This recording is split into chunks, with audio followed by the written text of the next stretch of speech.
Chapter 338, Teach the Scum a Lesson, Be the Matchmaker _5. She only despised herself for being too weak, for failing to protect her own children. She let them be born unwanted by anyone. Yang said, "Mom, don't be upset. Our 3 younger sisters, they have their own luck. They'll be fine, perhaps we'll even find them in the future." Tsuhua wiped away her tears. "I no longer hope to find them. All I wish for is their well-being in this world. Mom, rest assured, our 3 sisters must still be alive, they are all living well."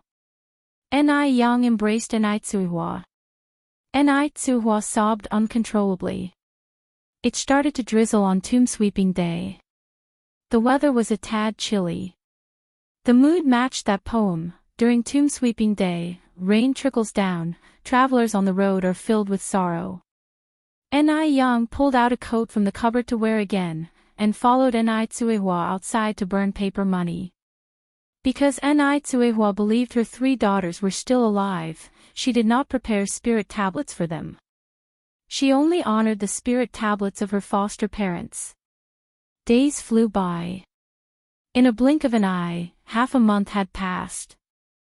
The 2 shops in the city were already renovated. All that's left was for Yang to pick a day to open. Yang chose the 6th day of May. There were still 5 days left before the opening. New shops meant hiring new employees. According to the 3 people per shop standard, Yang still needed to recruit 6 more people. Naturally, these 6 people would be from the village. Yang offered high salaries, so the women in the village were all willing to help Yang. New employees needed to familiarize themselves with the work environment early on, so Yang took them to the milk tea shop and noodle restaurant to help out the very next day. After working for 3 days, the 6 people had all become familiar with their job. Yang then led them to the new shop to prepare for its opening. These 6 people were Lu Chuanfin, Xiao Hui, Lu Chui, Wang Ruyu, Sun Xiaoyu, Wang Dongji. They were all honest and humble people who were grateful to Yang. Therefore, Yang felt secure leaving the shop in their hands. The day before the opening, Yang bought some braised meat for everyone to take home. Everyone took their meat home, while Yang stayed in the shop to deal with some minor details. "Yang, is your shop really opening the day after tomorrow?" Zhou Xiaolian, the neighboring shop owner's wife, came over to join the fun. Yang was always enthusiastic and knew how to get along with people. During the renovation, she offered everyone bread and milk tea in consideration of the noise disturbance. This goodwill left everyone with a good impression of her. Yang nodded, "Yes, ma'am." Zhou Xiaolian continued, Yang, you've prepared so many noodles and milk tea, aren't you afraid you won't get enough customers tomorrow? I don't mean to sound negative, but this shop is rather tricky. Yang laughed, "Ma'am, I'm confident that I'll be able to sell everything." After all, Yang didn't believe in the whole feng shui thing. If it really had to do with feng shui, wouldn't all the shops in this row have to close down? Yet, she saw other shops doing quite well.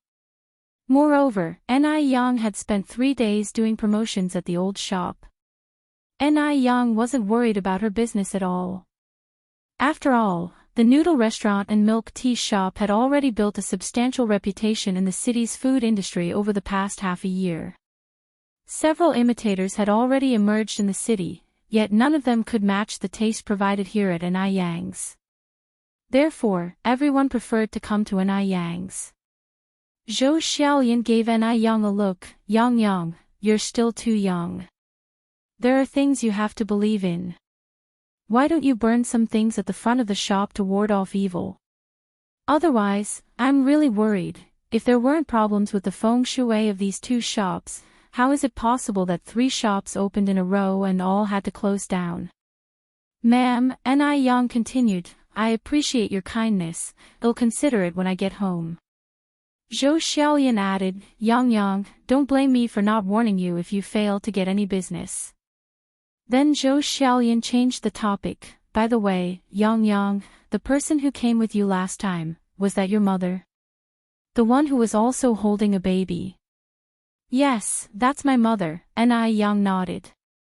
Zhou Xiaolian thought about how to phrase the next sentence. Yang, what I'm about to say next might be a bit blunt, but I hope you won't take offense. Ma'am, just say what you have to say. Zhou Xiaolian hesitated. Yang poured Zhou Xiaolian a glass of water. Why don't we sit down and talk? Chapter 339, Teach the Scum a Lesson, Be the Matchmaker _6. Zhou Xiaolian took a sip of water and sat face to face with Yang at the dining table, feeling less nervous. Then she continued, I've heard that your mother divorced. Is she currently single? Yang's expression changed slightly. Worried that Yang might misunderstand something, Zhou Xiaolian hurriedly added, Yang, don't worry, I don't mean anything else. I just think it's a pity for your young mother to remain single. Society has changed now, and there are many women who remarry. Auntie, what are you implying? Zhou Xiaolian took another big gulp of water. Yang, let me be straight with you. I have a single man in my family, my cousin. His wife passed away due to complications during childbirth. He has been alone for so many years since then, so I was thinking, then it dawned on Yang what Zhou Xiaolian was there for. Zhou Xiaolian was proposing a marriage match for her mother, Cuihua. As she concluded, Zhou Xiaolian continued, Yang, you're a sensible child, you wouldn't mind if your mother found a new partner, right? In fact, finding a new partner is a great idea. Wouldn't it be nice to have an extra person who cares about you in the future? My cousin is a handsome man with good character, currently the manager of a state-owned restaurant. If they were to get married, he would certainly treat you and your little sister as his own daughters. Zhou Xiaolian had seen Cuihua in person once before. Despite having 2 children, Cuihua still maintained her beautiful looks and youthful charm. She was extremely pretty. Even though the family's status was not high and they were self-employed, the 2 shops run by Yang were profitable. If Cuihua married her brother in the future, all these would become the Zhou family's assets. Therefore, Cuihua was just about a suitable match for her brother. Her brother, not only handsome, also worked at a state-owned enterprise, so many fine young ladies want to marry him. It was Cuihua's luck that he took interest in her. Yang replied, Auntie Zhou, this matter isn't up to me, it depends on what my mother thinks. Zhou Xiaolian laughed, just as long as you aren't opposed to your mother finding a partner, then I can rest assured. How about you choose a date for my cousin to meet your mother? Just a harmless meeting, whatever happens after doesn't matter and wouldn't affect anything. Yang replied, Auntie, I need to discuss this matter with my mother when I get home.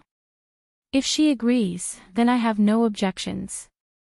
Very good, Zhou Xiaolian stood up laughing. That's settled then, Yang, when you get home, you must discuss it with your mother. It's not easy for a woman with 2 children to be out there on her own. Without a man to make decisions, you will get bullied in the village. Once your mother and my brother's matter is settled, you can move from the countryside to my brother's townhouse in the city. At that point, we'll all be family. According to our relationship, you should call me aunt. Evidently, Zhou Xiaolian was becoming happy prematurely, before anything was settled. Because she thought, it is Cuihua who would be marrying up by marrying her brother. After all, Cuihua lacks education and carries 2 burdens, whereas her brother not only completed junior high school but is also a manager. Only a fool would refuse such an offer. Everything Zhou Xiaolian said carried a sense of superiority, which made Yang feel uncomfortable. Even before Cuihua married into their family, Zhou Xiaolian was already behaving like this. If the marriage happens, life wouldn't likely be any easier. Not only was Yang not opposed to Cuihua finding a new partner, she wished for her mother's happiness above all else. An ideal marriage is built on mutual respect. Clearly, Zhou Xiaolian's brother could not offer this kind of respect. Ni Yang frowned unnoticeably. Auntie, you've been overthinking this. The people in our village are all very kind and united, and they take good care of our family. No one in the village will bully us. Zhou Xiaolian warned earnestly. Yang, you need to be cautious then. Those who don't have a relationship with you but treat you guys so well must be after something. Out of the blue, they could be treating Ni Yang and her mother so nicely. After all, Ni Yang's noodle restaurant and milk tea shop have made a lot of money. Ni Yang responded matter-of-factly, thank you for your concern, Auntie, but I am capable of discerning right from wrong. Unhappy at the response, Zhou Xiaolian felt somewhat annoyed. She believed Ni Yang was being ungrateful. Ni Yang had this kind of attitude when she was trying to help her in good faith. If it were not for the money that will soon be owned by her brother, she would not bother to give advice. Forget it. Why should she bother about a junior's matters? Perhaps it was unintentional from Ni Yang. With an unchanged smile on her face, Zhou Xiaolian continued, Yang, then let's leave it at that. Do remember to tell your mother when you go home. I will head back now. Ni Yang stood up to see her out. Goodbye, Auntie. After leaving the noodle restaurant, Ni Yang made a trip to the vegetable market. Sister. This time, Ni Yang met the little flower girl from half a month ago again. No noticeable changes in the little girl after half a month, even her clothes remained unchanged. Her face was dirty, but her big eyes were still sparkling clear. Sister, are you going to buy flowers today? Ni Yang squatted down to be at the girl's height. Little sister, how old are you this year? 12. Qian Zhaodi replied. 12.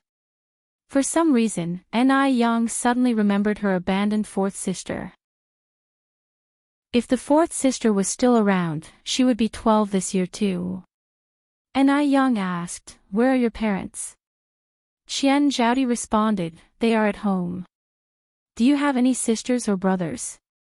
Qian Zhaodi shook her head, no sisters, just one younger brother. Ni Yang asked again, does your brother sell flowers too? No. Qian Zhaodi continued to shake her head, my parents both love my brother a lot. They often hit me, if I don't sell these flowers, they might kill me. Sister, please buy one, please. Looking at Qian Zhaodi, Ni Yang suddenly felt like crying. She felt a pang in her nose. It's because she relates too well to the powerless feeling of being born into a family that favors sons over daughters. In her previous life, and this live's sisters, they have all suffered from this bias. How many flowers do you have left? I'll buy them all. Really? Qian Zhaodi's eyes lit up. Yes. Qian Zhaodi continued, sister, I've got 30 flowers left. Ni Yang took out 5 yuan and handed it to Qian Zhaodi. Hey, raise 5 yuan, no need to give me any change.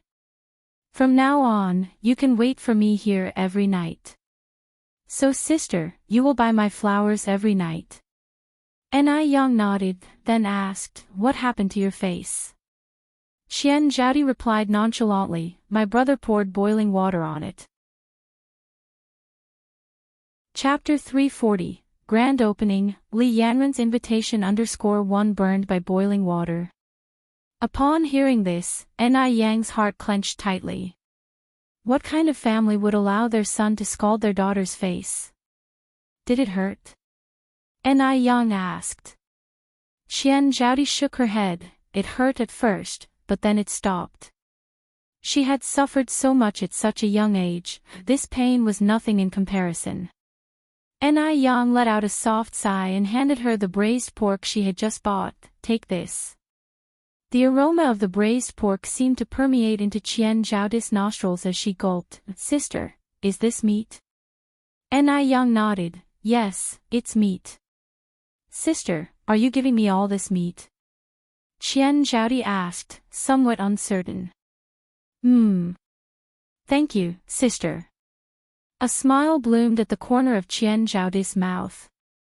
Don't mention it. Ni Yang reached out to caress her head. By the way, little sister, what's your name? My name is Qian Zhaodi. Qian Zhaodi. Just from her name, one could tell how much her parents devalued girls in favor of boys. Sister, what's your name? Qian Zhaodi then asked. My name is Ni Yang. Qian Zhaodi smiled and said, Sister, your name is really beautiful. Thank you. Ni Yang continued, Little sister, do you go to school? No. Qian Zhaodi shook her head, but even though I've never been to school, I know a lot of characters and I can even write my name. There was a primary school in the village and Qian Zhaodi would always sneak up to the windows to listen to the teacher's lectures. The children in the classroom would be absent-minded, but Qian Zhaodi was thirsting for knowledge. Seeing that it was getting late, Qian Zhaodi continued, Sister, thank you for the pork. I have to go home now. I'll wait for you here again tomorrow night. Go ahead. Ni Yang waved to her, be careful on the road. Returning to her secret hideout, Qian Zhaodi pulled out the money hidden in the gaps between the bricks and started counting. Adding the 5 yuan that Ni Yang just gave her, her total savings now amounted to 10 yuan and 3 cents. She had already checked, it cost 28 yuan for a train ticket to the neighboring city. She was still 18 yuan short. On top of that, she would need to live in the neighboring city. By her calculations, she would need at least 100 yuan. She was still far from her goal. Thinking about this, Qian Zhaodi let out a sigh, put the money away, left her hideout, sat at the entrance of the alley, and began to devour the braised pork that Ni Yang had given her. Never in her life had Qian Zhaodi felt so satisfied eating meat. She was rarely even afforded basic porridge or rice. Just then, a happy family of 4 passed by, chatting and laughing. Watching them, her eyes welled up with tears. If she could, she too would like to have a pair of kind parents, a cute little brother. They wouldn't even have to treat her well, just as long as they didn't hit or scold her like a normal family. What a pity. This wish would never come true in this lifetime.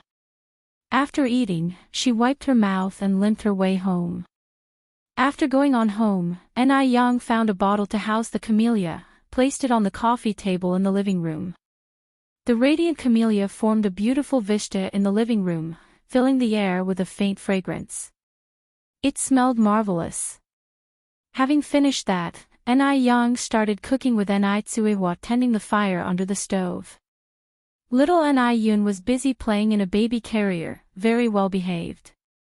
Mom. What's the matter? Choosing her words carefully, Ni Yang continued, Mom, have you ever thought about finding an uncle for Yun and me? Zhou Xiaolian's words from earlier had reminded Ni Yang of something. Ni Tsuihua was only 37, her life ahead still vast. She couldn't remain single forever. The company of her children and a partner were different.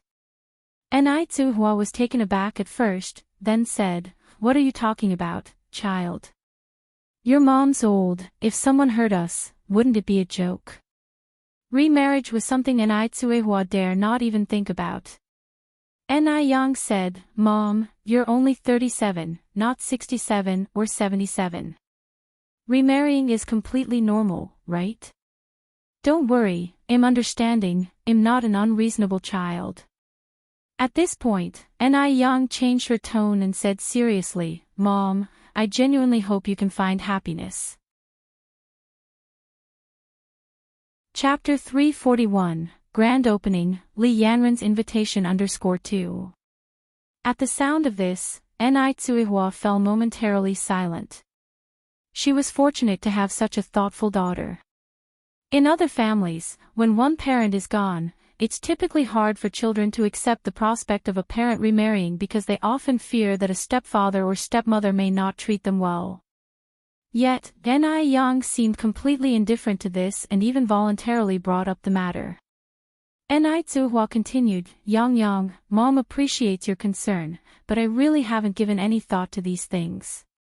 Your younger sister is still little.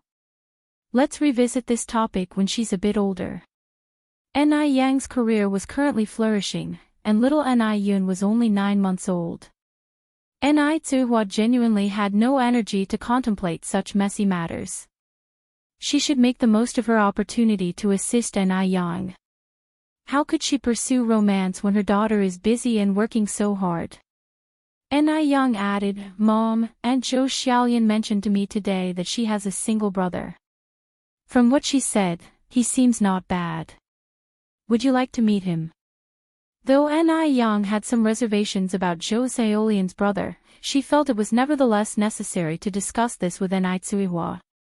After all, it would be up to Ni Tsuihua to pick her partner. No need. Ni Tsuihua refused without hesitation. Ni Yang gave a nod. "Okay, I respect your decision. In fact, I also think Zhou Xiaoyan's brother doesn't quite seem right. When we encounter an outstanding middle-aged man in the future, I'll definitely keep my eyes open for you. Mom, you should keep your spirits up." Upon hearing this, a momentary blush darted across Ni Quihua's face. "What are you saying, you silly girl?" Not long after, Ni Yang finished cooking 4 dishes. The main course for the night was green bean and lotus leaf porridge.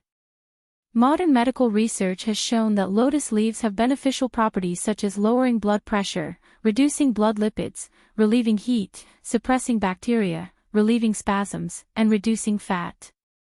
The combination of lotus leaves and green beans is particularly effective for weight loss and body sculpting.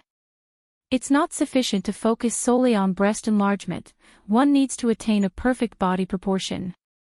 Ni Yang currently has a great body proportion, and she needs to maintain it. The side dish was mapo tofu. She heated the rapeseed oil, added scallion, ginger, and garlic until fragrant, then added bean paste until the oil turned red. Next, she added spicy hot capsicum, Sichuan pepper, and chili powder. Finally, she tossed in tofu that had been blanched in boiling water. In no time, a mouth-watering aroma of spicy and numbing mapo tofu filled the room.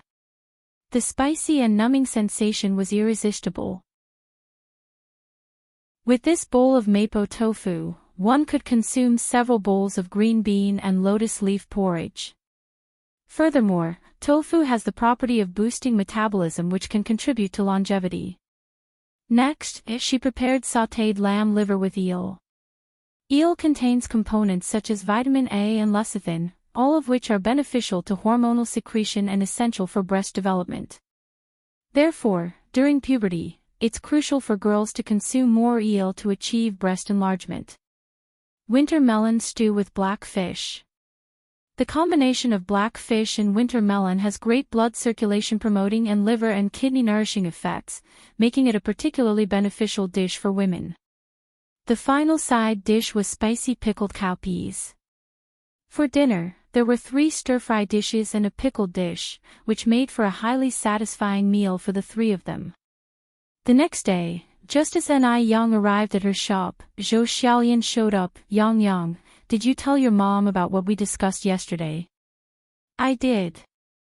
Ni Yang replied honestly, "But my mom isn't currently considering anything in that regard." "Auntie, thank you for your kindness, but it seems that there's no destined connection between your brother and my mom." Was this a rejection? Zhou Xiaoyan looked at Ni Yang, somewhat incredulous. With such great prospects, how could Ni Yang refuse her brother? Could it be that Ni Yang felt superior because she owned a few shops and looked down on her brother? What did ownership of a few shops amount to?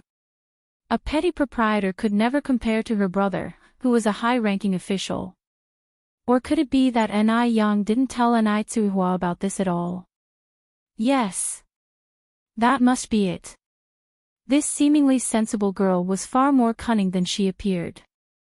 Afraid that her mother might treat her badly after getting married, she decided to deceive them all.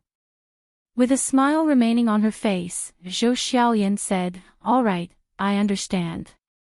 I'll be heading back then. Take care, Auntie." The moment Zhou Xiaoyan returned to her shop, her husband, Li Yinxing, came out to meet her, how did it go? Did you arrange everything?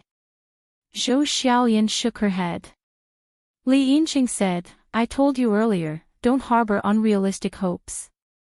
With the income her shop brings in each month, do you think she would consider your brother? With that, Li Yinxing showed 2 fingers to signify a monetary amount. Chapter 342, Grand Opening, Li Yanren's Invitation _3. Zhou Xiaoyan continued, it's not an issue with the women per se, but entirely with that girl Ni Yang. I believe Ni Yang hasn't even talked to her mother about this. Plus, I wouldn't introduce her to my brother if she couldn't earn some money in a month. Besides considering her elder brother's interest, Zhou Xiaoyan had her own ulterior motives. After all, everyone is inherently selfish. She coveted Ni Yang's recipe. The recipe for pickled fish noodles and milk tea. Once her brother marries Ni Tsuihua, she and Ni Yang would become part of the same family, and naturally, there would be no secrets. Once she has the recipes for pickled fish and milk tea, she would just need to sit at home and collect money. Alright, enough with the nonsense. Li Yinxing said impatiently, your brother isn't lacking in potential brides. Why are you so concerned for him? I'm his sister, how can I not worry? Zhou Xiaoyan glared at Li Yinxing, I need to go to my mother. And you stay here and look after the shop. Li Yinxing could only shake his head helplessly. Zhou Xiaoyan went straight back to her parents' house. Her family was well off. Both her parents were retired directors of a factory. Although her only brother was devoid of a wife, he had a good job, a dependable livelihood, a high salary, and often had some extra perks. This was why so many eligible women were willing to marry him. After hearing Zhou Xiaolian's plan, her mother, Ji Mutin, fussed, what kind of joke is this? There are so many young ladies ready to marry your brother, and he doesn't need them. You're introducing a widow with 2 children to him. Xiaolian, don't you care about your brother anymore? Given that her son was accomplished, Ji Mutin, as a mother, felt proud. Moreover, they came from a family of salaried employees, how could they marry a self-employed woman? Zhou Xiaolian smiled and said, Mom, don't look down on self-employed people. The woman I want to introduce to my brother owns 4 shops. She earns at least 20,000 yuan a month. When combined, your, dad's, and brother's income is still less than what she earns in a month, isn't it? 20,000. That's over 200,000 a year. Ji Mutin was a bit shocked but still retorted, what does it matter how much money she earns? Our family doesn't lack money.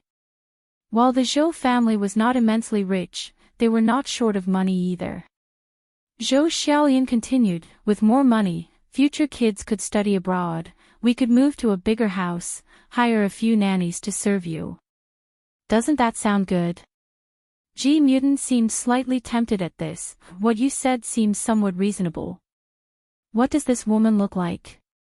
Zhou Xiaolian responded, her looks leave nothing to be desired.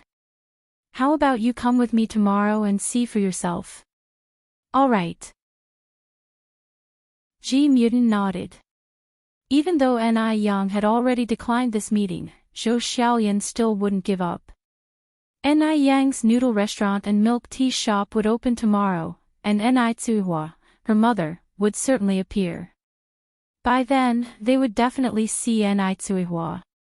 Zhou Xiaolian felt that as long as she could convince Ji Mutin, her acquiescent brother, who always listened to his mother's words, wouldn't be a problem. As for Ni Tsuihua, she saw no obstacle there. With her brother's great conditions, only a fool would object. She didn't think Ni Tsuihua was a fool. After settling things with Ji Mutin, Zhou Xiaolian returned home satisfied. The next day, Ni Yang went to the noodle restaurant early in the morning.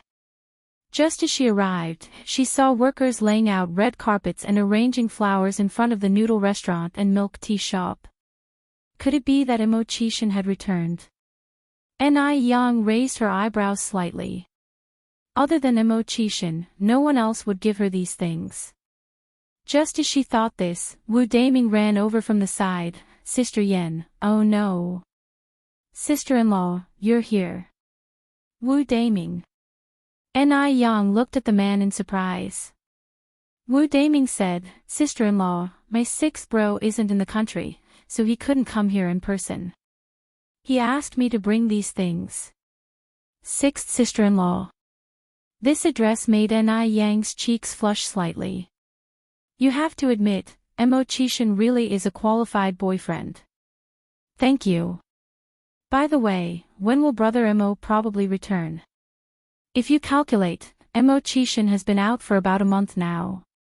Wu Daming, this straight man, directly replied, Sister-in-law, do you miss my sixth bro? Ni Yang.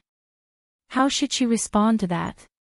Wu Daming continued, also, sister-in-law, I've received the sterile equipment you asked about last time. When do you want it? Chapter 343, Grand Opening, Li Yanren's Invitation _4. At this time, all of the sterile equipment was imported from abroad. Ni Yang didn't expect Wu Daming would get the goods in such a short period of time. That was quite a feat. Ni Yang thought for a moment and then said, probably around June or July. Can you temporarily store it on your end? Sure, of course. My place is big enough. Wu Daming quickly nodded, and casually glanced at his wristwatch. Sister-in-law, I will have it delivered to you at the end of June. If he dared to say it was inconvenient, Immortality would definitely give him a taste of hell when he got back. Ni Yang nodded, then I'll have to trouble you. By the way, how much does this equipment cost? No trouble at all, not at all. It's an honor for me to be of service to you, sis-in-law. This set of equipment costs a total of 2,000 yuan. All right. Wu Daming then said, sis-in-law, while my brother isn't in Beijing, if you encounter any trouble, you can contact me at any time. Hey, race my number. After he said that, Wu Daming gave Ni Yang a small note. All right, thank you. Wu Daming looked at his watch and said, we're all family here, sis-in-law. You don't have to be so polite with me. If nothing else, I should go now. Immortality had made it clear, under any non-urgent circumstances, he was not to spend more than 15 minutes with Ni Yang. It's already been 12 minutes, he should make his leave. Just as Wu Daming left, Li Yanran, who was holding 2 paintings, came over, Yang. In a few days, it was the grand opening of Ni Yang's branch. As her good friend, she naturally had to come and show support. Yanran. Yang, Li Yanran handed Ni Yang a gold-framed painting. I'm gifting you this 4 seasons of prosperity. May your business prosper and bring you wealthy profits. Ni Yang accepted it, thank you Yanran. Li Yanran said with a smile, we're good friends, so don't mention it. Let's go hang it in the shop. All right. Ni Yang nodded, leading Li Yanran inside. Li Yanran looked at the decor of the milk tea shop. All admiration was on her face. Yang, your milk tea shop is beautifully decorated. The entrance was made of glass, wooden flooring, each table had some small green plants decorating it. It looked entirely fresh and natural, inexplicably improving one's mood and giving off a foreign vibe. Needless to say, Ni Yang really did have a touch of grace. Ni Yang placed a cup of milk tea in front of Li Yanran, smiling, thank you for the compliment. Li Yanran took a big sip of the milk tea and then said, this Saturday, I'm hosting a party at my place. I'd like to invite you to join. Sure. Ni Yang nodded without hesitation. Given Li Yanran's treatment of her as a friend, she naturally wouldn't decline her friend's kind invitation. Great, Li Yanran held her milk tea in one hand and clung to Ni Yang's arm with the other. Remember to come, okay? Ni Yang smiled and said, don't worry Yanran, I always keep my promises. Li Yanran continued, then I'll wait for you at home this Saturday. Originally, Li Yanran wanted to remind Ni Yang to dress up a bit, but after thinking about it, with Ni Yang's natural beauty, she wouldn't even need to, she would be the most dazzling presence regardless. At 6 in the morning, coupled with the sound of firecrackers, the milk tea shop and noodle restaurant officially opened. The merchants who were prepared to watch the hype were all startled. The milk tea shop and noodle restaurant Ni Yang ran, contrary to expectations, were not deserted but quite busy instead. They even had a customer queue. What happened to the anticipated bad feng shui for these two businesses? Where was the guarantee that these two shops would shut down after Ni Yang took over? An elder who had previously advised Ni Yang against buying the two shops, holding on to his crutch, said, "This is weird. I've lived a whole life, have never seen such an odd thing. Could it really be that this young girl's life is harder than the heavens decree? Even feng shui couldn't impact her." Zhou Xiaolian and Ji Mutin also stood within the curious crowd. Ji Mutin impatiently said, "We've been standing here for so long. Which one is that widow you spoke of?" Zhou Xiaolian looked at the long queue, full of envy. If only all these customers were hers. No, she must move quickly on settling this marriage proposal. Zhou Xiaolian frowned and said, "Please don't refer to her as widow all the time. It sounds so crude. She's going to be your daughter-in-law." Ji Mutin scoffed, "Xiaolian, don't jump to conclusions. Whether she can become a part of the Zhou family all depends on my judgment. Remember, I am not the type of person who would bow down for the sake of 3 pecks of rice." Chapter 344, Grand Opening, Li Yanran's Invitation _5. People in leadership positions always have an air of arrogance about them, let alone the Ji Mutin family, where almost everyone is a small-time leader. Just then, Zhou Zhaolian's eyes lit up as she pointed towards the side of the road, exclaiming, "Here she comes. Mom, look, that's Ni Yang's mother. Doesn't she look quite decent?" "Which one?" Zhou Xiaolian continued, "The one in the blue jacket, carrying a child." "She still has such a small child?" Ji Mutin frowned, No, I cannot approve of this marriage." "You're not seriously suggesting that your brother should raise someone else's child, Xiaolian?" Zhou Xiaolian chuckled, "Don't worry, they're wealthy. They won't need my brother to raise their kid." "Mom, don't you think she's quite attractive?" Ji Mutin scrutinized the woman carefully, then announced, "She looks just like a vixen. Women like that can't handle a proper household." A flabbergasted Zhou Xiaolian asked, "Mom, how do you know she can't handle a household?" Ji Mutin responded, "Just look at how colorful her clothes are. How many widows do you see dressed like that? There wasn't a man left in the house, yet she failed to pay attention to her dressing style." In any case, Ji Mutin did not approve of this potential daughter-in-law. Zhou Xiaolian carried on, "But they're rich." "So what if they are? Besides, earning 20,000 yuan a month isn't much. For someone of your brother's caliber, finding a woman who earns 20,000 yuan a month is child's play." Zhou Xiaolian had been mentally rolling her eyes countless times. This old lady compared 20,000 yuan to 20 yuan as if it was nothing. It's like she thinks the Zhou family has their own golden mountain. Though her brother was quite eligible, finding a woman who earns 20,000 yuan a month and also looks decent was not as easy as she made it out to be. The more Ji Mutin looked at Ni Tsuihua, the more she found her disagreeable, her brows furrowing tightly. "Mom, she's actually a very decent person. Should I invite her over for a chat?" Zhou Xiaolian wasn't ready to give up yet. "Go ahead." Ji Mutin eventually relented, unable to resist the allure of the 20,000 yuan. Walking up to Ni Tsuihua, Zhou Xiaolian warmly greeted her, "Big sister, congratulations. Yang surely made you proud." Ni Tsuihua smiled and replied, "Thank you. Zhou Xiaolian took Enai arm. Come, big sister, let's go chat over there. As Enai Zuhua neared, Ji Mutant adjusted her clothes and hair, appearing ready to play the part of a mother-in-law scrutinizing her would-be daughter-in-law. For this encounter, Ji Mutant had specifically chosen to wear her finest clothes, looking to outshine her potential adversary. Big sister, this is my mother.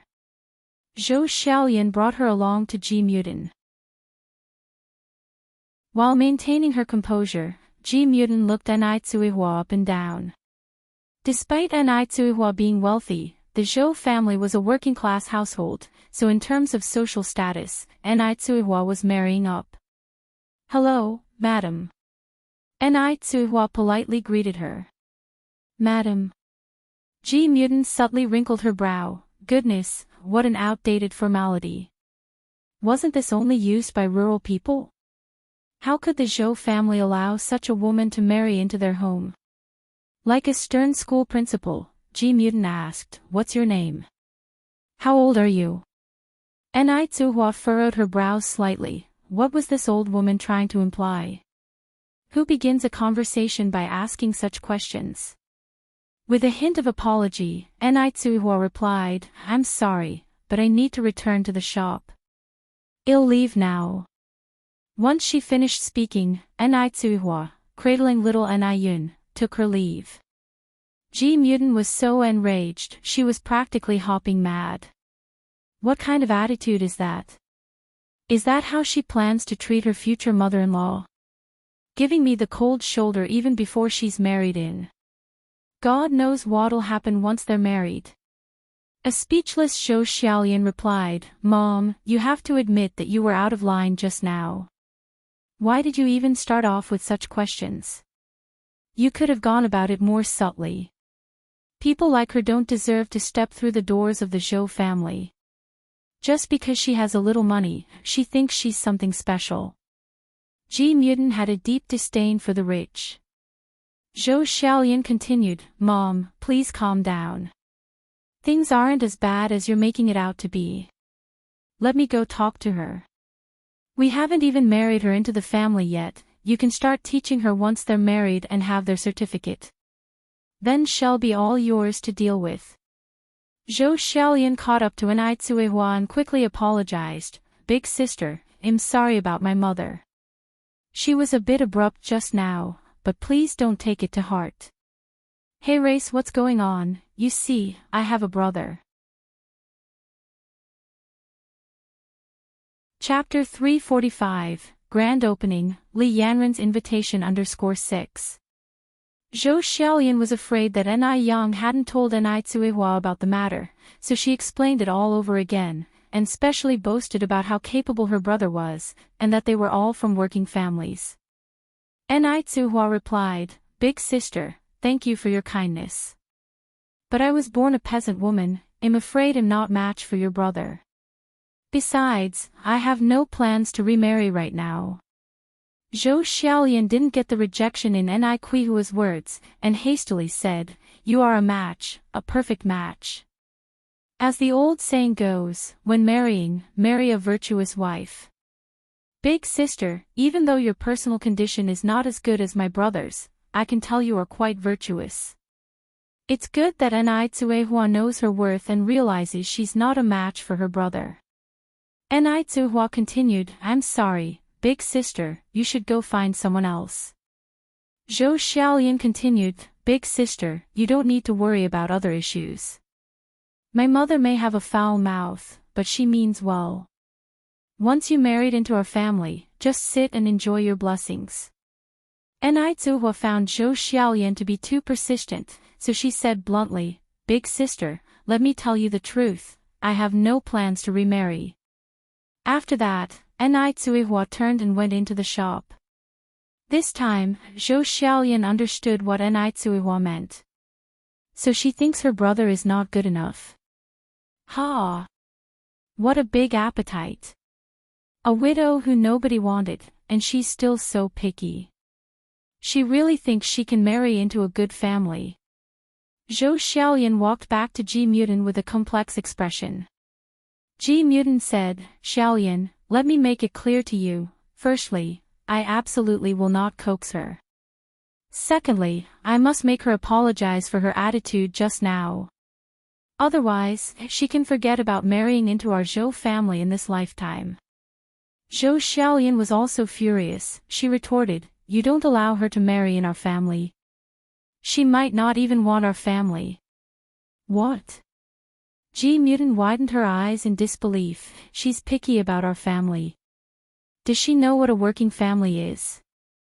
Zhou Xiaoyan sighed, Mother, it's not about whether you accept her or not now. Forget it, no use talking more, anyway, there's absolutely no hope for this matter. Ji Mutant was furious upon hearing that Nitsuehua didn't fancy her son. I was the one who didn't fancy her first. Just a widow, can't my son find whatever kind of girl he wants?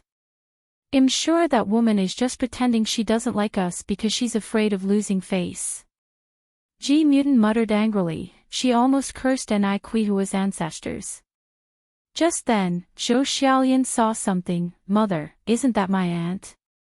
In the distance, a young man and a woman were helping an older woman with white hair towards Ni Yang's noodle restaurant.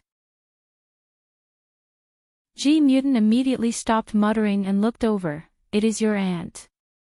Let's go over and say hello. Ji Mutant changed her condescending attitude and became overly kind and affable as she walked to the trio. Aww.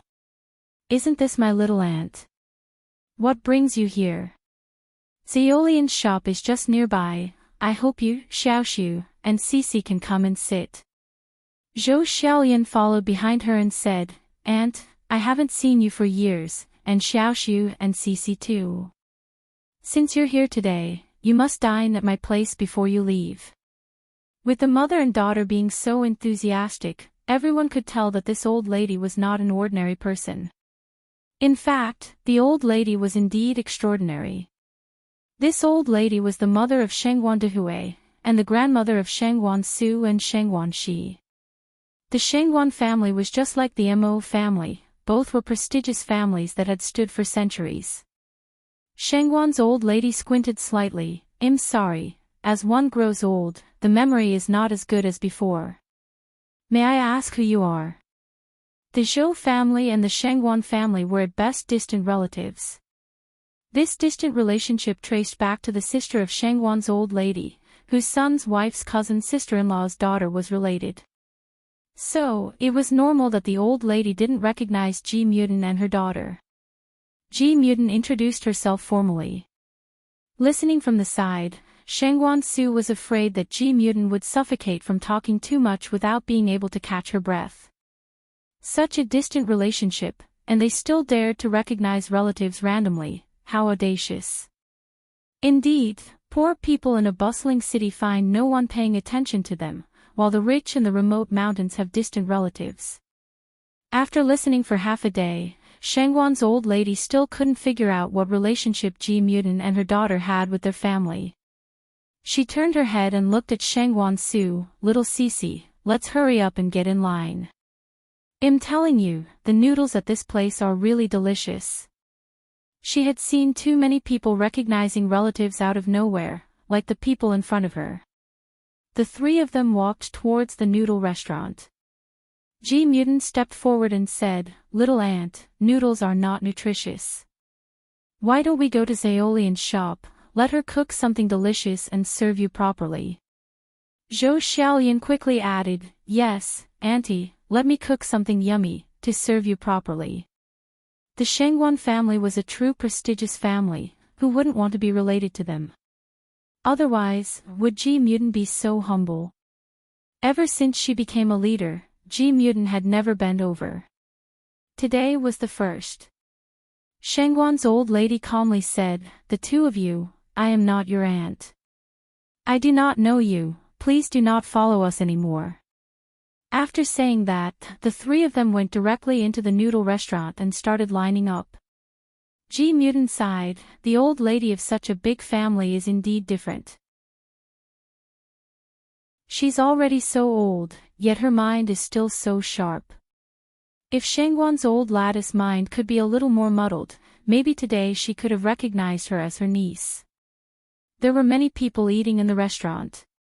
Sheng Guanxi said, "Grandma, brother, you line up here, I'll go next door to buy milk tea." "Brother, do you want fully sweetened or half-sweetened?"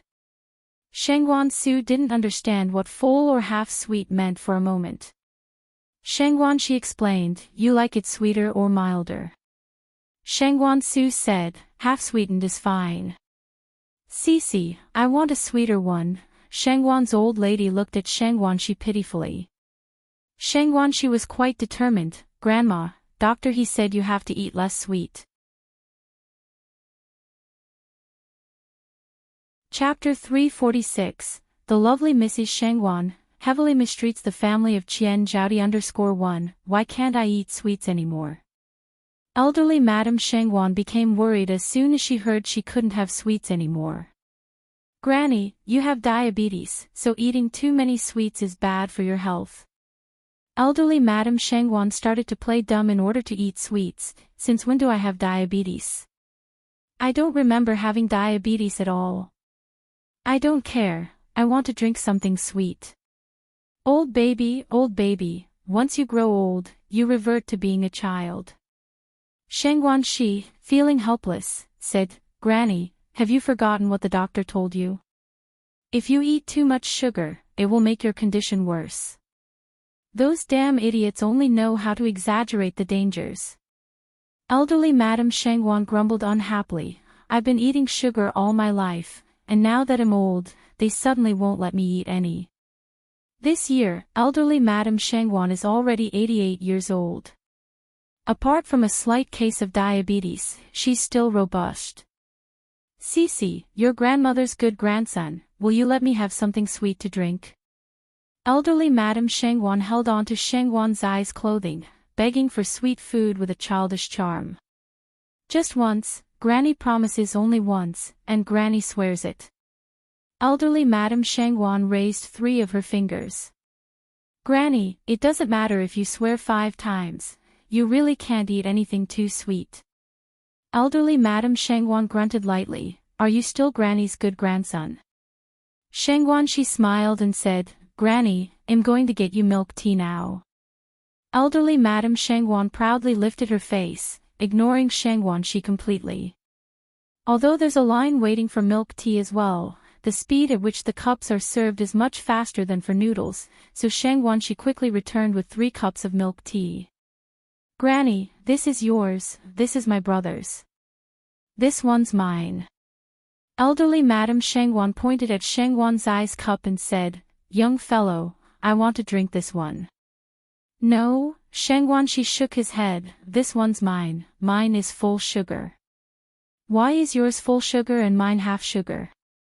Sheng Guanxi with a helpless tone, "Granny, you need to listen to the doctor's advice."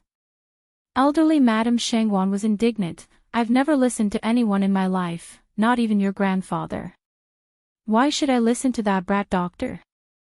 Sheng Guanxi quickly inserted the straw into his cup and drank a large gulp of milk tea. "I've already had a sip, Granny, do you still want it?" Elderly Madame Sheng Guan, distastefully, "Who wants your leftovers?" "I have my own." The trio had been in line for a while.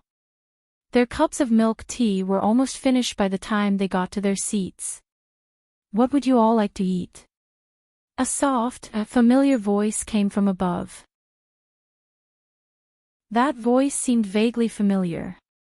Sheng Guanxi looked up and saw a familiar face, Ni Yang. "Is that you?" "Mr. Sheng Guan," Ni Yang gave a soft smile. Sheng Guanxi and elderly Madame Sheng Guan both looked at Ni Yang with awe in their eyes. "My goodness! This young lady is too beautiful." Elderly Madame Sheng Guan felt she was more lovely than changed from the stories. Sheng Guanxi's gaze swung from Sheng Guanxi to Ni Yang and back. A faint smile played at the corners of her mouth. There aren't many people who can prompt her brother to initiate a greeting. Sheng Guanxi asked promptly, "Is this noodle restaurant yours?" "Yes." Ni Yang nodded. No wonder Ni Yang could have savings close to 6 figures in the bank. Sheng Guanxi then ordered, would like 2 bowls of pickled vegetable noodles and 1 bowl of beef noodles, along with a plate of Kanto stew. The beef noodles and Kanto stew are both new items on the menu. Ni Yang nodded, okay. Elderly Madame Shangwan looked at Ni Yang, then spoke gently, young lady, I would like my pickled vegetable noodles to be spicy, and the Kanto stew should be on the spicier side as well. This young lady is becoming more lovely the more I look at her, like a blooming flower. Shangwan she immediately protested, Granny, you can't eat anything too spicy. Sister, don't listen to my granny, we will take everything with normal flavors. Elderly Madame Shangwan immediately started to act the drama queen, they won't let me have sweets, now they won't let me eat spicy foods. What's the point of living as an old woman like me? Ni Yang smiled and said, chilies are rich in vitamins A, B, C, E, K, and also carotene, folic acid, and so on. A moderate intake of chili can help the body expel toxins, speed up metabolism, increase sweating, adjust body functions, and can also have a detoxifying effect. Moreover, it can help to extend one's life. Granny, don't worry, I will adjust the level of chili for you according to your health condition. Chapter 347, The Lovely Mrs. Shangwan, heavily mistreats the family of Qian Zhaodi 2. Ni Yang's remarks completely astonished the 3 generations at the table. Ordinary people wouldn't know so much about chili peppers. Chili peppers are a very common vegetable in daily life, and people only know that they're spicy and appetizing. Other than doctors and nutritionists, few people are aware of its numerous benefits. If she understands even chili peppers so clearly, just how vast is her knowledge? After witnessing Ni Yang's fluent French, Shangwan Su was astounded by her for the second time. She resembled the calm, placid deep sea. You'd never know what treasures lay beneath the surface, each revelation bringing a unique surprise. Young lady, you're impressive, sparks practically twinkled in the old lady Shangwan's eyes. You outshine my 2 turtle-like grandkids by a mile. I like you. Old Madame Shangwan was a very cute old lady. To her, all people are equal and she didn't look down on individual practitioners nor would she discriminate against anyone because of their occupations. Ni Yang smiled gently. You're too kind, ma'am. After settling on the food order, Ni Yang went to take orders from the other tables. Old Madame Shangwan looked at Shangwan Su slyly. Xiaoshu, what is the name of this young lady? Ni Yang, Shangwan Su explained, Ni as a single person, and Yang like smoke rising from warm jade under the sun. Lan Tian jade is a type of pale blue jade with a hint of light green. When sunlight shines upon it, a hazy blue mist arises akin to smoke, creating an ethereal landscape.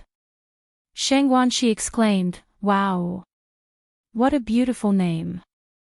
Truly, her name matches her. Old Madame Shangwan continued, how many people are in the young lattice family? How old is she this year? Tongue-tied, Shangwan Su retorted, are you the director of the Family Planning Bureau doing a census? Old Madame Shangwan sighed, how can such a pretty girl not be my granddaughter? If she were my granddaughter, I'd go into the temple to burn incense every day. Shangwan Su, Shangwan Shi, is it really okay for you to disdain your own grandchildren like this? Soon, Ni Yang brought over 3 bowls of noodles and a portion of Kanto stew. It smells so good. Old Madame Shangwan rubbed her hands together impatiently. Careful, it's hot. This is your complimentary dish. Okay, thank you, young lady. Old Madame Shangwan continued, young lady, I heard others calling you Yang Yang, may I call you that as well? Old Madame Shangwan had her own plans and naturally wanted to get on good terms with Ni Yang. Moreover, she genuinely liked Ni Yang. Ni Yang nodded, of course. Old Madame Shangwan smiled, Yang Yang, thank you for putting up with an old woman like me. Then I'll call you Yang Yang too. Shangguan Shi introduced herself cheerfully. Yang Yang, my name is Shangguan Shi, and Shangguan Su is my brother. Just call me Cici. Ni Yang being straightforward responded, Cici. Shangguan Su, going by this trend, shouldn't Ni Yang call him Shushu? But before Ni Yang got to call him Shushu, she went off to take orders for other tables. Old Madame Shangguan stirred her bowl. This is my first time eating beef noodles. You guys should try the pickled vegetable noodles, they're really delicious. Shangguan Shi took a whiff. Indeed it smells delicious. Old Madame Shangguan pouted, of course. Would I have brought you all here if the food was bad? Old Madame Shangguan was an experienced foodie. After tasting a bite of the pickled vegetable noodles, Shangguan Shi gasped, oh my gosh. It really is delicious. No wonder Grandma sneaks here every day to eat. Feeling guilty, old Madame Shangguan rubbed her nose. I don't sneak here to eat every day. Seeing them react this way, Shangguan Su decided to have a bite too. The taste was truly astonishing. The beef noodles are delicious, too. Old Madame Shangguan plucked a pickled vegetable noodle from Shangguan Zai's bowl. Let me try your pickled vegetable noodles. Then you need to let me try your beef noodles too. The grandmother and granddaughter sampled the noodles from each other's bowls. Although all three of them had tasted exotic delicacies, these 3 bowls of noodles still amazed them. This fascinating sensation could only be understood by those who tasted it firsthand. When leaving, old Madame Shangguan specifically told Ni Yang goodbye. Yang Yang, we're heading home. The restaurant was quite busy, with Ni Yang hardly taking a break. But she always carried a slight smile on her face. Even though she seemed never to tire, her smile was contagious, even making Shangguan Su unconsciously smile back. Chapter 348. The lovely Mrs. Shangguan, heavily mistreats the family of Qian Zhaodi 3. Take care, goodbye. Ni Yang saw the trio to the door. Goodbye, Yang Yang. Shangguan Shi waved at Ni Yang. Goodbye.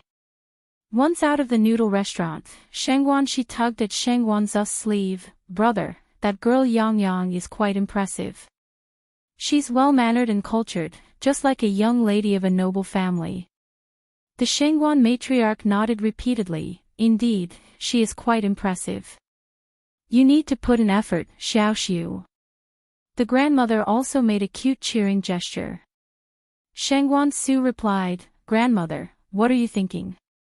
The matriarch glanced at him. What am I thinking? Of course, I'm considering my future granddaughter-in-law. Shangguan Su was speechless. Grandmother, you're thinking too much. Perhaps, the matriarch nodded in agreement. There's no way a beautiful girl like Yang Yang would be interested in you. She's not blind. When one gets old, it's easier to let the mind wander. Shangguan Su, I really am your grandson. Indeed, the matriarch proudly replied, if you weren't my grandson, you wouldn't have the privilege of my criticism. Shangguan Su, Shangguan Shi chuckled, brother, seriously, you have to try harder. Yang Yang is exceptional, she must have a lot of suitors. Shangguan Su replied, we are just friends, and I don't have any other intentions. Really?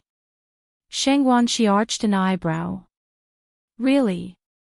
Shangguan Su responded earnestly. The Shangguan grandmother sighed, even if you had other intentions, Yang Yang wouldn't be interested in you. If I were Yang Yang, I wouldn't be interested in you either.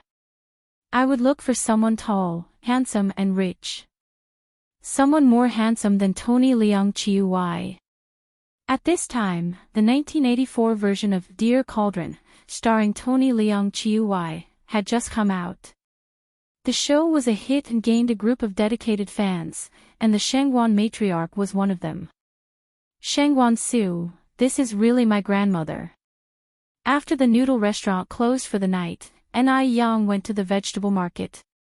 As soon as she got to the market, she saw Zhaodi holding a bright red camellia flower and looking around expectantly. Shouty. Sister Ni Yang. When she saw Ni Yang, Xiaoti's eyes gleamed with delight. In the dark, bleak days, Ni Yang had become her only salvation, her only light, illuminating her path forward. Xiaoti, this is for you. Ni Yang handed her a prepared lunchbox. Thank you, sis.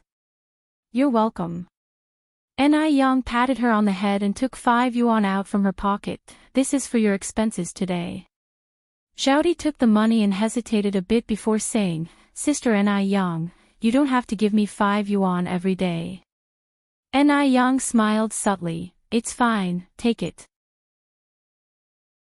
After parting ways with Ni Yang, Xiaoti went back to her secret hideaway, sitting at the entrance of the alley, carefully opening the lunchbox, filled with fish slices, noodles, meatballs, and vegetables.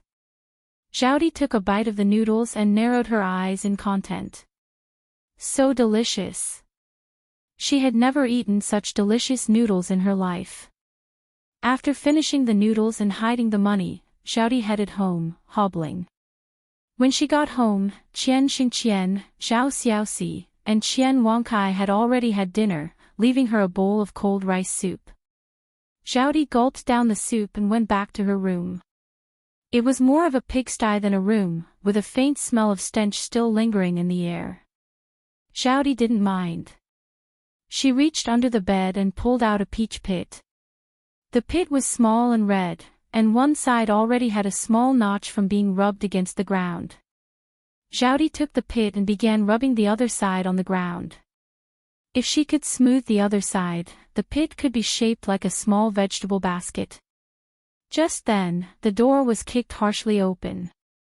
Before Xiaoti could react, her hair was roughly grabbed. Qian Xingqian dragged Xiaoti outside. You little beast. You're getting bold now. Even learned to steal money.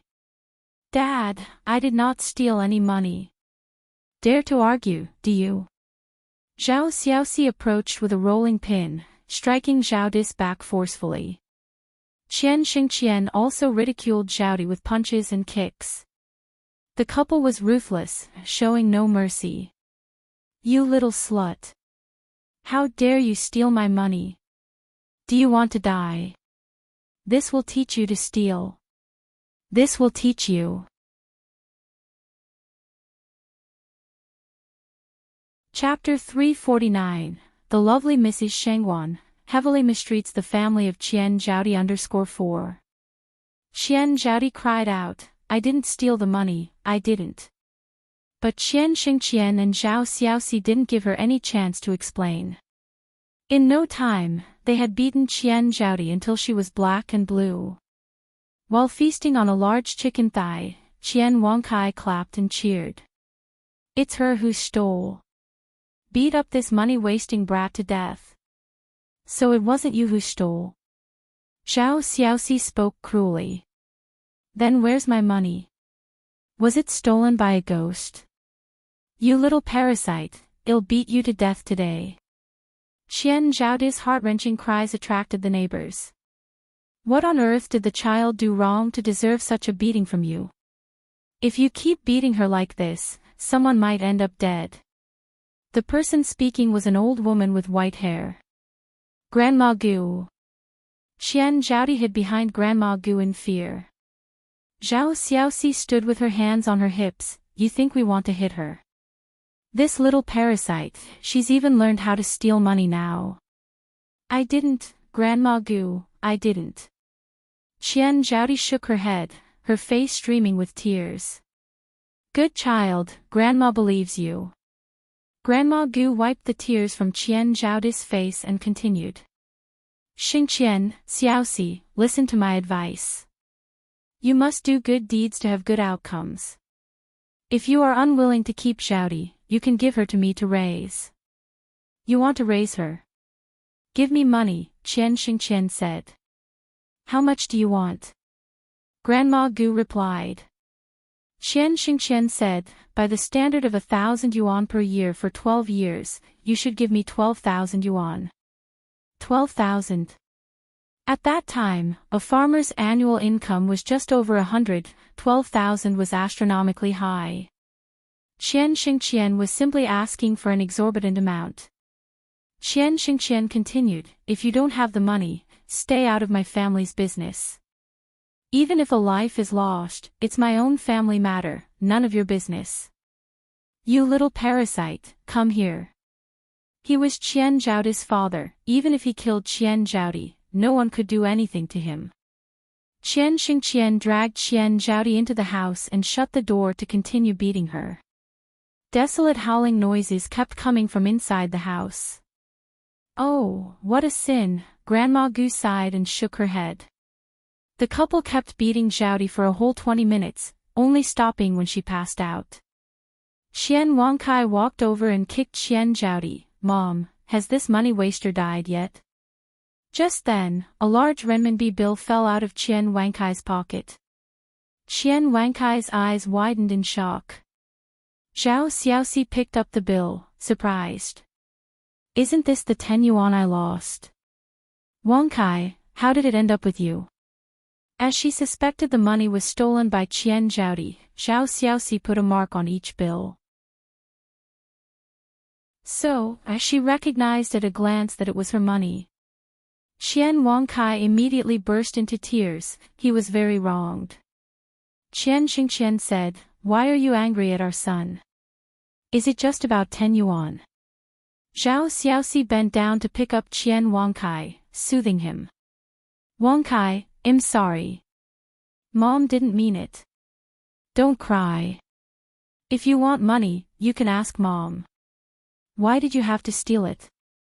The couple took their son back to their bedroom without even taking a second glance at Qian Zhaodi, who lay unconscious on the floor. Even though Qian Zhaodi had fainted, she continued to tightly grip the peach pit in her hand. After Ni Yang returned, she began studying the burn ointment. She had observed carefully, although Qian Zhaodi's burns looked terrifying, they were not very severe. Moreover, Qian Zhaodi was still young. As long as she used the medicine in time, she would recover completely. In fact, Ni Yang had started developing the burn ointment the first time she saw Qian Zhaodi, it just lacked a few steps to complete. The next day, Ni Yang found Qian Zhaodi holding a camellia flower at the entrance of the market as usual. But unlike usual, Qian Zhaodi was covered in wounds today.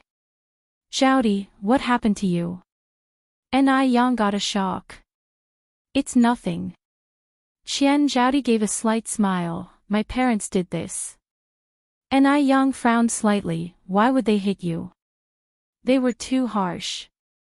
Qian Zhaodi nonchalantly said, I'm used to it, sister. You don't need to be surprised. Ni Yang held Qian Zhaodi's hand. Come with me to my shop. I'll apply ointment for you. Child abuse is a crime. I'll take you to the police. Chapter 350, The lovely Mrs. Shengwan, heavily mistreats the family of Qian Zhaodi 5. No need, Qian Zhaodi shook her head, it's not hurting anymore. Calling the police. That would be useless. As long as she lived in this house, she would never be able to escape this fate. The neighbors had tried to help by calling the police before. But after the police detained Qian Xingqian, the abuse she received escalated. Since then, no one dared to help her call the police anymore. Sister, if you really want to help me, there is something I want to ask of you. Qian Zhaodi lifted her gaze towards Ni Yang, hesitating to continue. Ni Yang said, Zhaodi, don't be afraid. Just speak openly. As long as it's something I can assist with, it'll definitely help. Qian Zhaodi hesitated for a moment and then said, Sister, could you lend me some money? Ni Yang asked, how much do you need? I need to borrow 100 yuan, is that okay? When she said this, Qian Zhaodi's voice gradually lowered. 100 yuan was not a small sum, would Ni Yang lend it to her, who was only 12 years old? It seemed unlikely, right? Qian Zhaodi bit her lip. Ni Yang reached into her pocket and said, I have 235 yuan left here. You can take it all. Before going to the vegetable market, Yang had put away all the day's profit, leaving just 261 yuan for spending. She had just spent 26 yuan on groceries, so she had 235 yuan left. Although she didn't know what Qian Zhaodi needed the money for, she knew that Qian Zhaodi must desperately need this money, otherwise, she would not have asked for it. Moreover, Qian Zhaodi and Yang shared the same fate. Seeing Qian Zhaodi reminded Yang of her own past, she couldn't bear to reject her. Qian Zhaodi clutched the 230 yuan tightly in her hand, swallowing hard before saying, "Sister, thank you." Yang then handed over the bag of noodles to Qian Zhaodi. "Zhaodi, here are some noodles. There's also a tube of burn ointment in the bag.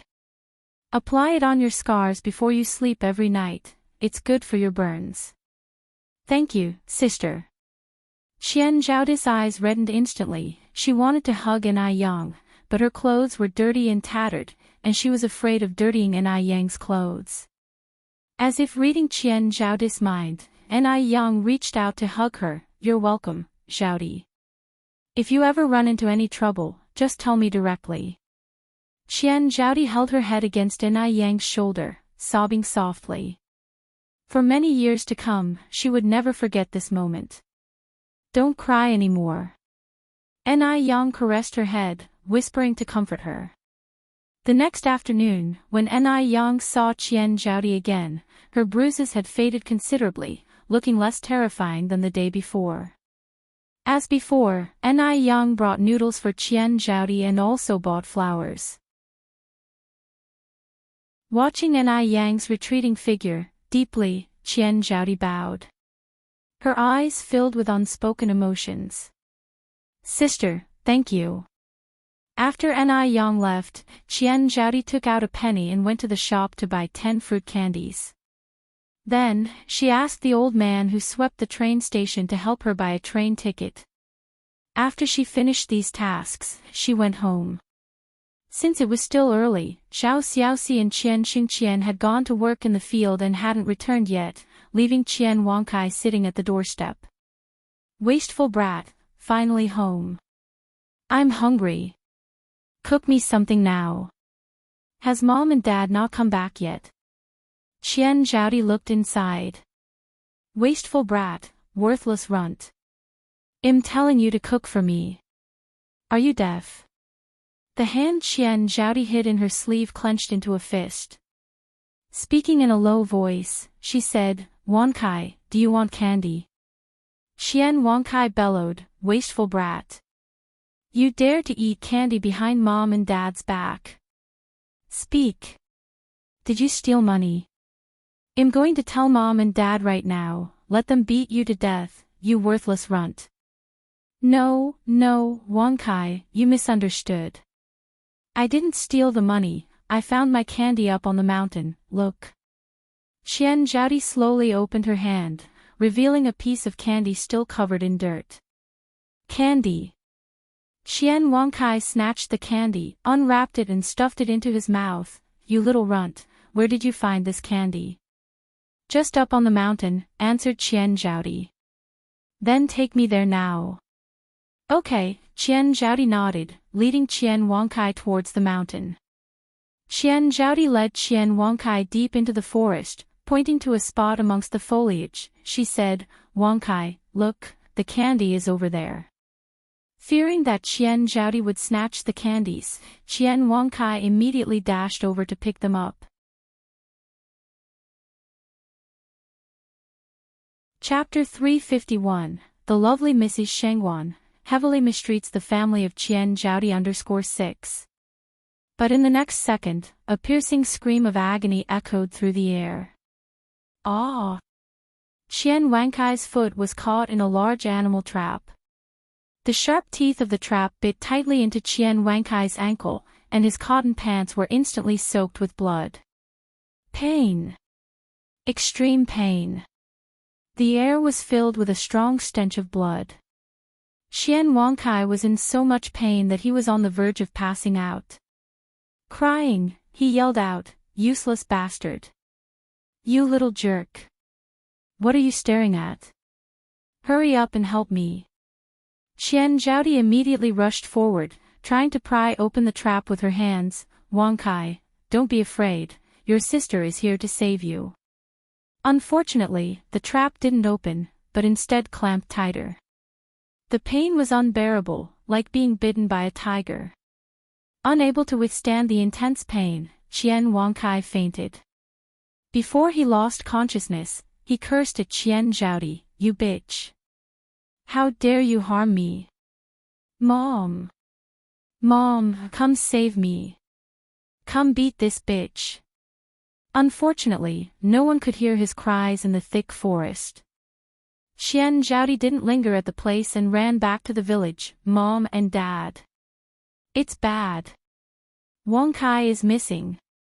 When she returned, Qian Xingqian and Zhao Xiaoxi had already noticed that Qian Wang Kai was missing and were frantically looking for him everywhere. I asked you to watch your brother, how could you lose him?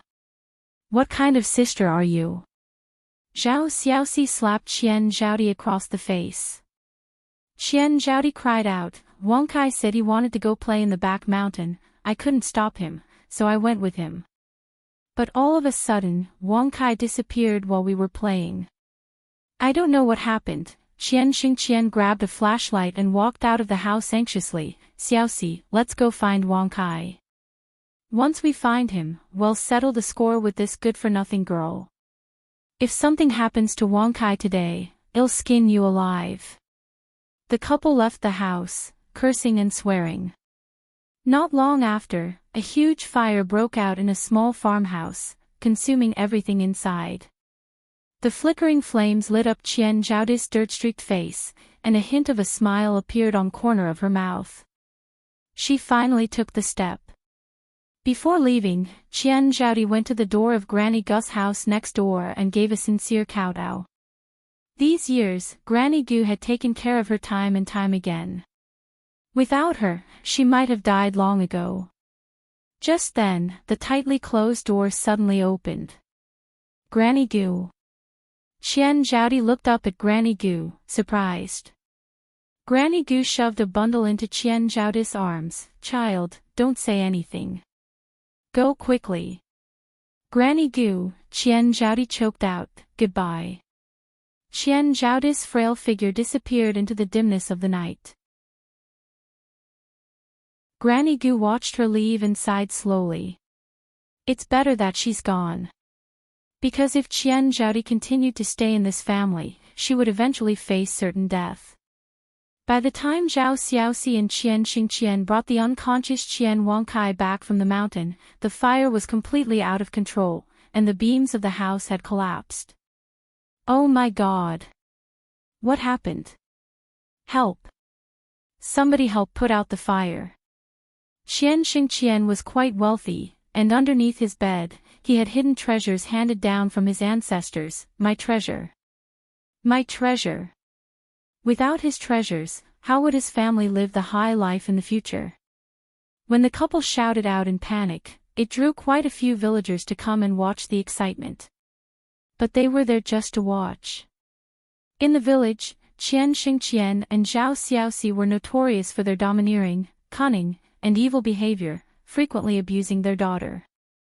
So when they came to such a state, everyone was almost clapping in joy. What goes around comes around. This is their retribution. Right you are. I beg you, please help us put out the fire. I will pay you a lot. At this point, Zhao Xiaoxi didn't care about her son's injuries anymore. She knelt on the ground, pleading with everyone. Even if you give us a lot of money, we can't act against our conscience. Yes. 3 feet above our heads, there are divine beings watching. If we help put out the fire, won't that just be helping a tyrant? When you two are doing evil things in the village and abusing Zhaodi, didn't you ever think about this day? You deserve it. Please. Zhao Xiaoxi knelt till his forehead was bloody, but no one was willing to reach out a helping hand. Relying on others will not help. Qian Xingqian bravely dashed into the blazing inferno to retrieve his treasure. Wang Kai's father. Zhao Xiaoxi screamed in horror, watching as the raging fire engulfed Qian Xingqian. Then there is such a question from the crowd, where is Xiaodi? My goodness! The child isn't still in the fire, is she? Xiaodi is such a pitiful child. Once this realization seeped in, the onlookers promptly began to extinguish the flames. But it was too late. Because the fire was way too massive.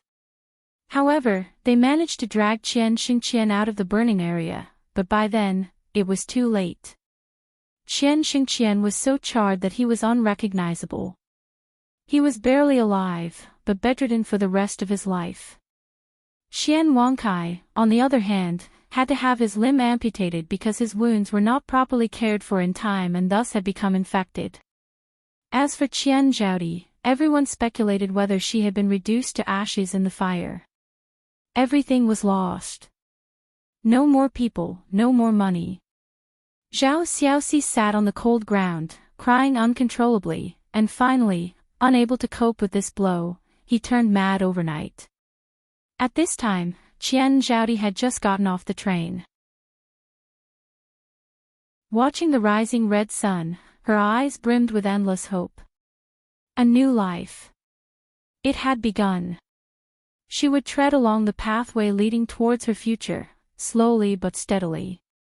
The next day, when Ni Yang went to the vegetable market again, she didn't see the familiar figure with yearning eyes, clutching a camellia flower. It was getting late, and there was still no sign of Zhaodi. Ni Yang glanced at the setting sun and furrowed her brows in concern. Excuse me, are you Sister Ni Yang? A childish voice sounded at her side. Looking down, Ni Yang saw a little boy, about 7 or 8. I am Ni Yang. How can I help you, dear? The boy said, I'm Zhaodi's good friend. She asked me to tell you that she has gone far away. She will take care of herself and you should not worry about her. Also, the boy pulled a red string out of his pocket and gave it to Ni Yang. She asked me to give this to you. Before Ni Yang could ask anything else, the young boy scurried off. Ni Yang lowered her eyes to the red string in her palm. It was an ordinary red string, with a peach pit in the shape of a basket tied to it. The pit was polished and gleamed brightly, which showed the dedication of whoever crafted it. Peach pits tied with red strings were considered talismans against evil in folklore. Nevertheless, this was a token from Zhaodi, and Ni Yang carefully tied it around her left wrist. Soon, Saturday arrived. Today was the day of Li Yanren's party. Fearful that Li Ting might not be interested in such a gathering, she had not only invited Ni Yang but also Li Xianxian. The idea of a party, after all, was to make it as lively as possible with more people.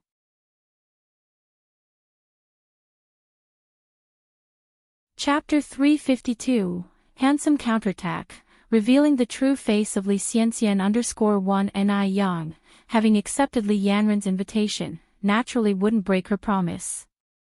It's already the 4th lunar month now, and the weather is slowly warming up. The willows on the river bank are beginning to bud, fluttering in the wind, looking like a girl's slender waist. Ni Yang opened up her wardrobe. She didn't have many clothes, mainly cheongsams and coats, along with one bright red down jacket. All she needed to wear in this kind of weather was a cheongsam. Ni Yang stood in front of the wardrobe and after much hesitation, ultimately chose a blue-green cheongsam. The button loops of the cheongsam were wine red. The combination of blue and red didn't look abrupt, but rather harmonious. She wore a pair of silver-white high heels that revealed a little of her fair ankle and slender calves. Her long black hair was loosely plaited into a fishtail braid that hung over her left breast. A small clip, similar to a hairpin, was tucked behind her ear. As she walked, the short bead chain on the clip quivered, making it look especially pleasing. The cheongsam is a type of attire that is rather selective of its wearer. If slightly mishandled, it would make the wearer seem excessively mature, drab. Yet when worn by Ni Yang, one could see infinite vitality and beauty. A feast for the eyes. She was like an orchid blooming alone in a valley, capable of becoming a beautiful landscape wherever she went. Just as Ni Yang finished changing her clothes, Ni Kuihua's voice came from the courtyard. Yang Yang, are you ready? Yen Ran is here. I'm ready. Ni Yang walked out of the room. Ah! Yang Yang, you look so beautiful. Even though this wasn't the first time seeing Ni Yang dressed in a cheongsam, each time, Ni Yang always impressed, radiating a unique beauty in each cheongsam she wore. Thank you, Ni Yang said with a smile, you're very beautiful too. I mean it, you're really beautiful. Li Yanran went over and held on to Ni Yang's wrist.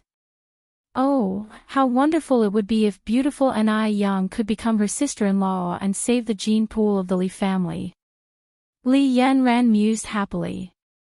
The two greeted Ni Tsuihua, then left the Ni family home.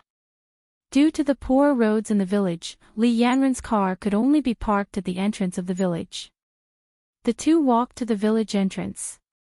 Li Yanran opened the door of the passenger side. Yang Yang, you sit next to me.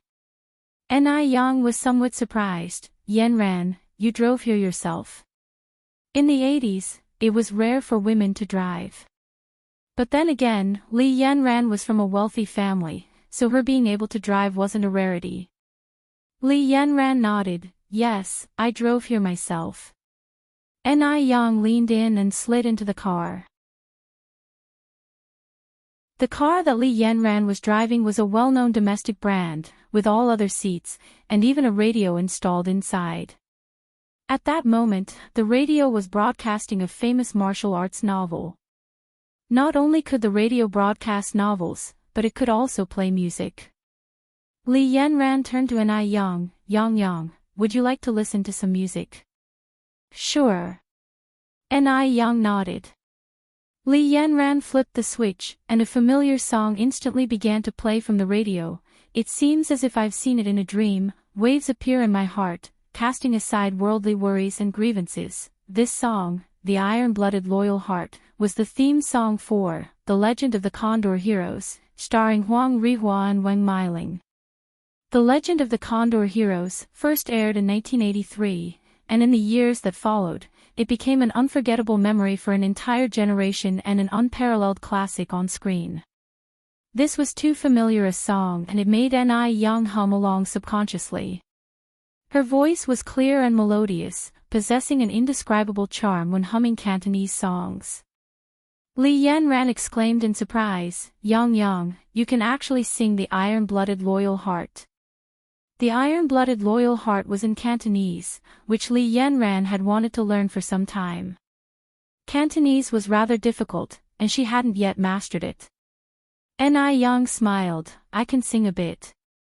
Li Yanran said enviously, Yang Yang, you're too amazing. Ni Yang replied, if you want to learn it, I can share a little trick with you. Yes, tell me. Ni Yang went on, initially, you don't need to focus on nailing every single word and sound. Just try to incorporate a bit of Cantonese flavor into your native Mandarin. Then listen more, sing more. If all else fails, you can remember the phonetic equivalents of the lyrics. Upon hearing this, Li Yanran's eyes lit up. Right. Why didn't I think of that? I can remember the homophonic phrases. Yang Yang, you're too smart. Chapter 353, Handsome Counterattack, revealing the true face of Li Xianxian_2. Ni Yang bashfully rubbed her nose and modestly said, just as so. The Li family's residence was located right in the heart of the city. Traffic in Beijing at this time was still convenient with no traffic jams, so they quickly reached the Li family's villa. Yang Yang, we're here. All right. Ni Yang opened the car door and got out. Li Yanran led Ni Yang inside. The Li's house was decorated in a Western style, with plenty of modern touches seen throughout. The gathering was held in the back garden. By the time Li Yanran and Ni Yang arrived, the back garden was already filled with many people, men and women alike, laughing and chatting merrily. Li Yanran led Ni Yang straight to Li Tingji. "Brother, let me introduce you to Yang Yang, my best friend." "Yang Yang, this is my brother." "Miss Li, you already know Yang Yang, so there's no need for me to introduce you." "Miss Ni, nice to meet you." A light of astonishment flashed in Li Tingzi's eyes as he extended his hand to Ni Yang. "Mr. Li, nice to meet you." Ni Yang reached out and shook his hand. As they shook hands, a small red string slipped from her sleeve. The dazzling red color was like a winter plum blossoming amidst the pure white snow, perfectly complementing her fastening buttons. It was extremely eye-catching. What a stunning woman. However, no matter how beautiful Ni Yang was, he wouldn't be changing his affections, since the person he loved the most was Li Xianxian. Li Xianxian was a very talented woman, while Ni Yang, despite her beauty, seemed like nothing more than an attractive airhead. How could she compare to the talented Li Xianxian? Li Tingji did not take fancy over beautiful women who were empty inside. Maintaining a proper smile on her face, Li Xianxian greeted Ni Yang, "Yang Yang." "Sister Xianxian, what a coincidence." Ni Yang also smiled. Ni Yang did not expect to see Li Xianxian here today, and Li Xianxian did not expect to bump into Ni Yang at the Li residence. Yes, what a coincidence indeed. Li Tingji asked in surprise, "Xianxian, you know Miss Ni?" Li Xianxian nodded. "I had met Yang Yang at Granny Mo's house before." Yang Yang is the divine doctor who cured Xiao Dai's illness. Having previously been put in her place by Ni Yang, Li Xianxian wasn't about to make the same mistake. She was waiting for a perfect opportunity, one that could lead to Ni Yang losing face. With so many people here today, it wouldn't be too hard to embarrass Ni Yang. Li Tingji nodded and exclaimed, "Miss Ni is really amazing." Ni Yang replied with a light smile, "Just fulfilling my duty as a doctor." Li Tingji was stunned. He did not expect Ni Yang's response to be so indifferent, as he thought Ni Yang would seize the opportunity to boast about herself. However, Ni Yang did not seem to have any intention of doing so. This girl seemed different from his initial impression of her. "Yang Yang, let me introduce you to some of my other friends," Li Yanran said. "All right." Ni Yang nodded. Li Yanran led Ni Yang to a group of young men and women. "Let me introduce you to everyone. This is my recently acquainted good friend, Ni Yang, Yang Yang for short." "Nice to meet you, Yang Yang. My name is Xiao Xiaoqi. Im Fong Kai. You can just call me Kai. I grew up with Yanran. My name is Lin Xiaoyu, but everyone calls me Little Lin. You can call me that too, Yang Yang. Im Fong Ju. I'm Zhou Dajuan." Everyone was quite enthusiastic when greeting Ni Yang. Ni Yang was beautiful and had no conceit, making her popular among the crowd. Particularly among the young gentry, who couldn't tear their eyes away from her. Beauty was not rare in Suzhou City, but a beauty like Ni Yang, stunning inside and out, was indeed scarce. Not only was she beautiful, but she also had a great figure. Covered by her cheongsam, her waist was so slender that one might think it could snap at any moment. And yet, despite the body-hugging cheongsam, she did not seem the slightest bit provocative. Instead, she seemed even more pure and charming. She was as beautiful as if she had stepped right out of a painting capturing the beauty of Jiangnan's water towns. "Yang Yang," Little Lin exclaimed in surprise, "how did you braid your hair? It's beautiful." Ni Yang smiled and said, "This is called a fishtail braid. If you like it, I can braid your hair this way too." The fishtail braid was a style that only became popular in later years. In this era, people had yet to discover this kind of braiding, so everyone found it very novel when they saw Ni Yang sporting one. Moreover, Ni Yang had adorned the lengths of her fishtail braid with pearls, making it look very fresh. Chapter 354, Handsome Counterattack, revealing the true face of Li Xianxian_3. Really? Yes. Ni Yang was standing behind Lin, helping her style her hair into a fishbone braid. All girls love beauty. As Ni Yang was braiding Lin's hair, a few privileged young ladies crowded around her, hoping to learn the skill. Ni Yang was not stingy with sharing her expertise. She was explaining in detail while braiding, her face full of concentration, sunlight highlighting her with a warm, golden light. Typically, anyone capable of creating something as lovely as this fishbone braid would hoard their expertise to themselves. However, Ni Yang didn't. She explained earnestly and everyone quickly picked up the method from her. She was more than glad to share beautiful things with others. So, all of them grew to like Ni Yang even more after this episode. After the fishbone braiding lesson, the girls began a discussion about Ni Yang's perfect skin. Yang, your skin is flawless. What skincare products do you use? I use Ice Silk Skin. Ni Yang even dropped a little advertisement for the product. Ice Silk Skin. I think I've heard of that product. I also use Ice Silk Skin, their products are genuinely good. It's just that their anti-wrinkle cream and whitening cream sell out pretty fast, so it's an advantage if you order them in advance. You don't just need to order in advance, you must do it a few months ahead. I'm currently using their aloe vera range. It's rather great, even better than the foreign imports. I've been trying to pre-order for quite some time now. Is Ice Silk Skin really that good? Definitely. Then I'll also buy a set and try it. Just the name Ice Silk Skin sounds pretty high-end. There was a faint shimmer in Ni Yang's eyes.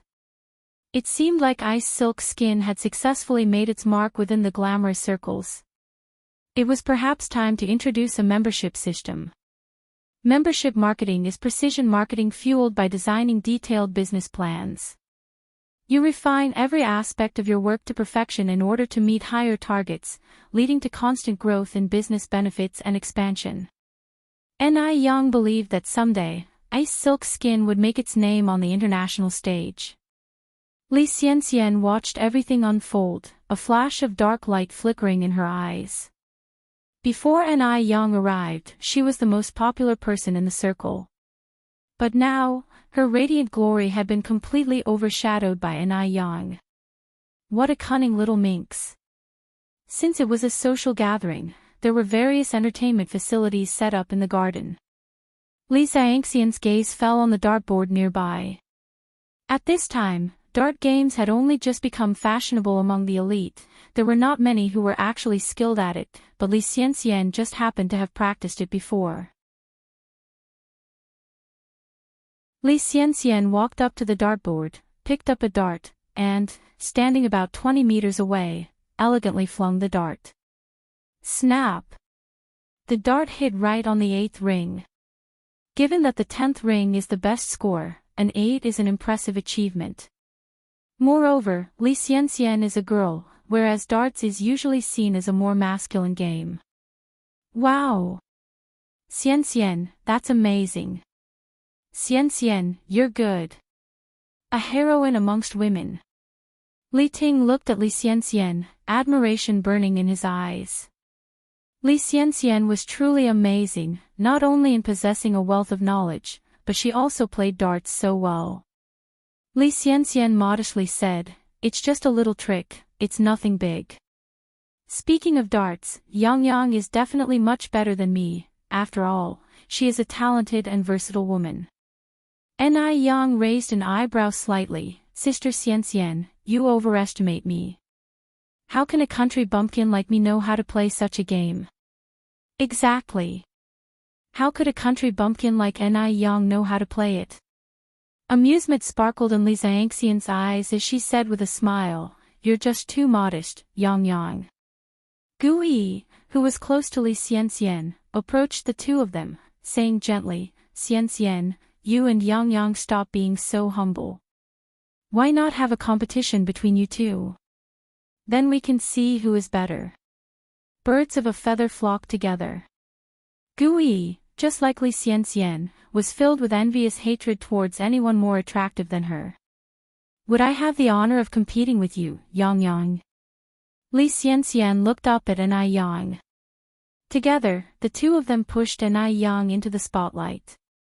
If she refused now, it would certainly leave a poor impression. The pair obviously wanted to make her look foolish.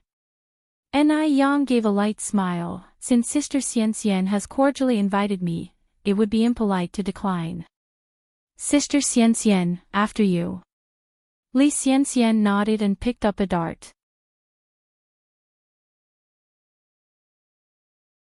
Chapter 355, Handsome Counterattack, revealing the true face of Li Xianxian_4. Wait a minute. Gu Yi reached out to stop Li Xianxian. Li Xianxian turned her eyes to Gu Yi. What is it, Yi? Gu Yi continued, since it's a competition, we should set up the rules and stakes for the game. Otherwise, it wouldn't be fun. Stakes? Li Xianxian curiously asked, what do you think the stakes should be, Yi? Gu Yi replied with a laugh, the bigger the stakes, the more fun it'll be. I just don't know if Miss Ni is brave enough to play. As she said this, Gu Yi turned her gaze towards Enai Yang, with undisguised provocation in her eyes. Enai Yang looked unperturbed. Miss Gu, just say what you want. As long as Sister Xianxian agrees, I have no objections. Li Xianxian said, go ahead, Yi. I'm willing to follow the rules of the game. Gu Yi carried on, how about the loser performs a striptease to liven up the atmosphere? Striptease. With so many people present, performing a striptease would make it impossible to hold one's head high again. Such a dare was like grinding the opponent's dignity on the floor. Interesting. Enai Yang's lips slightly curved up. Gu Yi, Li Yanran said with a slight frown, stepping forward, it's just a darts game, do we really need such outrageous stakes? Li Yanran was a little worried for Enai Yang. After all, not many people know how to play darts at this time and Li Xianxian is a master. She didn't want Enai Yang to be at a disadvantage. Gu Yi laughed and said, Yanran, Enai Yang and Xianxian, the people involved aren't saying much. This sentence indirectly told Li Yanran to mind her own business. Just as Li Yanran was about to retort, she was gently pulled by Enai Yang, who signaled her not to worry. Seeing her like this, Li Yanran silently heaved a sigh of relief. Gu Yi continued, the stakes are clear, let me declare the rules now. Miss Ni and Xianxian, you each get 3 darts.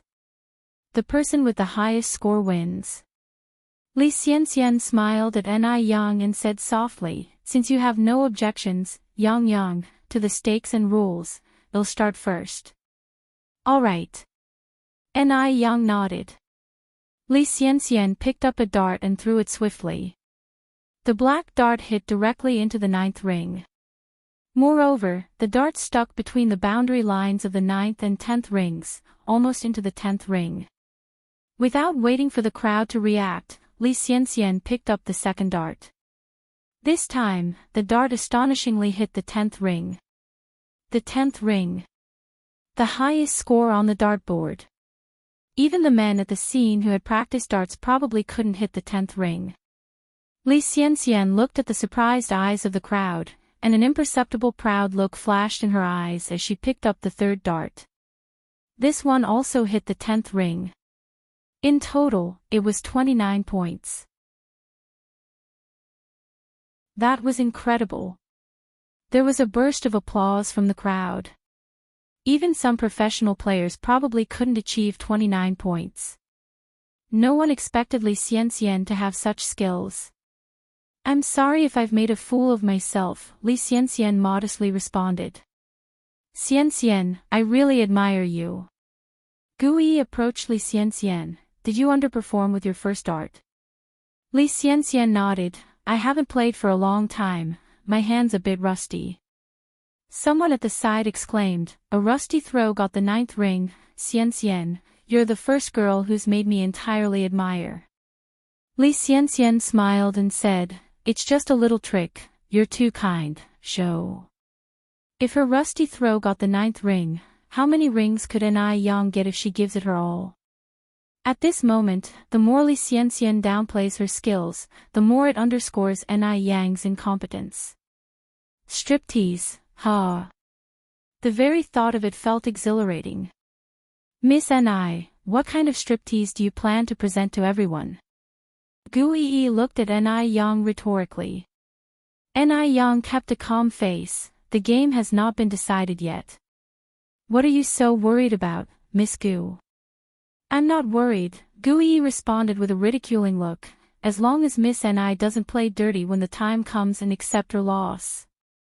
Enai Yang flashed a charming smile. "Honesty is the way of heaven, a gentleman keeps his word." She spoke with such dignity, even Li Ting looked at Enai Yang at this moment. It seems that Enai Yang is not the incompetent beauty as he imagined, she has some cultural foundation, just not as talented as Li Xianxian. Gu Yi laughed and said, "I feel reassured with Miss Enai's words. Whoever goes back on their word after the game, is a contemptible person who loses face."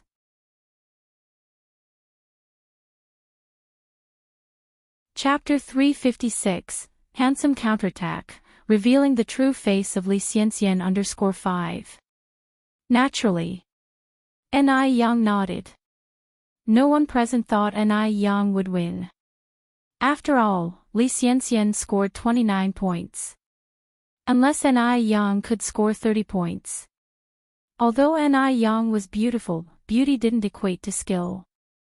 Could she score 30 points? Enai Yang casually picked up 3 darts, half-closed her eyes, aimed at the bullseye, lightly flicked her left hand, and all 3 darts flew out. Her actions were clean and sharp, without a hint of messiness. All 3 of them. She actually threw all 3 at once. Could all 3 hit the dartboard at once? Does she even know how to play darts? Enai Yang was about to embarrass herself, she would become the laughingstock of the venue. A triumphant glimmer flashed momentarily across Li Xianxian's eyes. But the next second, something unbelievable happened. All 3 darts hit the 10-ring score. And they hit the bullseye. All 3 darts were tightly clustered together. This was beyond impressive. Scary. It's really too scary. Li Xianxian's face turned deathly pale. What? How could this be possible? How could Enai Yang, a simple country girl, have such talent? Xianxian, Li Yanran gloated, "What kind of sultry dance are you preparing to perform for us?" A sultry dance? How could she dance that kind of dance? Gu Yi stood up and said, "This round doesn't count." No one could hit the bullseye with all 3 darts at once. This must be a coincidence. Li Yanran retorted, "Gu Yi, your reasoning seems a bit far-fetched, don't you think? You say it's a coincidence, then why don't you go ahead and show us a coincidence of your own? If you can't stand to lose, then don't play." Gu Yi retorted, "If it's not a coincidence, then Miss Enai, please demonstrate for us again." She refused to believe that Enai Yang could be so lucky a second time. Upon hearing this, everyone around nodded in agreement. Hitting the bullseye with 3 darts at once, it truly was a bit unbelievable and could indeed be mere coincidence. Gu Yi, you're just stirring up trouble. Li Yanran was furious. A sense of relief washed over Li Xianxian's face. It was just a coincidence, she didn't need to panic, in the end, the loser would still be Enai Yang. Enai Yang gave a light smile, reached out to pick up 3 darts, then please watch closely, Miss Gu. Since everyone thought it was a coincidence, she would prove herself with her skills. With those words, she raised her hand. Swish! Swish! Swish! All 3 darts hit the bullseye again. Everyone fell completely silent. The area was absolutely quiet, nobody said a word. Enai Yang continued, "If Miss Gu still thinks it's a coincidence, then how about this? After she spoke, Yang threw another 3 darts. And this time, she threw them with her back facing the dartboard. Her pose was scarily cool. What was even scarier was that all 3 darts still hit the bullseye. Even Li Ting, standing beside her, was dumbfounded. He thought that Li Xianxian was the most impressive girl he had ever met, but he never ever thought that, in this world, there was someone who could beat Li Xianxian. Yang, you're so good. Li Yanran walked over and hugged Yang's arm. I guess some people have no words left now. How is this possible? Gu Yi exclaimed in disbelief. Did you cheat? How could you cheat at darts? There were so many people watching. Gu Yi's accusation was absurd. Yang smiled faintly, the corners of her mouth lifted slightly. Only a dog would go back on its word, so... Miss Gu, don't be a dog. Her tone was gentle but resolute, effectively reprimanding both Gu Yi and Li Xianxian without a single swear word. Xianxian, it's time for you to keep your end of the bet. Li Yanran turned to look at Li Xianxian. Li Xianxian's face was ghostly pale. What was she supposed to do? How could she dance in such a humiliating way? If she danced, she would completely lose face. Tingji, Li Xianxian looked up at Li Ting, her eyes full of mist. Anyone who saw her in such a pitiful state would instantly feel sympathetic. Seeing her like that, Li Ting felt as if his heart was being squeezed. He could barely breathe from heartache. Although Li Xianxian had lost, she wasn't the one at fault. The one in the wrong was Gu Yi. Gu Yi should never have suggested such an outrageous bet. Xianxian, don't worry. Li Ting whispered comforting words to Li Xianxian, then he turned to Li Yanran. Yanran, you're not young anymore. How could you join in the foolish clamor?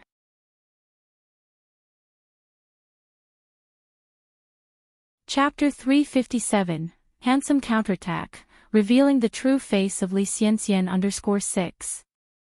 Li Yanran said, I'm not stirring up trouble for no reason. This is a bet, since Xianxian agreed to it, she should fulfill it as promised. Li Xianxian lowered her head, her hands tightly clutching the corners of her dress, embarrassed in a way she hadn't been since that incident with the Mo family. Everyone's gazes cut into her like knives, every look was like a torture. Yang. That horrible Yang was to blame for all of this. It looks like this malicious woman couldn't be allowed to stay. As long as this woman was around, she couldn't get her head up high. Yanran, enough of your antics. Li Tingzi's voice suddenly turned stern. Yang laughed and spoke. Yanran, in this world just as there are gentlemen, naturally, there are also villains. We should be broad-minded and not bicker with untrustworthy people, right? If someone wants to commit such lowly behavior, Yang would allow it. Whether she dances or not, Li Xianxian would lose face today either way. Hearing this, Li Yanran laughed lightly. Yang, you're right, why do we bother with petty people?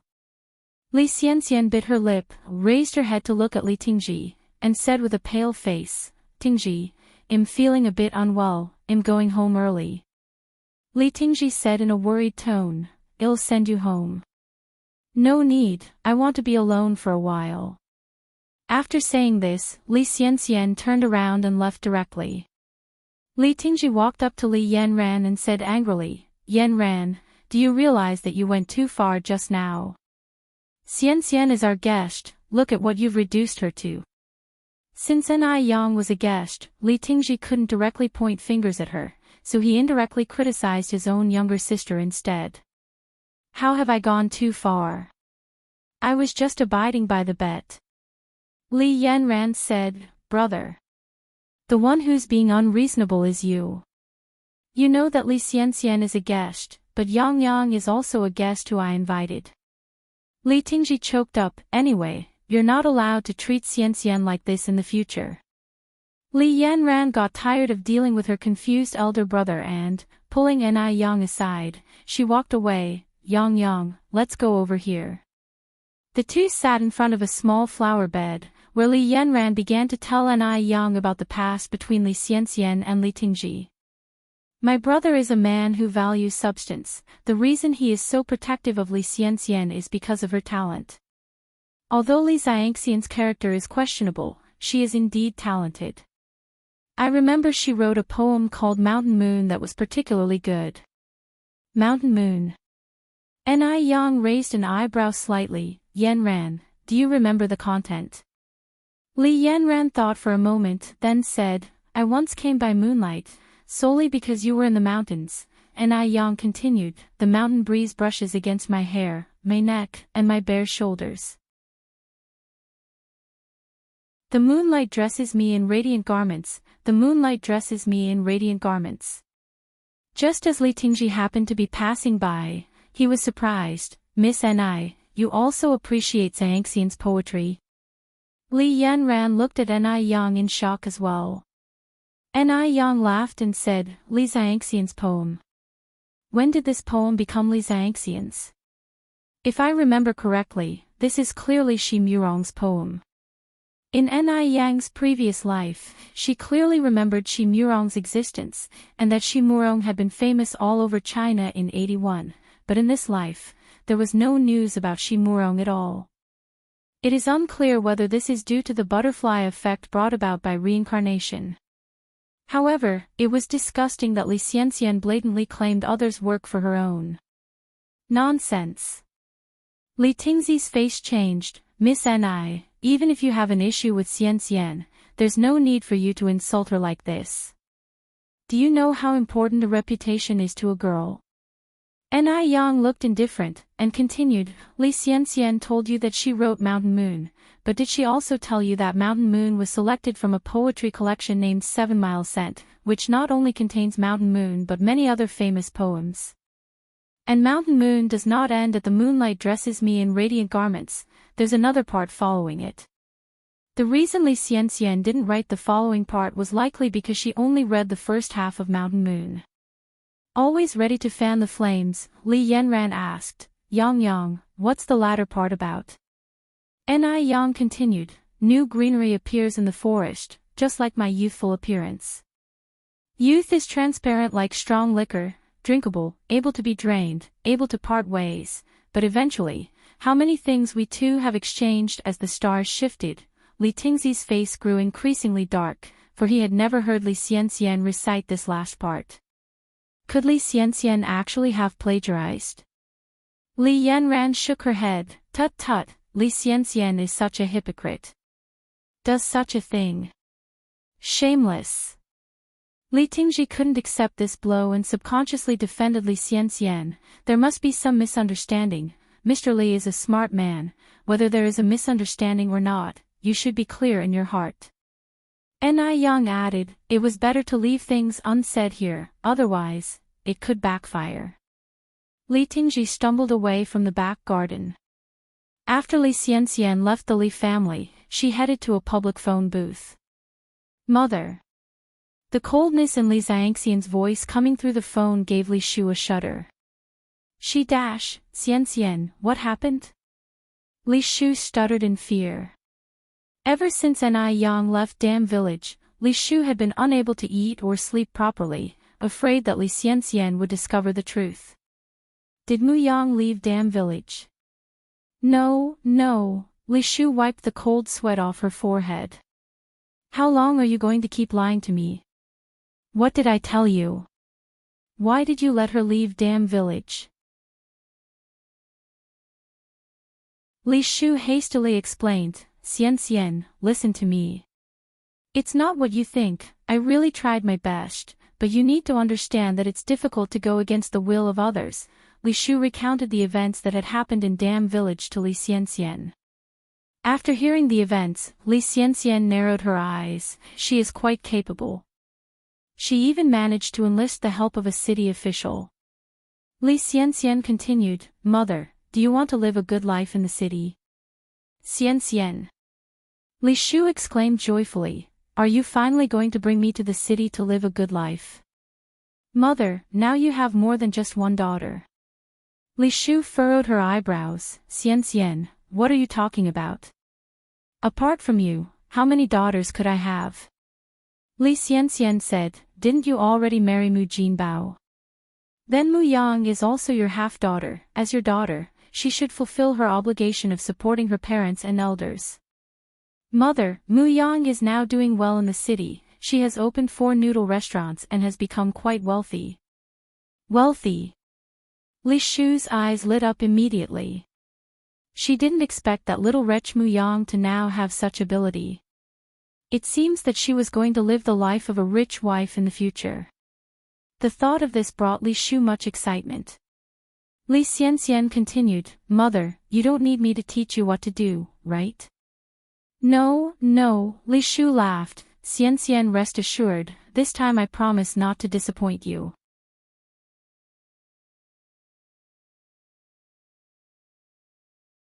Chapter 358, Find Sun Shiwu, Pay Back Tooth for Tooth, Take It All as It Is. _1 Li Xian gave a few more instructions, then said, Mom, you guys should set off as soon as possible. It's better to do this sooner rather than later. Once you get to Beijing, I'll arrange for someone to meet you. Okay. Li Shu hesitated for a moment, then asked, Xian, can I see you this time? Ever since the incident 3 years ago, the mother and daughter hadn't seen each other in person. Their only contact over the years had been through phone calls and telegrams. For anything important, Li Xian would notify Li Shu over the phone. And Li Xian never used a landline. Li Xian frowned slightly, her stance firm as she said, No. But I miss you a lot. Mom, do you want to kill me? Li Xian retorted. Of course not. Xian, why are you talking nonsense? Li Xian continued, since you don't want to kill me, don't ever mention this again. Li Shu sighed, Xian, we can't never meet for the rest of our lives, can we? Li Xian replied, when it's time to meet, we'll meet. Mom, your most important task now is to get to Beijing as soon as possible. Alright, I understand. You take care of yourself in Beijing. After hanging up the phone, Li Shu returned to the Mu family. The Mu family house was the same as before, 3 very low mud huts. The 2 weather-beaten gates were filled with a sense of vicissitudes, as if they could be broken by a gust of wind. The thought of leaving this run-down place and living the good life in the city filled Li Shu with elation. Old Lady Mu was in the courtyard, doting on her grandson. My precious little darling. Would you give Grandma a smile? The nearly 7-month-old baby was chubby, with bubbles of snot on his face. His neck and wrists were piled with fat folds, but his eyes lacked the brightness that a child his age should have, appearing hollow and listless. But nobody in the Mu family noticed this abnormality, treating him as their apple of their eye. After all, he was the Mu family's only grandson. Mom, I have great news. Li Shu entered the courtyard from outside. What's the big news? Old Lady Mu looked up at Li Shu. Mom, Li Shu continued, our Yang is doing exceptionally well now. Old Lady Mu snorted coldly, what great achievements could that ungrateful wretch possibly have? She was just a burden. Not even worth half of her golden grandson. Li Shu laughed and said, I heard from my relatives in the city that Yang is now running 4 shops there, and business is booming. She's now a 10,000 yuan household. Isn't that great news? 10,000 yuan household. In this era, being a 10,000 yuan household was a very big deal.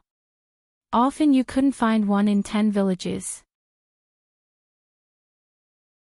Upon hearing this, Old Lady Mu asked in surprise, that wretch is really a 10,000 yuan household now. Indeed, responded Li Shu, my relative saw it with his own eyes. Are you telling me he would lie to me? Mom, our Mu family has finally produced a capable person. It's just a shame that Cuihua has already divorced Jin Bao. Otherwise, you and Jin Bao could have enjoyed her success too, At the end of her words, Li Shu sighed deeply. Old Lady Mu squinted her eyes. Divorced. Even if she's divorced, she's still part of our Mu family. Where is that wretched girl now? Yang is in Beijing now. Li Shu answered. Old Lady Mu then said, Shu, go pack your things. We're going to Beijing tonight. Now that Yang is a 10,000 yuan household, of course they have to go to Beijing immediately. After all, Yang's money is the Mu family's money. If they don't go quickly, what if Tsuhua hooks up with some rogue and gives all the money to him? The Mu family's money should be under her control. It can't be stolen by some rogue. Mom, Li Shu hesitated, then said, there's something else I'd like to tell you, but you'll need to prepare yourself. Tell me. Li Shu continued, my relative told me that Yang has changed her surname. She now uses her mother's surname, and I. Do you think she'll still recognize us if we go to Beijing now? A name change. How dare that wretch change her surname? Old Lady Mu angrily stood up, her eyes glaring. That ungrateful little wretch has really gone too far. She was born a Mu, and even in death shall be a Mu. Just wait. When I get to Beijing, I'll make her change her surname back. I'm her grandmother, you're her mother. Yaozong is her blood brother, she doesn't get to decide whether to acknowledge us or not.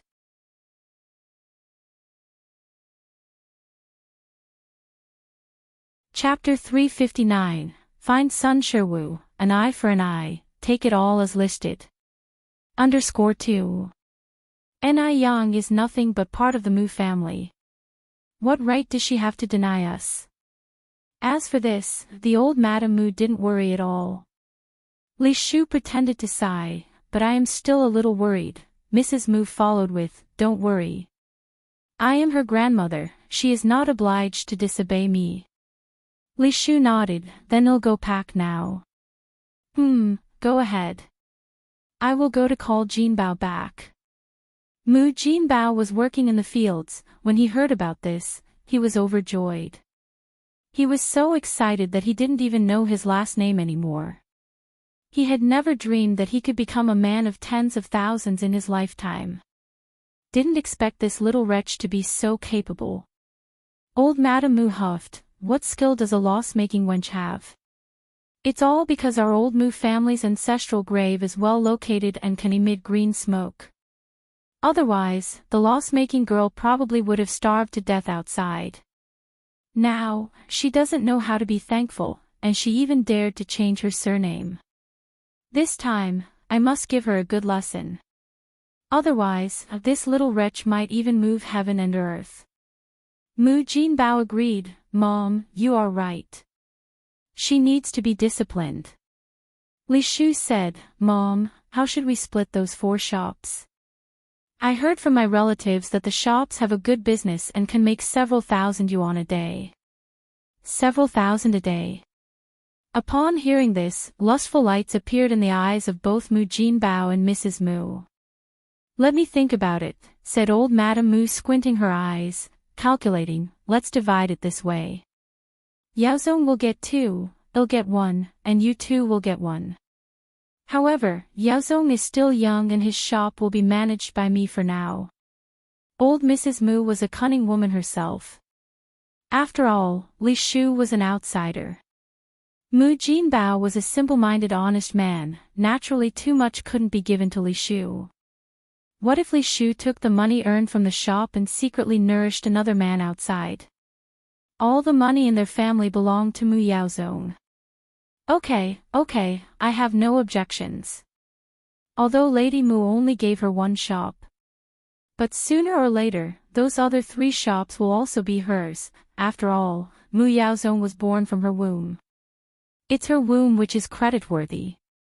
Seeing that Li Shu had no objections, Mrs. Mu nodded in satisfaction. What the Mu family needed was such an obedient good daughter-in-law who could carry on the family line. Mom, there is something I don't know whether I should say or not. Li Shu hesitated to speak. Shu, you speak. Li Shu continued, I think we should find a suitor for Yang Yang during our trip and marry her off early, so that she won't covet our family's money. After all, our Mu family's money shouldn't fall into the hands of outsiders. Li Shu had already made arrangements with Li Xianxian. While introducing suitors to Ni Yang, she would directly sell Ni Yang to human traffickers. To let her have no place to be buried. All the better to get her out of Li Xianxian's way. Mrs. Mu nodded. Shu, what you said makes sense.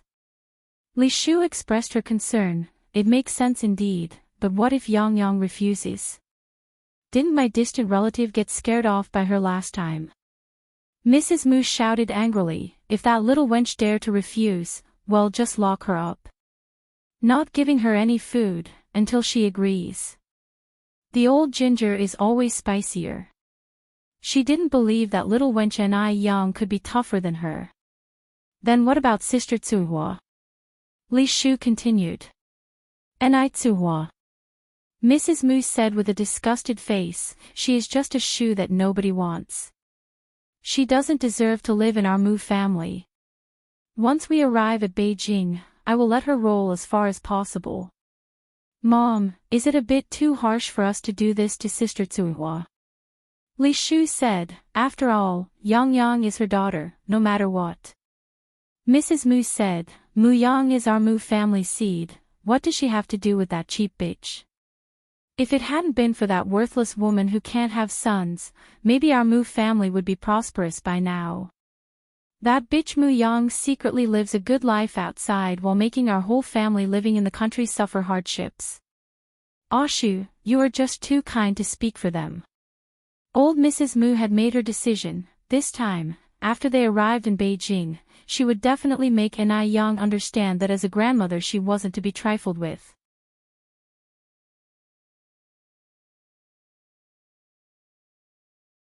Chapter 360, Find Sun Sherwu, an eye for an eye, take it all as per the list. _3. Or else, Ni Yang might believe that her grandma was just a papier-mâché figure. Mrs. Mu, whenever she thinks of Ni Tsuehua and her daughter using Mu family's money to live freely and comfortably, was getting so mad that her liver hurt. The family of 5 took all their belongings and went to the county city overnight, but since it was late when they arrived, the train tickets to Beijing were only available 3 days later.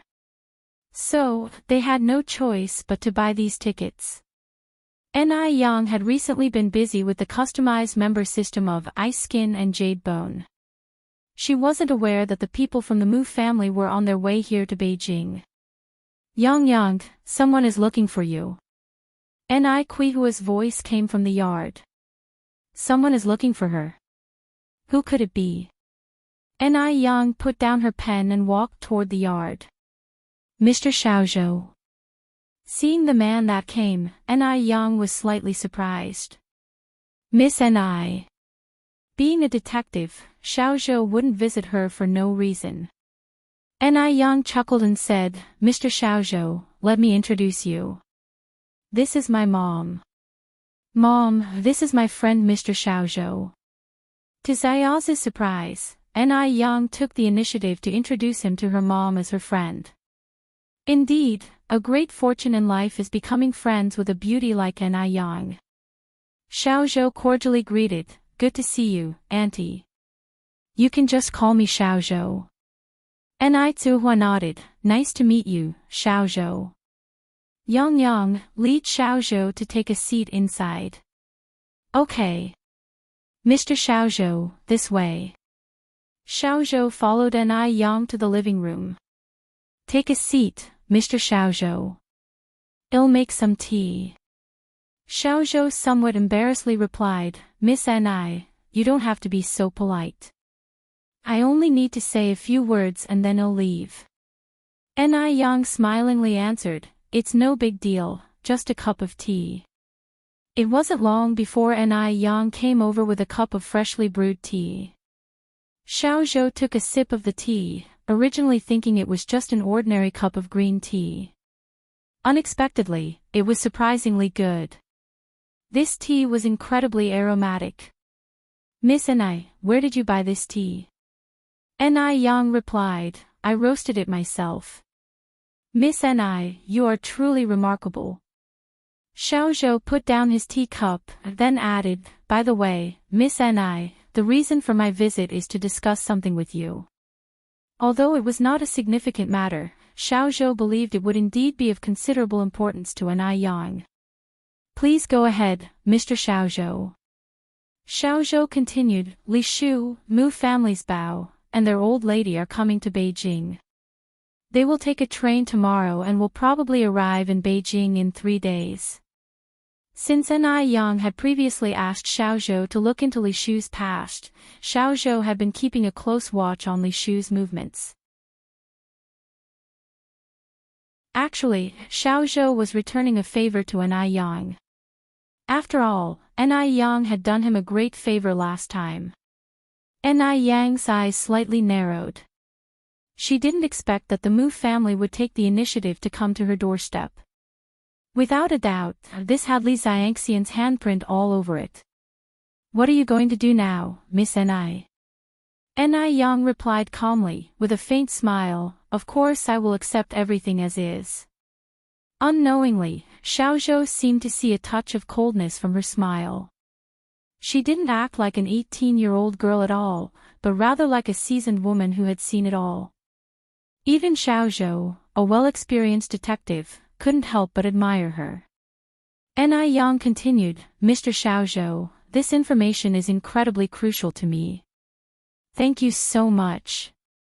Xiao Zhou replied, Miss Ni, as you also said, we are friends. Friends should help each other out. If there's anything I can help you with in the future, feel free to tell me. Okay. Ni Yang nodded, then added, my friends all call me Yang Yang. You can call me that too, Mr. Xiao Zhou. Ni Yang was very willing to make friends with the detective, which was one of the reasons she offered to help Xiao Zhou cure his insomnia. Xiao Zhou chuckled and said, Yang Yang, then you can just call me Xiao Zhou. There's no reason for friends to call each other Mr. or Mississippi. Ni Yang agreed without any pretense, okay, Xiao Zhou.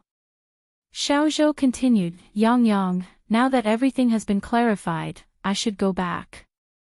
There's still work to do at the bureau. Ni Yang stood up and said, wait a moment, Xiao Zhou. Xiao Zhou halted, puzzled. Ni Yang came back quickly, carrying a large glass jar full of tea leaves. Xiao Zhou, you like tea, don't you? This is for you. This is too valuable, I cannot accept it. Such a big jar of tea leaves must have taken a long time to collect, not to mention the time to roast them.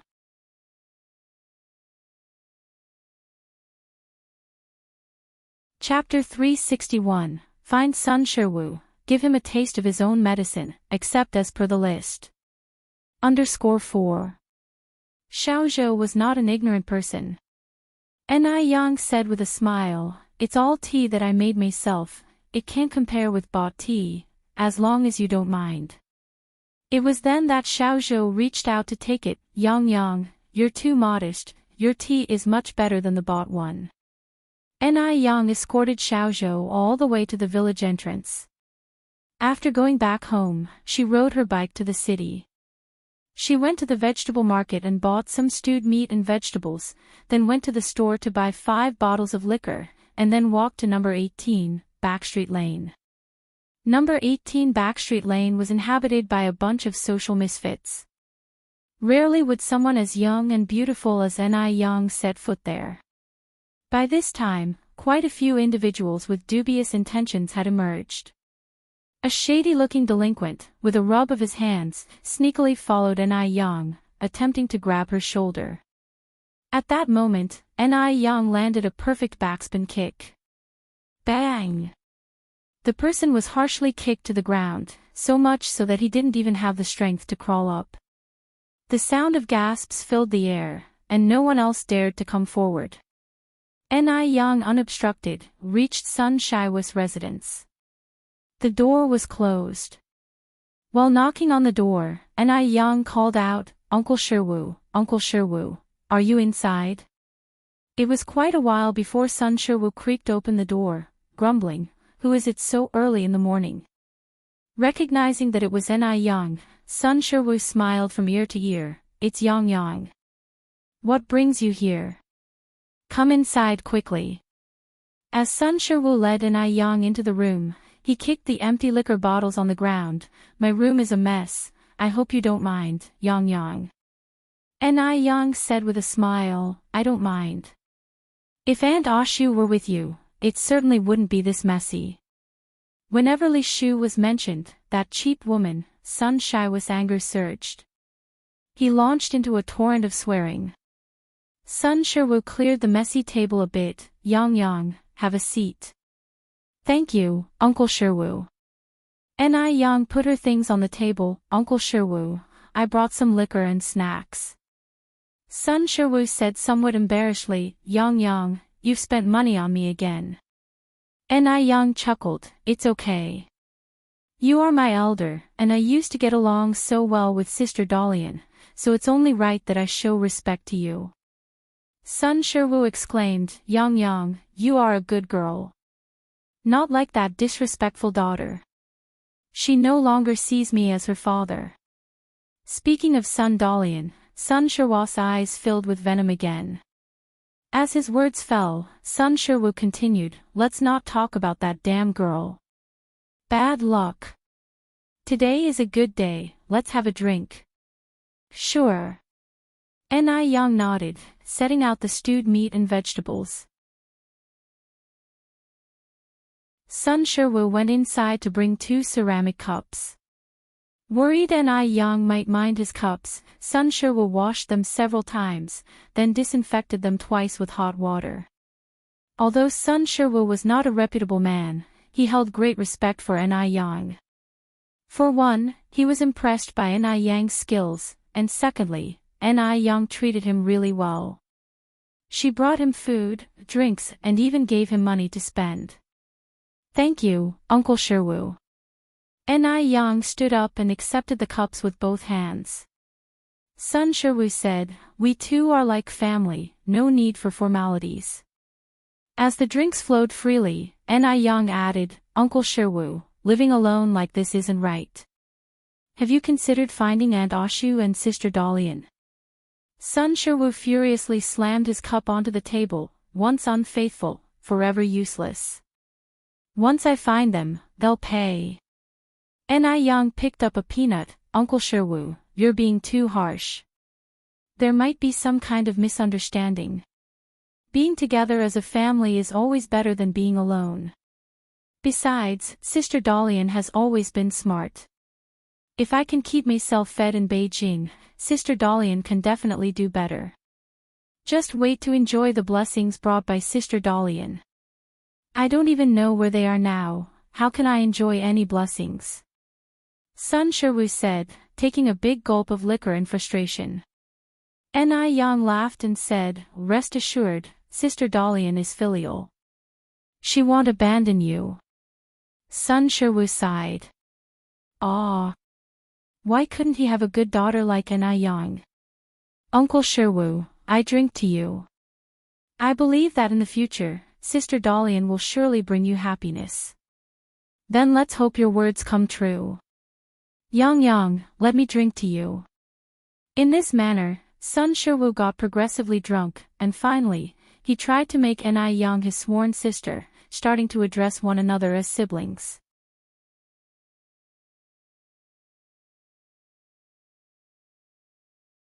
Chapter 362, Find Sun Sherwu, Retaliate tit for tat, Take everything exactly as it is.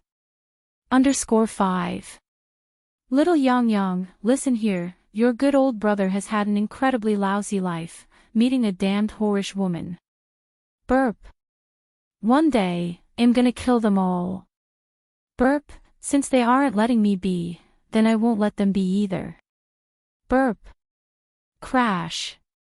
The drink's glass falls to the ground, and Sun Sherwu collapses on the table, unconscious. Uncle Sher. Ni Yang spoke softly. Only Sun Shiwa's snoring was heard in response. Uncle Sher. Ni Yang gently pushed Sun Shiwu. Drink, I can still drink. Sun Shiwu slurred. Ni Yang slightly raised her eyebrows, took out 100 yuan note from her pocket and placed it on the table, then turned and left. After leaving the back street, Ni Yang made a round of the local noodle restaurant and milk tea shop. The businesses of the milk tea shop and the noodle restaurant were as booming as ever. She absolutely couldn't let Elder Mu and Mu Jinbao influence the business of her noodle restaurant and milk tea shop. Even if it did not cost much money, it still seemed exasperating. Ni Yang narrowed her eyes. After leaving the noodle restaurant, Ni Yang went to Xiaozi's detective agency. Xiao Zhou was a detective, there's nothing he didn't know unless he didn't want to. About an hour later, Ni Yang left the detective agency. On the other end, Li Shu, Mu Jinbao, and their group had already boarded a train. Perhaps the air inside the train was too stuffy. The moment Mu Yaozong got on the train, he began to cry incessantly. He made so much noise that none of the passengers in the carriage could sleep. Grandmother Mu cradled Mu Yaozong. Her whole demeanor was incredibly affectionate. Grandmother's good grandchild, don't cry. Once we get to Beijing, your grandmother will take you to live in a mansion, eat delicious food and drink spicy things. Let's just endure it for a bit longer. In the face of her golden grandson, Grandmother Mu could not help but present him the best things. Li Shu and Mu Jinbao were in the back seat, discussing how to run the businesses once they reached Beijing. The two even planned what kind of house to buy. After all, the Mu family was rich now. Naturally, they couldn't live too poorly. Soon, the day passed. When Sun Shiwu woke up again, it was already the next morning.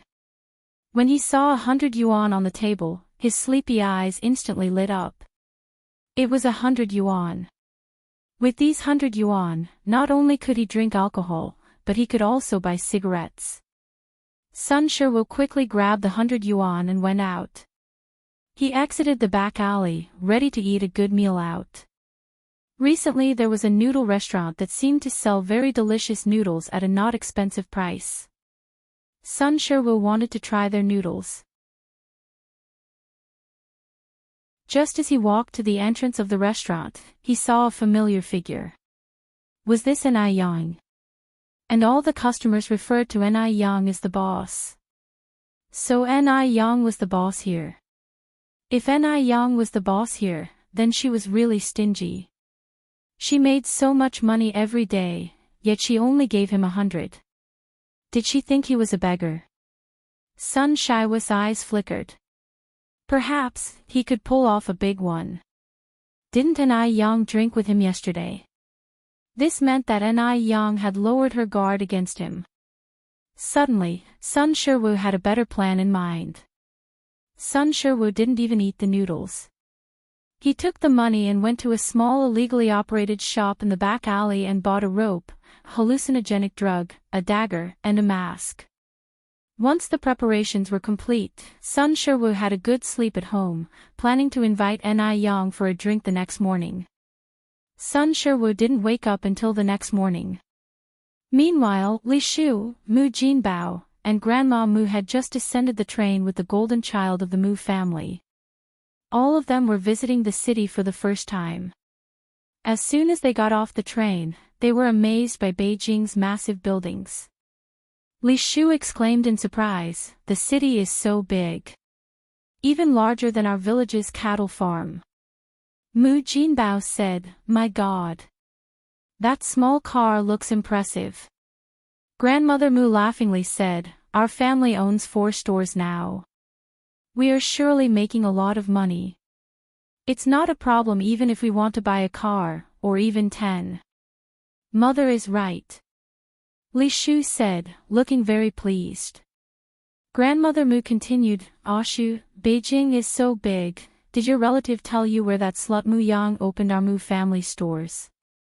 Beijing was huge, and as they were all unfamiliar with the area, they feared it would be difficult to find Ni Yang.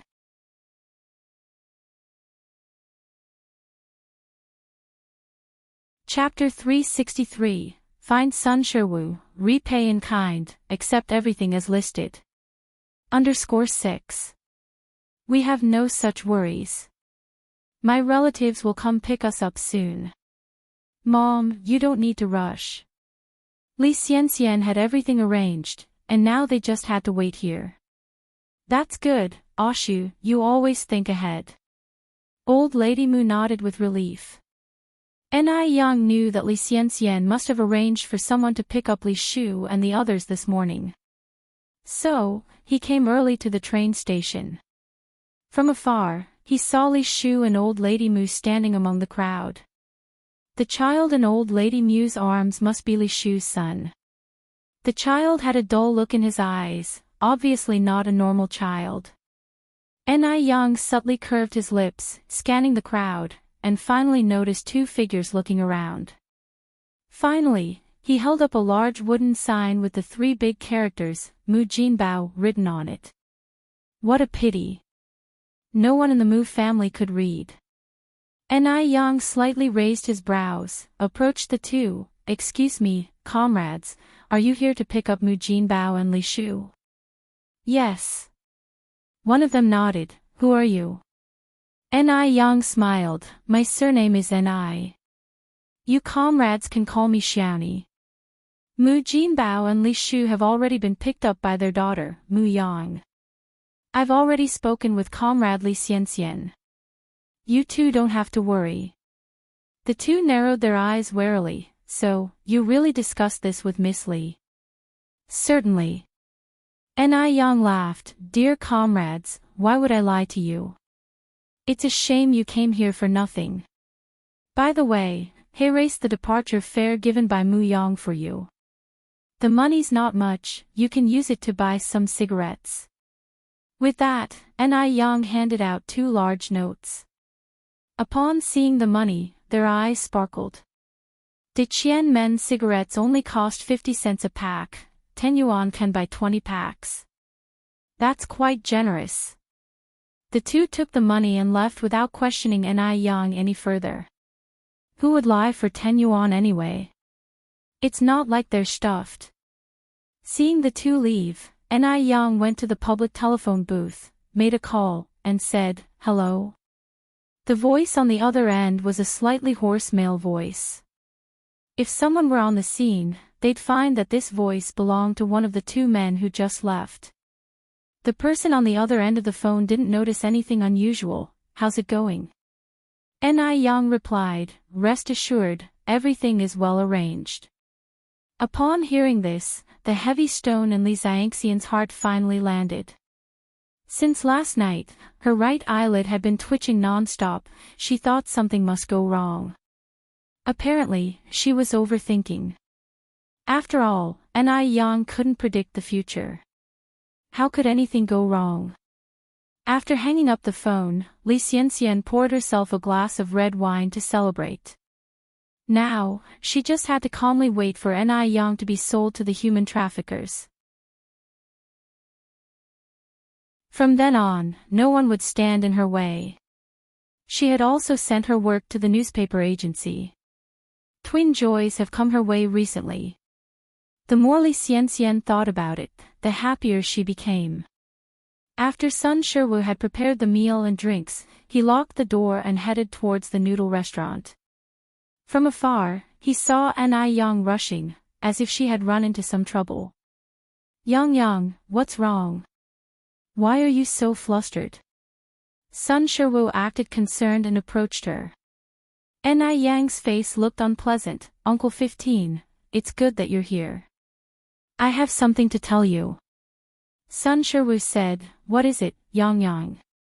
As long as Uncle 15 can get it done, I won't hesitate even if I have to go through fire and water. Ni Yang stuttered, seemingly unable to spit it out. Yang, what can't you say to Uncle 15? Sun Shiwu blinked and suggested, why don't you come to Uncle 15's house? We'll wine and dine, and have a chat. Okay. Ni Yang nodded, followed Sun Shiwu to his house. Sun Shiwu warmly invited Ni Yang to sit down. Ni Yang was no fool, she could tell that Sun Shiwu's warmth had turned sour. Her eyes swept across the room, noticing the ropes in the corner and the dagger hidden under the bed. She understood everything. Like father, like daughter. Both Sun Shiwu and Li Xianxian were ungrateful wolves that could never be tamed. Yang, have a drink. Sun Shiwu poured a cup of wine for Yang. The intense aroma of wine filled the air, mixed with a slight odd smell. Seemingly, there's something wrong with this wine. Thank you, Uncle 15, Yang raised the cup, continuing, Uncle 15, I think I saw Aunt Ashu just now. Really? Sun Shiwu was so excited that he even dropped his cup. Where did you see her? Yes. Yang nodded, looking a bit embarrassed, but, Uncle 15, you should prepare yourself, because Aunt Ashu seems to what? Yang, just say it. How should I say this? Yang frowned, appearing at a loss for words. Yang, just say it. Sun Shiwu was getting anxious. Yang let out a sigh and continued, Aunt Ashu has changed a lot. She was with a man, even holding a child in her arms. They were laughing and talking as if they are a family, that wretch. She dares to cuckold me. Sun Shiwu's anger instantly rose to its peak. Yang hastily put down the cup, soothing, maybe I saw it wrong, Uncle 15, don't rush to get angry. People tend to make mistakes when they are impulsive. Yang, Sun Shiwu slammed the table and jumped up, his eyes red with rage. Tell me where that wretch and her lover are now. Uncle 15, may I ask you a question? Yang continued. Speak. Yang went on, have you and Aunt Ashu got a marriage certificate? In the rural areas of the 80s, men and women typically marry with a banquet. Few have marriage certificates. Sun Shiwu shook his head, no. Yang frowned slightly, if there was a marriage certificate, your relationship with Aunt Ashu would be legally protected. If she really messes around, she'd be severely punished by law. If not, it would be hard to deal with. If this gets out, you'd be at a disadvantage. From her appearance, it seems like she has already obtained a marriage certificate with that man, otherwise she wouldn't be on a train. A train station, huh? I'll go find that wretch and her man. Sun Shiwu stormed out.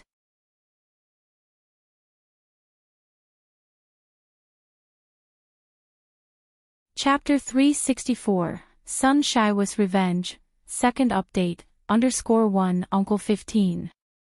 Yang caught up with Sun Shiwu's pace, you need to calm down. Having been cuckolded, how could Sun Shiwu calm down now? I'm going to kill those adulterous bastards right now. Yang tried to dissuade him, Uncle 15, killing is illegal. You mustn't do anything stupid. Sun Shiwu replied without turning his head, worst case, we each die. After 18 years, I'll be a new man again. Yang stood there, watching Sun Shiwu's retreating figure. A faint curve danced at the corner of her lips, her dimples slightly visible, the warm yellow sunlight seemed to drape a mysterious veil over her. Evil grinds itself, let Sun Shiwu and the despicable people from the Mu family rip each other apart. That's just perfect. Next, she simply needs to watch the dog fight from afar. This show definitely wouldn't disappoint her. Train station. It was already past 10 in the morning. The old lady from the Mu family was waiting anxiously, growing more and more impatient. Ashu, when will your relatives arrive? Li Shu was also quite anxious, perhaps they have been delayed. Mother, let's wait a bit more. Mu Jinbao suggested, there's a phone booth across the street. Ashu, why don't you give them a call? Li Shu wanted to call Li Xianxian, but she didn't have her number. My relative doesn't have a telephone at home. She always contacts me from a public phone. Mu Jinbao frowned, what should we do then? We can't just keep waiting. Continuing to wait indeed wasn't a solution. Li Shu thought for a moment, then said, why don't we settle down in a guest house for now? Madame Moose slightly frowned, we're already home. Why waste the money? Let's wait a bit more. Li Shu laughed, Mother, have you forgotten we're a family of 10,000 yuan now? Besides, Yaozong is tired. It doesn't matter if we adults suffer a bit more, we can't make the child suffer. Concerning her great-grandson, the old lady from the Mu family nodded, then let's find a guest house. When Sun Shiwu got to the station, the four of the Mu family were just crossing the street towards him. They were all talking and laughing, presenting quite a warm picture. This scene deeply stung Sun Shiwu. His face turned the color of pig's liver in an instant, a sense of humiliation enveloped his heart. That damned woman. She really had a bastard child with someone else. Shameful. So shameful. She's thoroughly discredited the Sun family. Today, he was going to rid the Sun family of this disgrace. If he didn't avenge this marital affair, what kind of man would he be? Sun Shiwu turned around and entered a nearby shop. When he came out again, he had a kitchen knife in his hand. He was going to kill the four of them. Only that could wash away his hatred. At the crucial moment, he suddenly calmed down. It was daytime and a crowded public space. Even if he did succeed, the police would catch him immediately. If he did succeed, that'd be something, his life for 4 lives would be worth it. But if he didn't succeed and the police arrested him, wouldn't that be doing the adulterous couple a favor? No good. He couldn't take that risk, he had to send all 4 of them to hell. So he had to plan carefully and make sure there were no slip-ups. Sun Shiwu squinted his eyes and quietly followed the 4 of them. Li Shu was a very alert person.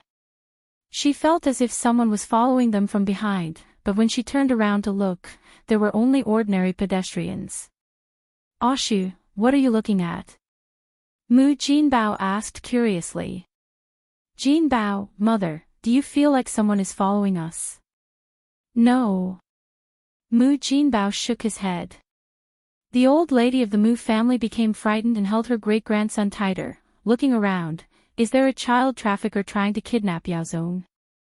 That's possible, Li Shu answered cautiously. There's a guest house ahead, let's hurry in. All right. The 3 people quickened their pace and entered the guest house ahead. When they got inside the guest house, Li Shu still felt uneasy, so she turned around to look outside again. Sun Shiwu quickly hid behind a tree. Li Shu squinted her eyes, puzzled. Was it just her overthinking? Li Shu turned around, and 3 seconds later, she quickly looked back again. There was still no one outside. Perhaps she was really overthinking. Only then did Li Shu walk inside feeling reassured.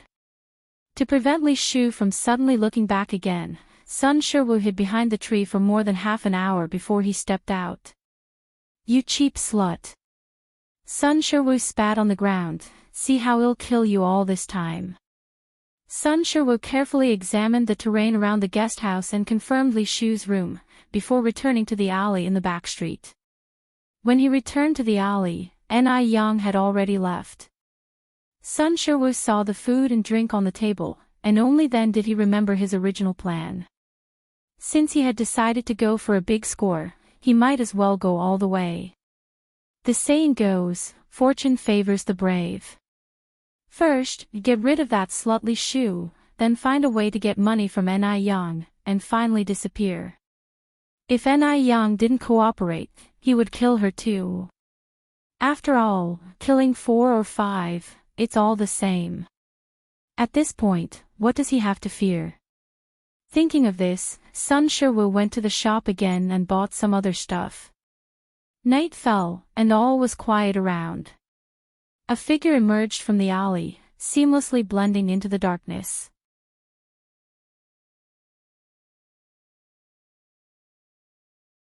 Chapter 365. The crazy Sun Shiwu greatly abuses his top-quality relatives. The boss is back _1. The darkness is the best camouflage, it can also conceal all sins.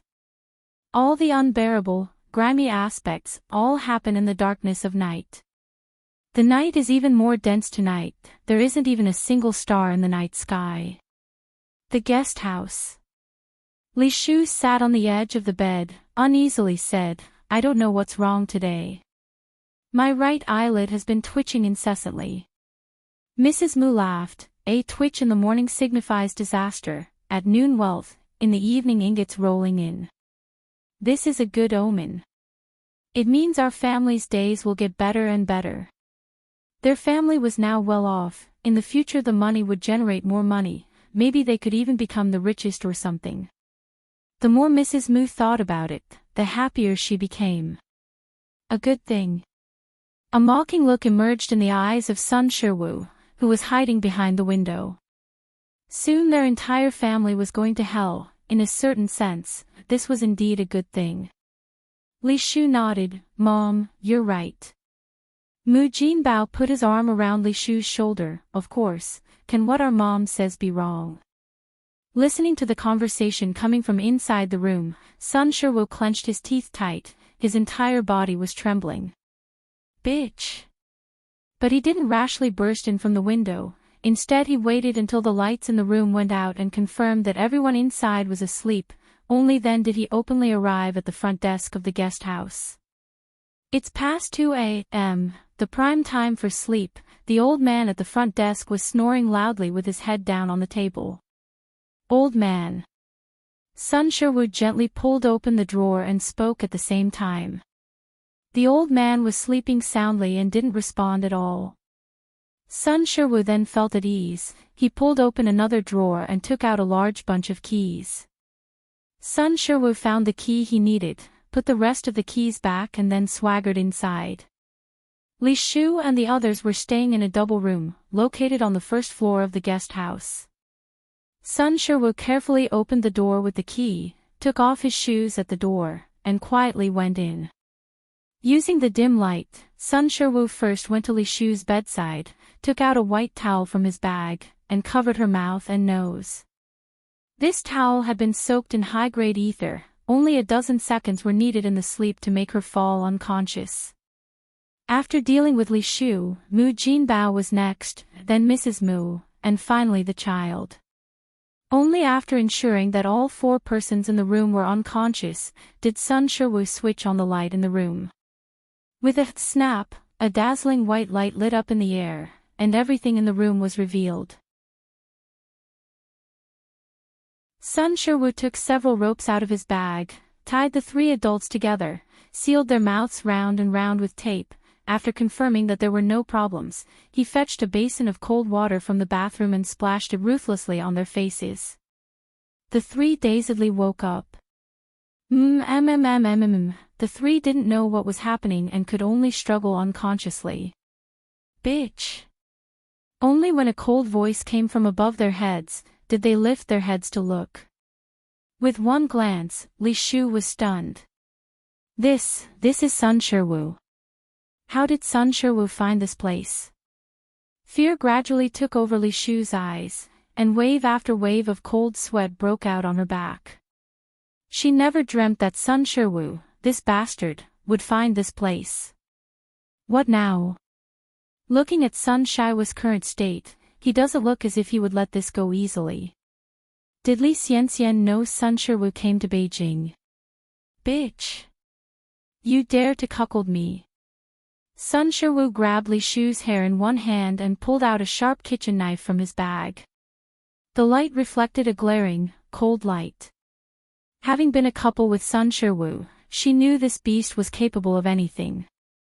Li Shu wanted to cry out for help, but her mouth was sealed with tape and she couldn't make any sounds. Rest assured, I won't let you die easy. Sun Shiwu grabbed Li Shu's hair and fiercely smashed her head against the wall. Bitch! Traitor! You dared to betray me. Betray me and even had a bastard. Li Shu's head was spinning from the impact, the pain unbearable. In just a moment, there was the smell of thick, freshly spilled blood in the air. Mrs. Mu and Mu Jinbao weren't fools either. Now at this time, naturally, they could guess who Sun Shiwu was. Mrs. Mu wished she could kill Li Shu right now. This damn whore. She had a man on the outside, but still lied to them and said she was a chaste lady.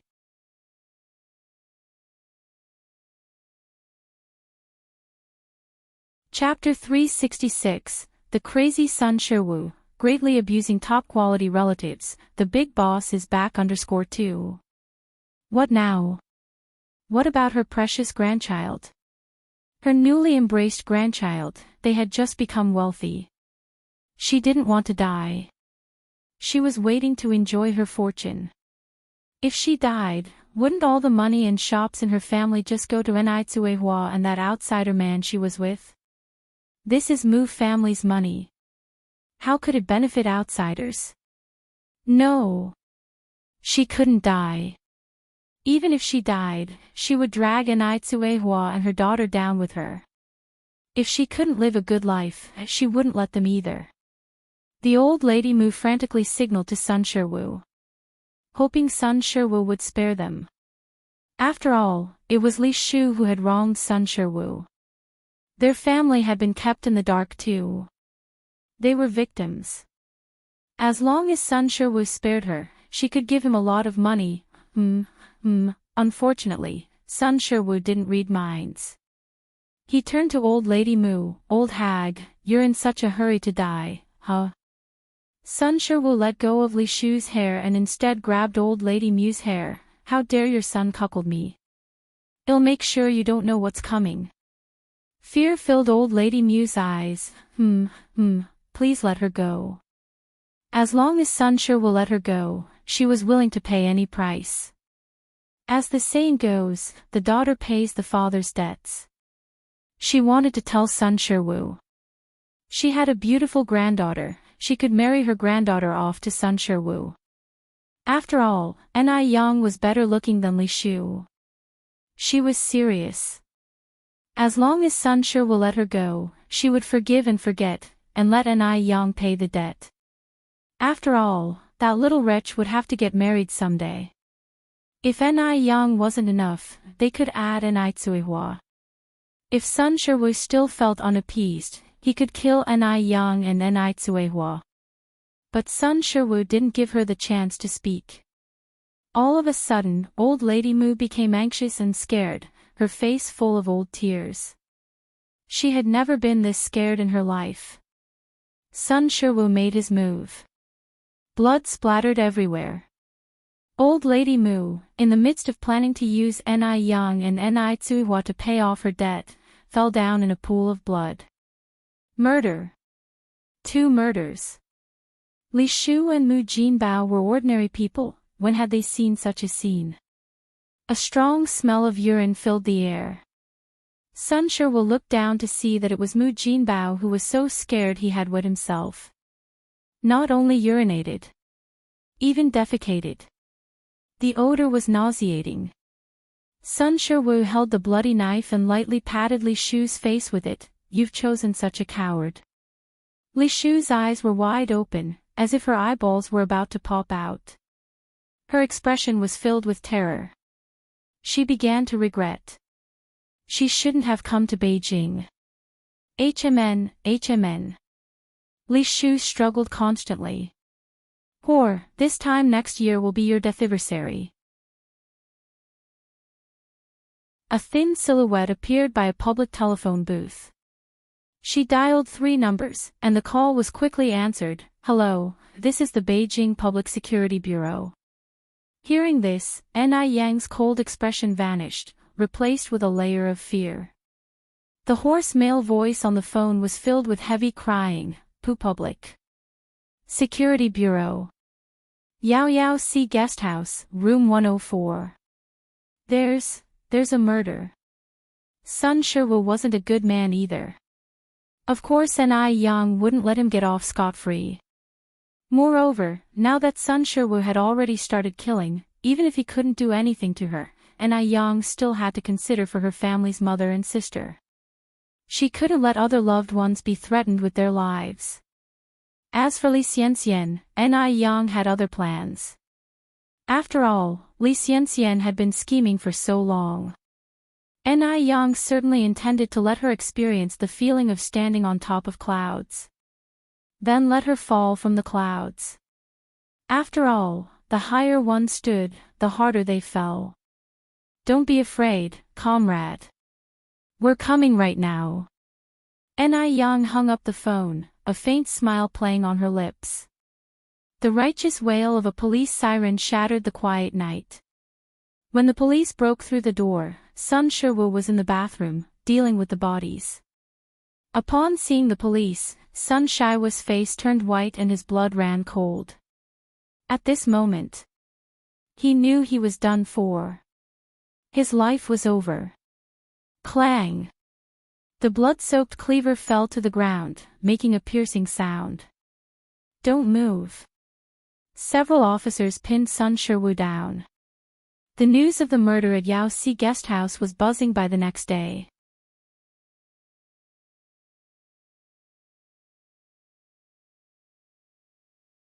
Chapter 367, The Crazy Sun Shiwu greatly abuses his top-quality relatives, the boss is back _3. It just had to be a murder case involving complete family annihilation. Every single one of them, young or old, was gone. There was no one left to contact to identify the bodies. Thankfully, the suspect was apprehended in time. Li Xianxian jerked awake from her nightmare. She had had a very, very terrifying dream. In her dream, Li Shu, covered in blood, was staring at her. She didn't say anything, but her gaze was all the more chilling for it. That cold went clear to her bones. Even thinking about it now, it sent a shiver of horror down her spine. She felt the sunlight streaming in through the window.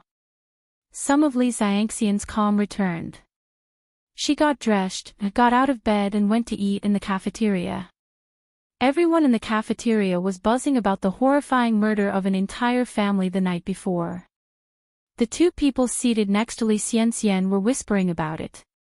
Li Xianxian could hear them clearly due to their proximity. The girl with long hair said, "Xiao Fei. Did you hear? Someone died over at Yao Hai guest house yesterday." Xiao Fei exclaimed in surprise, "Really? Is there any doubt?" said the girl with long hair, "The news is all over town. Didn't you see our entire campus discussing it today?" Xiao Fei followed up with, "Who were the ones that died?" "They say an entire family of 4 died. The youngest was merely a few months old. The oldest was a woman in her 70s, and there were 2 that were slightly young." At this point, Li Xianxian furrowed her brows. Coupled with the dream she had just woken up from, she had a sinking feeling in her heart. Could it be that the 4 people being discussed were Li Shu and the others? Probably not. Li Shu and the others had just arrived in Beijing, and they had no enemies. Moreover, they were currently with Ni Yang. Li Xianxian was already in touch with organ traffickers. As soon as Li Shu's affairs were settled, the traffickers would take Ni Yang away. With these thoughts, Li Xianxian felt somewhat relieved. She picked up a piece of green vegetable and put it in her mouth. Oh my God! Xiao Fei was finding this hard to digest. "Isn't this too horrifying?" "You're telling me," sighed the long-haired girl, "the murderer is a totally cruel person, right? To think they would wipe out an entire family over some grudge or hatred." Xiao Fei couldn't even eat anymore. Has the police found out who did it yet? If this keeps up, who would dare to stay at a guest house? The long-haired girl replied, "I heard the suspect's name is something like Sun Shiwu. I'm not too sure though." Sun Shiwu. Even though Li Xianxian didn't want to remember this name, she couldn't help but do so. She couldn't forget that father who was as evil as a devil. Wait. By rights, Sun Shiwu should be dead. When Li Xianxian left the Sun family with Li Shu, she had specifically lit a pot of coal and closed all the doors and windows in the house. How could he not have died from carbon dioxide poisoning? What on earth was going on? If the murderer was confirmed to be Sun Shiwu, then those who were killed were definitely Li Shu and the others. But how on earth had Sun Shiwu tracked down Li Shu? Li Xiangxian's chopsticks clattered to the tabletop. All color drained from her pale face. If Li Shu was dead, so what? She had no connection to the Mu family, but if all of Mu family was gone, who else would keep Ni Yang in check? Xian, what's wrong? You look really pale. Noting that something was off with Li Xian, Xiaofei turned to look at her. Nothing, Li Xian managed to squeeze out a smile. I'm just a bit lightheaded, maybe because I was up all night writing. Even at a time like this, Li Xian didn't forget to keep up her image as a hardworking writer. Xiaofei said, Xian, you're already so talented and yet you still work so hard, how do you expect the rest of us to live? Exactly, the long-haired girl agreed. Li Xian laughed, have you guys heard of this saying? What saying? Xiaofei asked. Li Xian continued, it's something I came up with when I was down on my luck. Don't laugh when you hear it. Okay, both of them nodded, very curious as to what wisdom Li Xian had distilled from her misfortune. After all, Li Xian was famously talented in their entire school, anything she said was sure to be thought-provoking. Li Xian said slowly, weighing each word carefully, children without umbrellas must run harder. I am different from you. I have no parents, no family, no backing. The only one I can rely on is myself. Therefore, I have to work harder, because only through hard work can I lead a better life.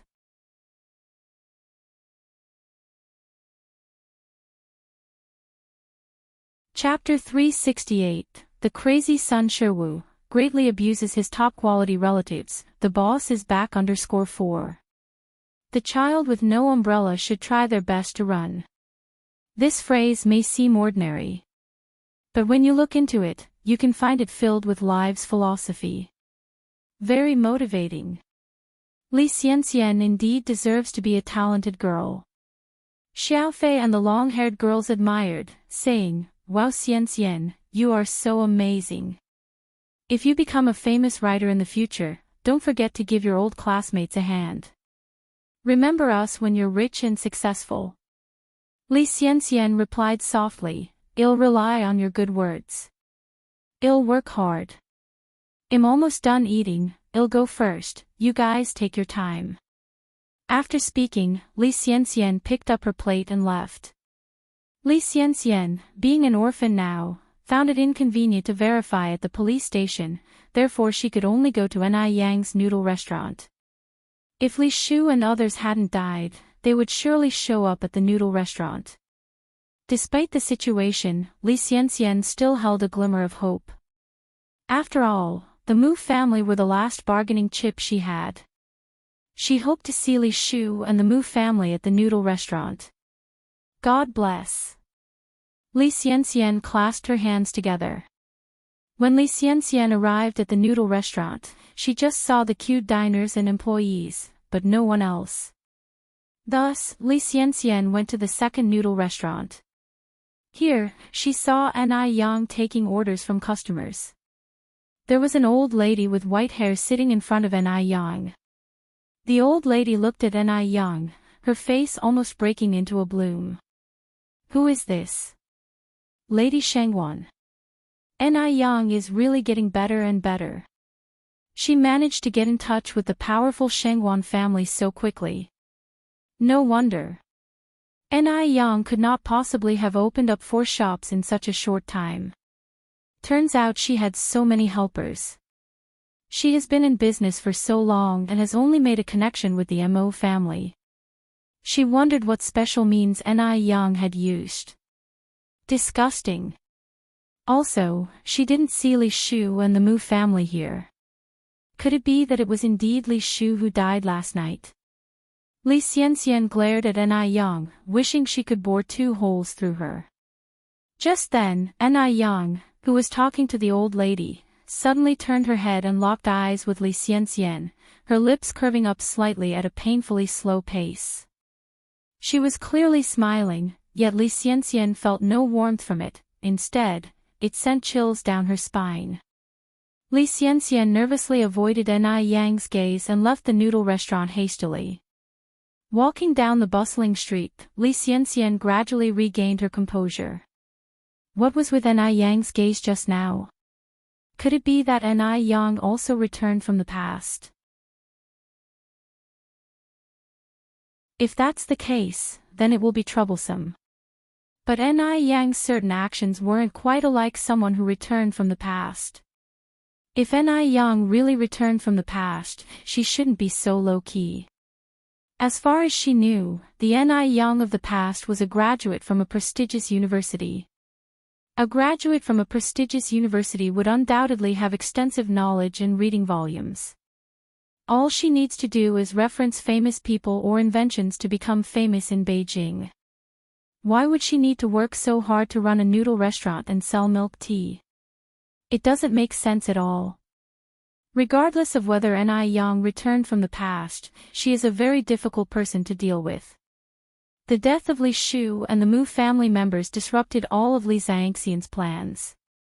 She felt all disoriented and it was unbearable. She didn't know what to do. This was the biggest predicament Li Xianxian had ever encountered in so many years. Time flew by, and in the blink of an eye, a month had passed. During this month, Li Xianxian made great achievements in the literary field. She was now a successful writer. Even internationally renowned masters praised her work by name. This honor isn't something that just anyone can have. Wherever she went now, Li Xianxian was greeted with smiles and became the talk among all the teachers and students. However, Li Xianxian was wary about being complacent. Over this month, she was secretly investigating Ni Yang. Now that there was no one from the Mu family to restrain Ni Yang, she could only rely on herself. Ni Yang has already started planning for the second physical store of Bingji Yufu. The second storefront will definitely be located in a large mall too. First, because of the high foot traffic, and second, because those who can afford to shop in large malls are always financially well off.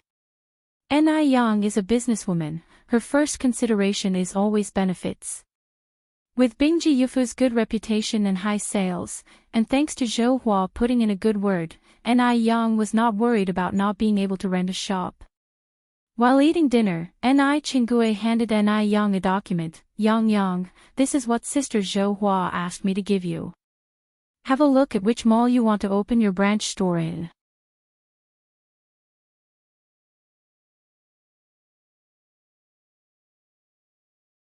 Chapter 369, The Crazy Son Shiwu, greatly abuses his top-quality relatives, the boss is back _5. Alright. Ni Yang agreed. After flipping through some documents, she continued, well, open it at Phoenix Mall.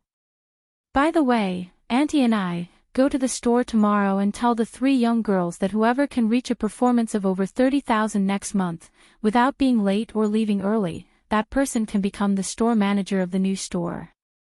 Although Ni Yang herself was a young girl, she didn't find it inappropriate when she referred to young girls. It's as though she were a battle-hardened figure of authority. Ni Qinggui paused. Alright, I'll go tell them tomorrow. In a team, competition brings pressure, and pressure brings performance. Moreover, the new store indeed needs an experienced and capable employee to maintain it. By doing so, it boosts overall performance and stimulates the employee's ambition. 2 birds with 1 stone, why not do it? Ni Yang gave a slight smile. Auntie and I, you've been working hard lately. Ni Qinggui laughed and said, it's not hard at all. It's much easier than when I used to work at the car company. Not to mention I got to meet many more people. Even someone from an unreachable upper-class society. Enriching her knowledge and experience. Ni Qinggui really enjoyed this job. In addition, she had a hunch that Ni Yang's business would become increasingly successful, and one day, the image of individual business owners would be transformed in people's hearts. Country.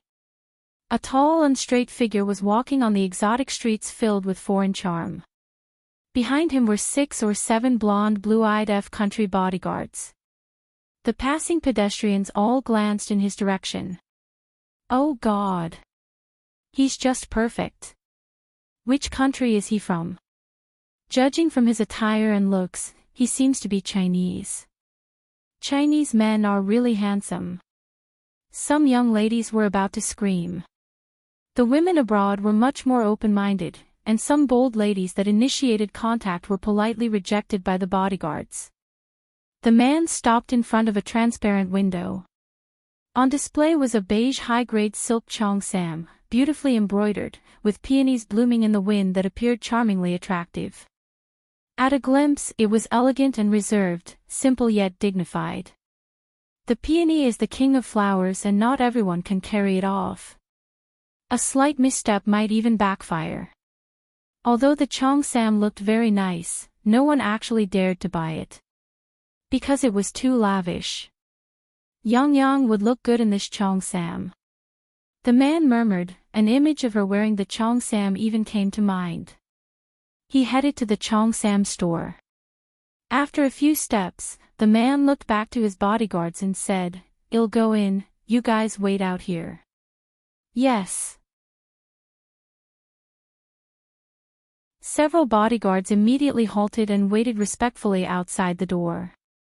The store owner was a 20-something Chinese lady, dressed in a light-colored cheongsam that outlined her perfect figure. Her cheongsam had delicate black edges, and she seemed like a quiet and beautiful lily. A beautiful jade in a humble home. Seeing a customer entered, she immediately welcomed him in. Hello. It was a handsome young man. She couldn't help but look at him multiple times. Moreover, she felt as though there was something familiar about this man's eyes, as if she had seen him somewhere before. Without hesitation, the man walked up to the cheongsam. "Please pack this cheongsam for me." "All right." The store owner nodded and took down the cheongsam from the mannequin. "And these shoes as well." He pointed to a pair of black high heels. Yang would definitely look good in these black high heels. With that thought, a slight curl formed at the corner of his mouth. The frigid man suddenly smiled, looking as if the ice and snow were melting, bringing life back to the earth. The owner was taken aback for a moment, then agreed, "All right, please wait a moment." The man looked around the shop and pointed to a delicate lady's handbag. "Pack that bag for me, too." Next, his gaze fell on a teddy bear that the mannequin was holding. This bear was so cute. If he gave it to Yang, she would definitely love it. "Please pack that little bear as well," he pointed at the bear. The owner apologetically said, "I'm sorry, but this Winnie bear is not for sale."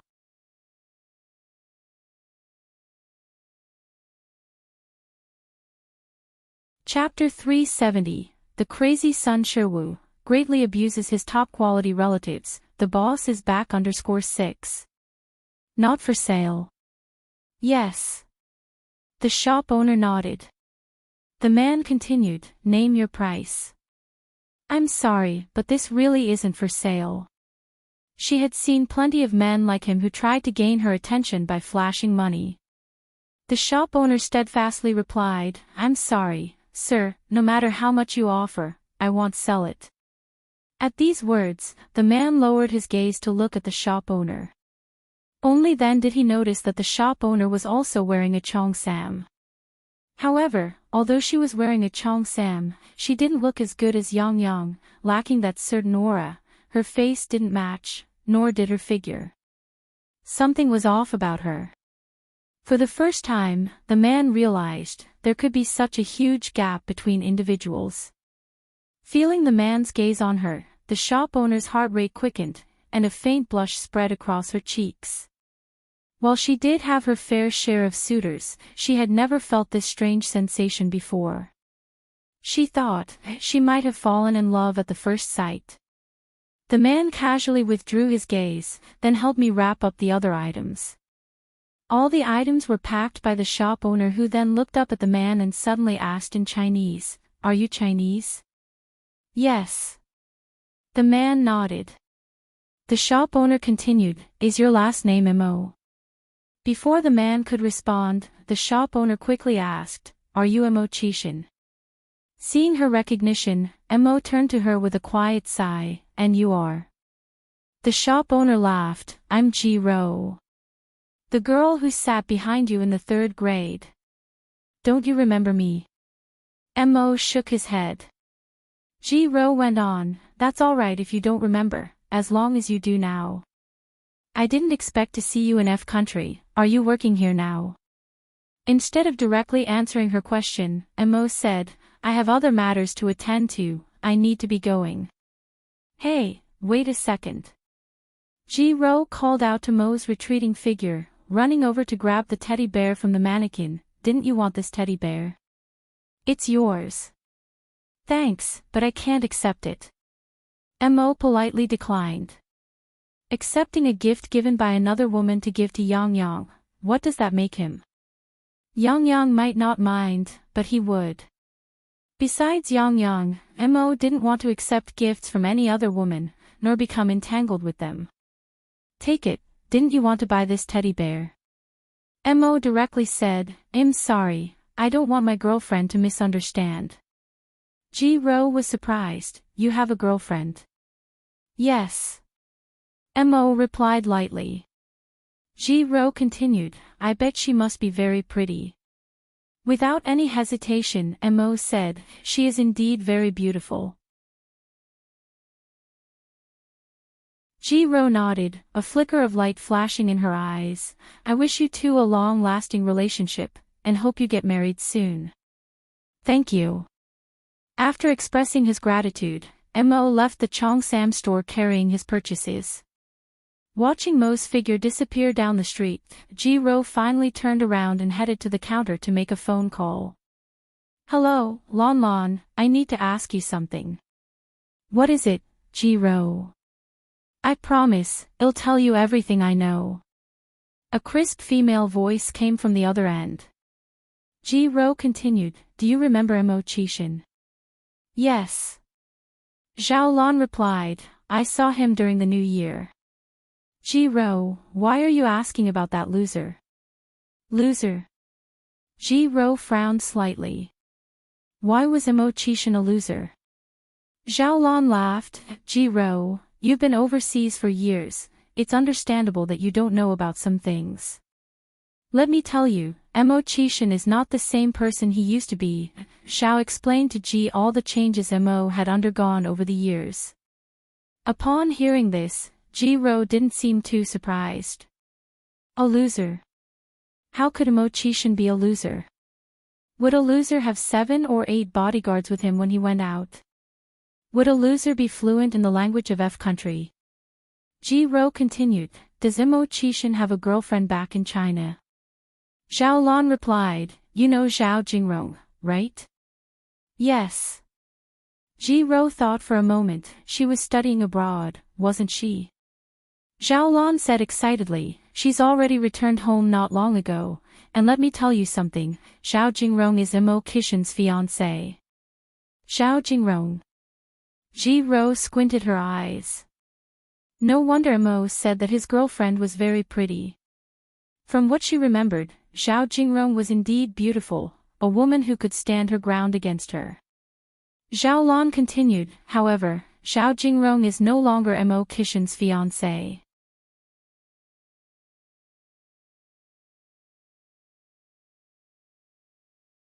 Chapter 371, The Crazy Son Sherwu greatly abuses his top-quality relatives. The boss is back _7, what did she say? Zhao Lan chuckled and said, what else can she say? She just simply didn't think highly of Mo-chishin. Think about it, Mo-chishin didn't even graduate from a regular high school, yet Zhao Jingrong is a talented student who returned from studying abroad. It doesn't take a genius to figure out that Mo-chishin is not good enough for Zhao Jingrong. In addition, I also heard that Zhao Jingrong has vowed to marry no one but Mr. Mog in this life. Upon hearing that Mo-chishin and Zhao Jingrong had called off their engagement, Ji-ro let out a sigh of relief. She continued, "Isn't Mr. Mog quite mysterious? Has Xiao Jingrong ever met him in person?" "I wouldn't know about that." After chatting with Xiao Lan for a while, Ji Ro hung up the phone.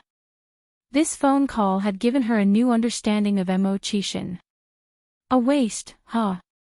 Ji Ro curled her lips. Xiao Jingrong is probably going to regret it this time. She saw it clearly that those bodyguards following Mo Qishan were all from the F country. There really aren't many Chinese people in F country who have such a large influence. Moreover, Ji Ro has also done some research on the mysterious Mr. Mog. She knows that Mr. Mog made his fortunes in F country. Mr. Mog's headquarters are also based in F country.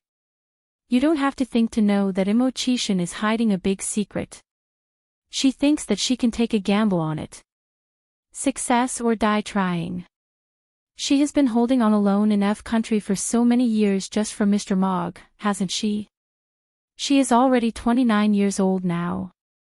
If she waits any longer, her prime years will be over. Therefore, she must take this gamble. Moreover, she feels that Mo Qishan is also somewhat interested in her.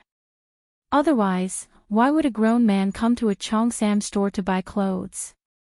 He must have said he already had a girlfriend as an excuse to come to the women's clothing store, to catch her attention. However, she didn't see Mo Qishan for the next 3 days. He seemed to just disappear all of a sudden. Ji Ro then made another phone call to China. After receiving the news that Mo Qishan had returned to the country, Wu Daming immediately went to Jinghua village. The location for the second ice-skin jade flesh had already been chosen, and they were already renovating the shop, so Ni Yang had been busy with things at home. It was already a particular month now, the house was almost finished, and they could start putting up the beams at the beginning of the month. The roses they had planted by the wall had already sprouted new buds, now they were slowly climbing up the wall. In not so long, the green vine will spread over the whole wall, turning into a beautiful rose wall. When Wu Daming arrived, Ni Yang was watering the roses in the corner of the wall. "Sister-in-law." Wu Daming ran up to Ni Yang. "What's up? What's so urgent?" Ni Yang looked up slightly. Wu Daming continued, "Sister-in-law, didn't you ask last time when Brother Six was coming back? Let me tell you some good news, he is on the 3 p.m. flight today. Would you like to come with me to pick him up?" Ni Yang was surprised, really. All in all, she hasn't seen that jerk for 3 months now. Of course it's true. Wu Daming nodded, "Sister-in-law, do you want to go with me to the airport?" "Sure." Ni Yang smiled, "I'm going to give Brother Mo a surprise." "When should we leave?" "We should leave now, it's just 2 hours until 3 o'clock. "Okay, then wait for me. I'll go inside and change my clothes."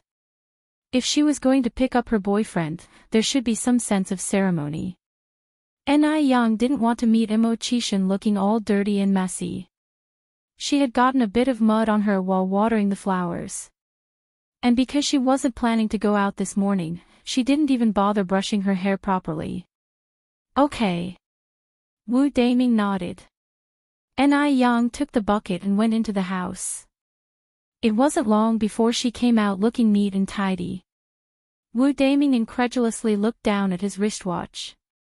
It had not been more than 10 minutes since Ni Yang went inside, and she had already changed clothes and did her hair in less than 9 minutes. This speed was too quick. Wu Daming thought he was in for a long wait. "Let's get going." "Okay." The two walked to the village entrance and got into a car. About an hour later, they arrived at the airport. By this point, Beijing's airport had modernized significantly with a crowd of people waiting at the exit to pick up passengers. Ni Yang was also standing among the diverse crowd. Wu Daming positioned himself behind her to prevent any opportunist from taking advantage of the crowded situation. Immediately upon deplaning, Mo Qishan spotted a familiar figure in the crowd. He must have gone mad. maddeningly longing for his wife. Why would Yang Yang be at the airport? Chishan rubbed his eyes in disbelief, then opened them again, but the scene before him remained the same. It's really his wife. Seeing the person had been pining for, Chishan momentarily forgot about everything else, walked straight over to Yang, and pulled her into a hug. Holding her in his arms and feeling her warmth, Chishan felt a sense of reality. So, he hadn't been dreaming. Yang Yang, I missed you so much. He deeply inhaled the refreshing scent of her hair. Yang wrapped her arms tighter around the dog of a man. Brother Mo, I've missed you too. Upon hearing her words, Chishan hugged her even tighter. If it weren't for the fact they were at the airport, he'd have probably picked her up, kissed her, and swung her around in joy. Single dog Wu Daming at the side, is it really okay for you two to just ignore my existence like this?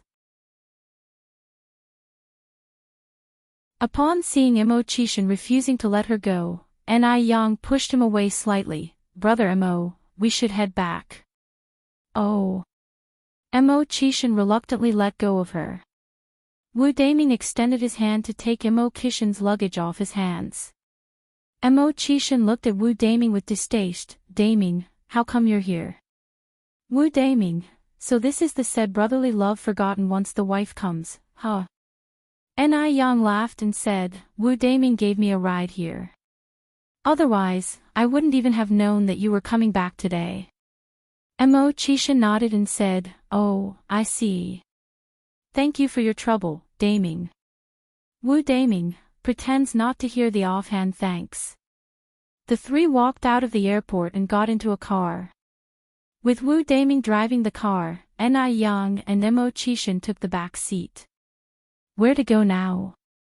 Should he drop Yang off first or Chishan? For the moment, Wu Daming was at a loss. It seemed like Yang could tell what was going through Wu Daming's mind and said, why don't we drop Brother Mo off first? He must be tired after the long flight. Chishan said, I'm not tired at all. Let's take your sister-in-law home first. Yang looked at Chishan and said, Brother Mo, do you recall how you promised me? What happened to the promise of listening to his wife in everything? A man's word is full of lies. Chishan said, let's do this, in major matters, well go with your decision, but can we go with my suggestion for minor things like this? Unable to argue with him, Yang had to agree. Wu Daming compliantly slowed down the car to a crawl. At first, the two sat properly in the back seat. But later, Chishan started getting restless. They sat closer together, and in the end, Chishan daringly pulled her onto his lap. His delicate, thin chin rested on Yang's shoulder, his hands wandering around her waist. Yang, will you come with me to F country next time? The single dog Wu Daming in the driver's seat stealthily glanced at the rearview mirror and immediately felt his innocent heart taking a 10,000-point blow from a love attack. Couldn't bear to look anymore.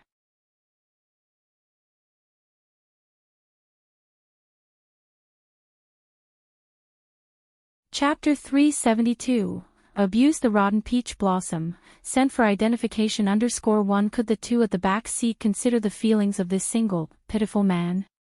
It's uncomfortable. Heart-wrenching. Feels like crying. What to do? He too desires to be in love. Chishan's arm was tightly wrapped around Yang, his chin rubbing against her neck. Yang pinched his chin, slapping his face while saying, you bastard, your beard is poking me. Faintly colored, the stubble on his chin isn't too noticeable, but it pricks against the soft skin, causing a stinging pain accompanied by slight itchiness. Bastard. Wu Daming in the front seat was dumbfounded. Yang actually called Chishan a bastard. It would have been less surprising if she just called him a bastard, but she even dared to slap Chishan's face. It's over. Chishan must be angry now. Hanging around Chishan for such a long time, he knew Chishan's nature well. He has a quick temper. easily angered. His character is quite eccentric. Also, he despises anyone touching his face, not to mention a woman, even his close male friends can't do so. His face is his forbidden area. Is Yang going to get thrown out of the window by Immortality? It's highly probable.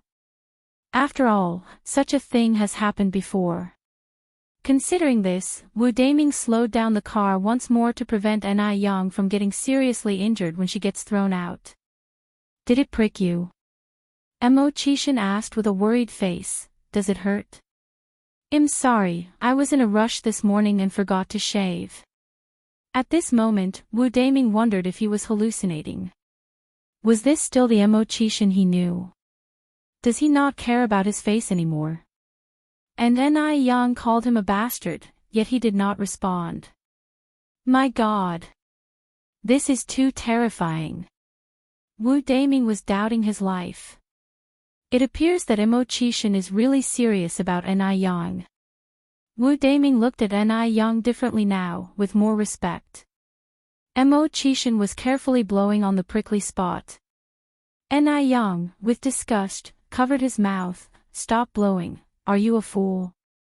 Immortality mustered courage and kissed Yang's hand. Yang had no reaction. Immortality, whimpering, so afraid the wife will get mad. Since a kiss has already been given, why not kiss again? /P. Immortality mustered the courage and gave her another kiss. Yang's hands were soft, smooth and delicate despite her frequent hard work, with no calluses, her fingers slim, fair and exquisite, like a piece of top-grade mutton fat jade. Yang pinched his nose. Will you ever stop? Seeing that Yang wasn't angry, Immortality became braver. He whispered into her ear, Wife, your hands smell great. Yang raised an eyebrow. You have no shame. Not having any shame, yet I am still your man. Yang, she realized Immortality, this bastard, is becoming even more of a jerk. Wu Daming in the front seat. Please, spare me this display of affection. As if suddenly remembering something, Immortality picked up a package from under the seat. Yang, this is a gift I brought for you from F country. Take a look and see if you like it. There was a splendid cheongsam and a pair of black high heels inside. The cheongsam was made of high-quality silk, giving it a great feel, which immediately caught Yang, a cheongsam enthusiast's attention. The shoes were size 36. Yang curiously asked, How do you know my shoe size? Immortality replied with proud arrogance, How could I not know my wife's shoe size? He was a fully dedicated, all-round perfect boyfriend. The kind who dotes on his lover. Just then, the car passed by a Western restaurant. Yang said, Brother Imo, have you eaten yet? No, Immortality shook his head and said, the airline food was terrible. Then let's go have Western food. If you're not in a rush to go home. Having dinner with his wife, why would he be in a hurry to get home? There was no wife at home. I have nothing to do at home anyway. Immortality continued, Daming, park the car in front. We are going to have Western food. Feeling the death gaze from the back of his head, Wu Daming, desperate to survive, said, No. I can't eat Western food, my stomach is not good, I'll have a stomachache after eating it. Brother Six and sister-in-law, you two go. Immortality regretfully shook his head, Well, in that case, it can only be me and your sister-in-law. The car stopped in front. Immortality helped Yang out of the car. The two entered the Western restaurant. The restaurant had a romantic ambience, with fresh roses on the tables and violin melodies lingering in the air. It was the perfect place for a couple to have dinner.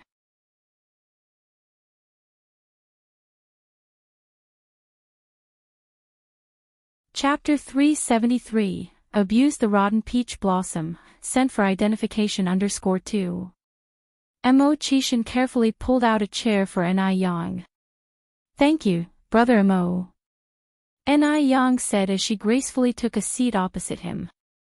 Why are you still so polite with me? Mo Chishan replied, reaching over to affectionately stroke her nose. Ni Yang smiled and retorted, so should I thank the bastard instead? Mo Chishan replied seriously, never thank me again.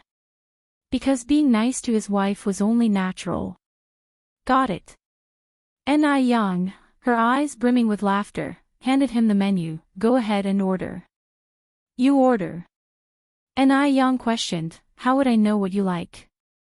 Mo Chishan responded, I'm not a fussy eater, I'd love whatever my wife orders. We each order 2 dishes, no refusals. Ni Yang wasn't the dictatorial type. Alright. Mo Chishan nodded, I'll do as my wife says. After Ni Yang ordered 2 dishes, she handed the menu back to Mo Chishan. It was 4 in the afternoon at this moment. There were quite a few people sipping afternoon tea in the restaurant. Sitting opposite Mo Chishan and Ni Yang were 2 girls. Jingrong.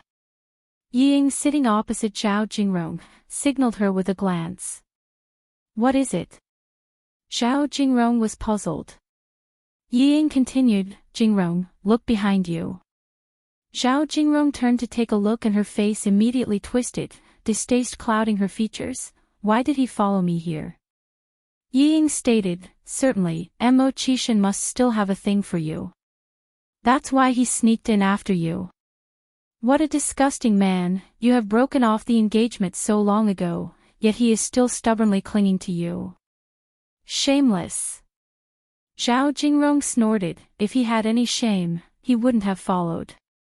He doesn't even have the decency to look at himself. A toad trying to eat swan meat. Ying nodded, immediately aligning herself with Zhao Jingrong, and Jingrong, have you seen the girl next to him? She's quite pretty. Zhao Jingrong's expression darkened. Who in the entire Beijing could be prettier than her? Seeing the change in Zhao Jingrong's demeanor, Ying quickly corrected herself, although she's pretty, she can't compare to you, Jingrong. In front of you, she's nothing more than a sparrow. No. She's nothing, not even a sparrow. You're the bright moon in the sky, she's nothing more than a clump of mud. The Zhao family was indeed a prestigious family in Beijing, and the Yi family was just small fry in comparison, hence Yi Ying's attempts to gain Zhao Jingrong's favor. Zhao Jingrong brightened instantly, stirring her coffee absent-mindedly. Continuing the conversation, Yi Ying suggested, Jingrong, I bet Mo Chishan brought this girl here just to make you jealous. He wants you to react. Jealous? Would she feel jealous towards that loser? Zhao Jingrong mocked, a loser stays a loser. His lousy tricks can't even impress anyone. He's doomed for life. Ying nodded in agreement, you're right, Jingrong. Zhao Jingrong pulled out a couple of RMB notes from her wallet and placed them on the table, saying, let's go, towards Ying. Ying immediately followed Zhao Jingrong's lead. As they passed by Mo Chishan, Zhao Jingrong glanced at Ni Yang. At that moment, a hint of surprise flickered in her eyes. She had only glanced at her earlier but hadn't really noticed her. This girl was indeed somewhat attractive. She could just about compete with her. Zhao Jingrong had already been back in Beijing for a while and had thoroughly investigated all the wealthy heiresses in the city. She was certain that this girl did not belong to the elite circles. She wondered where Mo Chishan had found this actress to put on such a show of affection in front of her. Mo Chishan, Zhao Jingrong walked over and stopped next to their table. Her eyes were filled with scorn as she looked down at him. What's the point of this? Ni Yang, who had been chatting with Mo Chishan, was suddenly interrupted by a woman's imperious voice. She glanced up and saw a face heavily made up with expensive makeup. This person. Well, she didn't recognize her.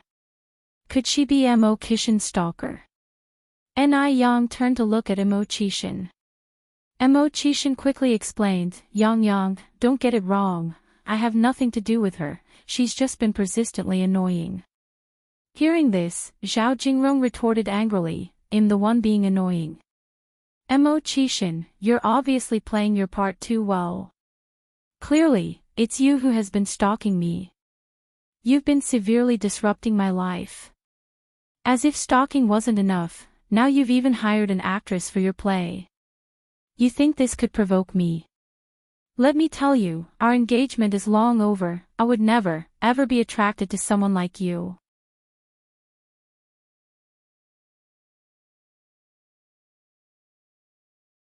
Chapter 374, Abuse the Rotten Peach Blossom, sent for identification _3.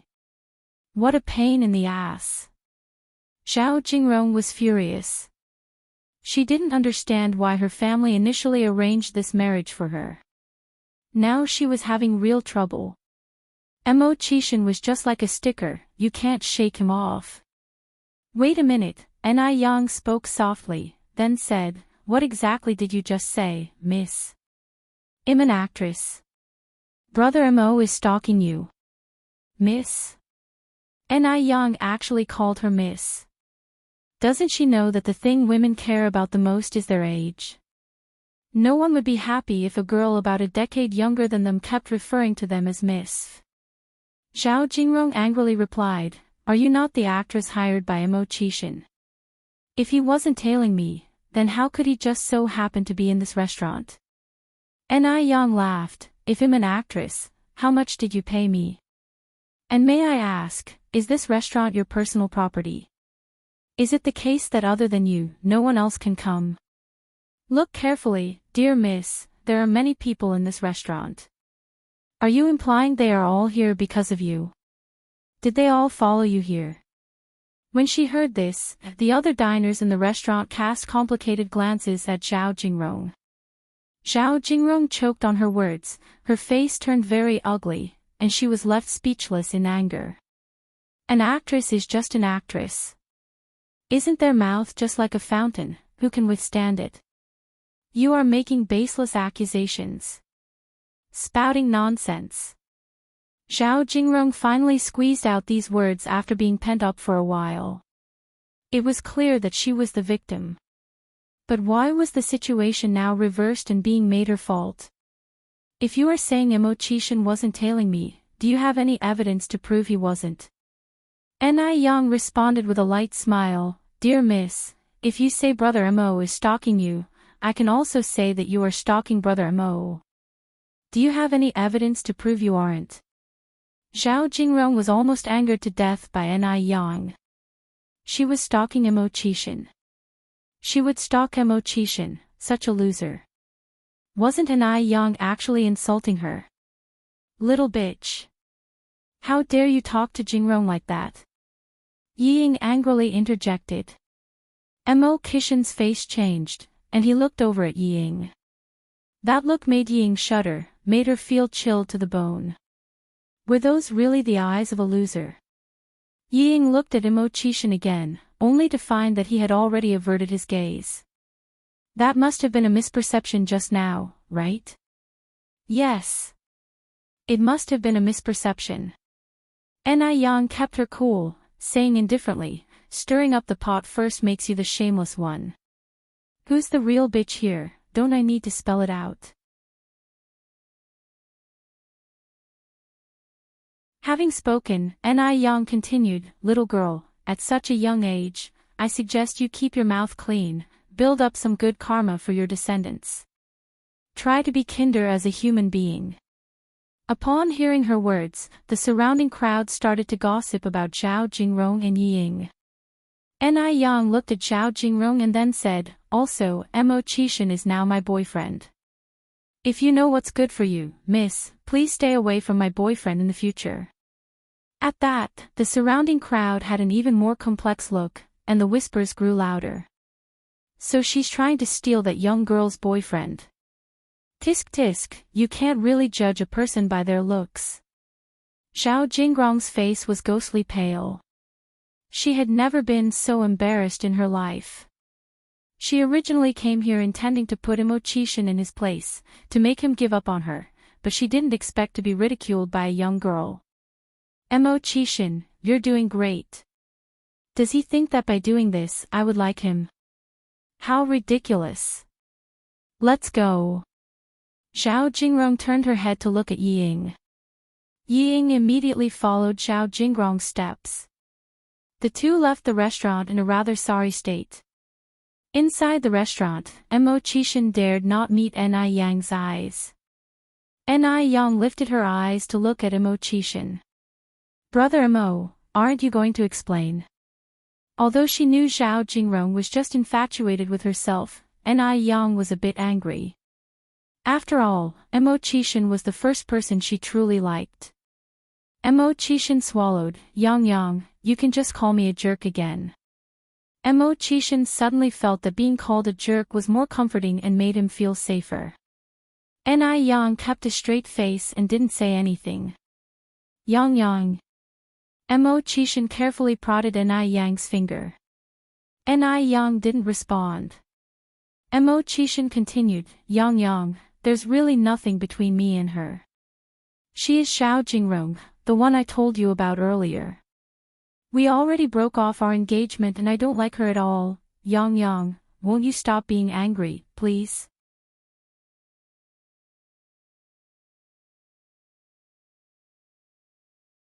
Chapter 375, Abuse the Rotten Peach Blossom, sent for identification_4. Ni Yan responded grimly, who knows if you have a plethora of ex-fiancés. Today it's Zhao Jingrong, maybe tomorrow it will be Wang Jingrong, and the day after might be Zhou Jingrong. I swear I don't. Mo Qishan raised 3 fingers, it's only this one Zhao Jingrong. It was back when I was immature for a few months, and my family's elders arranged it. Really no one else? Ni Yan raised an eyebrow slightly. Absolutely no one else. Only then did Ni Yan reveal a smile. Fine, I'll believe you this one time. Are you full? If so, let's go back. All right. Mo Qishan nodded, and followed Ni Yan's pace. Ni Yan went to the bar to pay the bill. Mo Qishan didn't dare say anything else, looking somewhat like an aggrieved little wife. The two of them were walking one in front of the other. Mo Qishan reached out to tug at Ni Yan's sleeve. What's up? Ni Yan turned her head slightly. Mo Qishan then said, Yang, can you call me a douchebag again? Otherwise, he kept feeling that Ni Yan hadn't really forgiven him. Ni Yan pinched his waist, you bastard, if there's a next time, I won't spare you. When he heard the long missing phrase, Mo Qishan felt a sense of relief.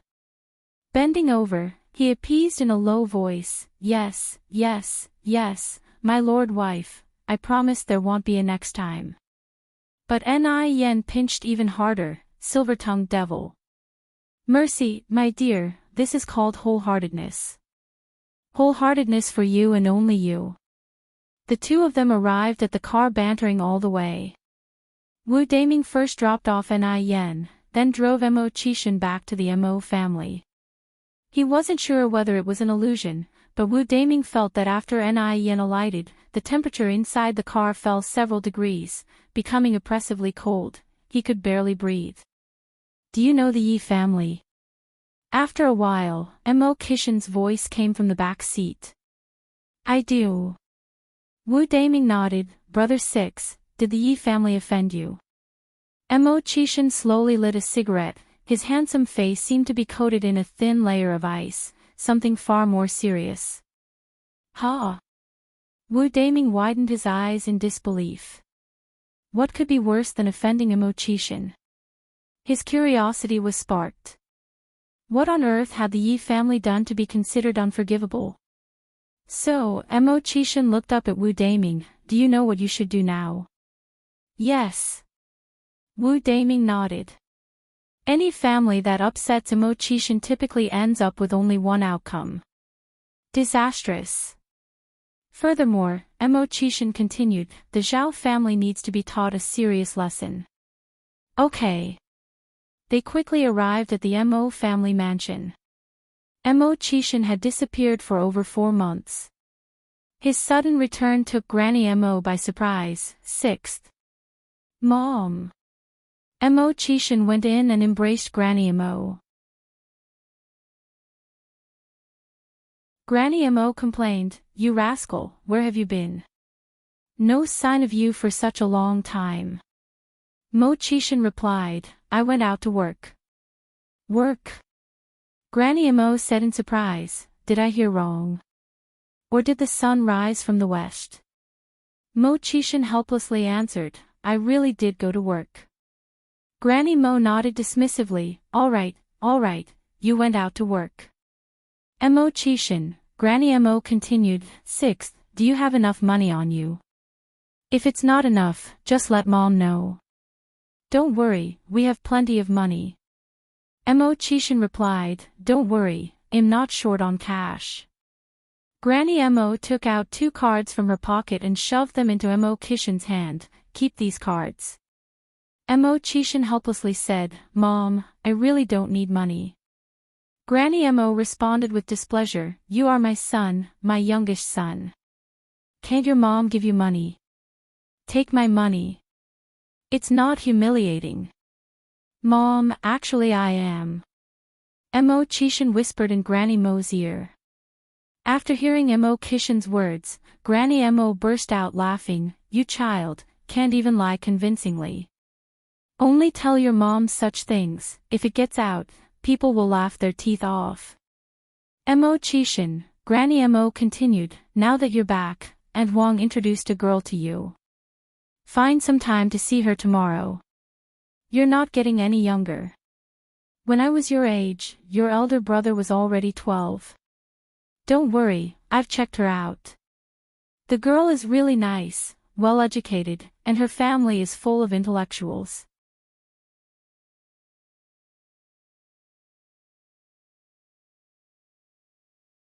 Chapter 376, Abuse the Rotten Peach Blossom, sent for identification _5. Although Lady Mo had a strong desire to bring Ni Yang and Mo Chishan together. However, Ni Yang was much younger than Mo Chishan, her future held countless possibilities. She was afraid that Ni Yang wouldn't fancy Mo Chishan.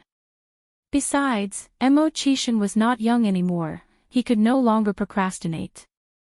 Mo Chishan said, "Mom, I have a girlfriend." "What?" Lady Mo stared incredulously at Mo Chishan. "I have a girlfriend, so Mom, you don't need to worry so much."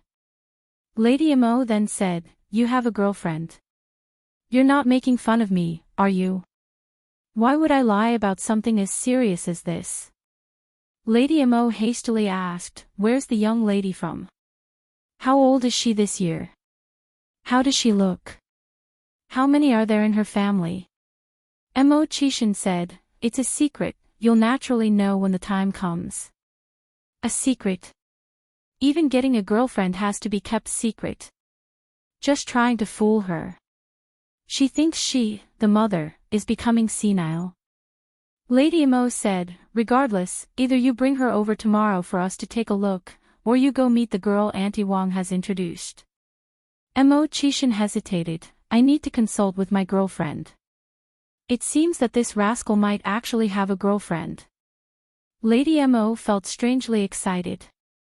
Lady Mo continued, "Since you're already courting the girl, you should take responsibility for her. Let her get to know you better. Discuss it with her tomorrow. If she's willing to come to our house, I'll make preparations. We can't be rude to the girl." Mo Chishan nodded, "All right." Lady Mo continued, "By the way, is your girlfriend as pretty as Ni Yang?"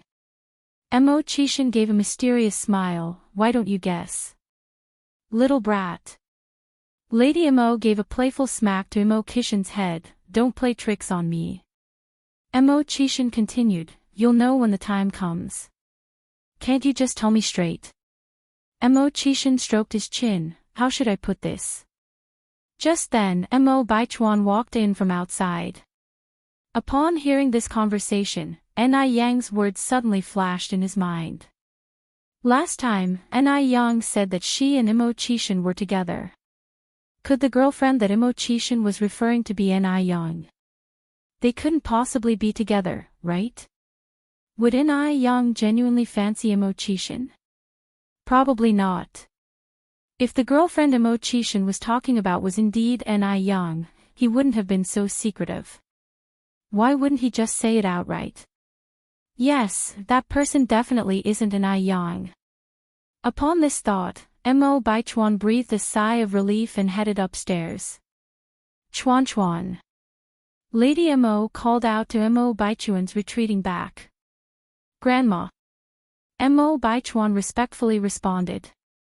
Lady Mo continued, Baichuan, didn't you see your sixth uncle has come back? Mo Baichuan turned to Mo Qishan, sixth uncle. Mo Qishan nodded, good boy. Mo Baichuan slightly furrowed his brow. Mo Qishan was always so nonchalant and aimless, he found it strange if Ni Yang actually fancied such a man. At the Ni family's house. The moment Ni Yang arrived home, Ni Tsuhua curiously asked, Yang Yang, where were you? I went to the airport to pick someone up. Who? Ni Yang continued, it was Mo Qishan. Mom, I'm dating Mo Qishan. Presently, Ni Yang didn't want to hide from Ni Tsuhua anymore. Ni Tsuhua smiled and said, then you have to treat Xiaomo well, Xiaomo is a good boy, you're not allowed to bully him.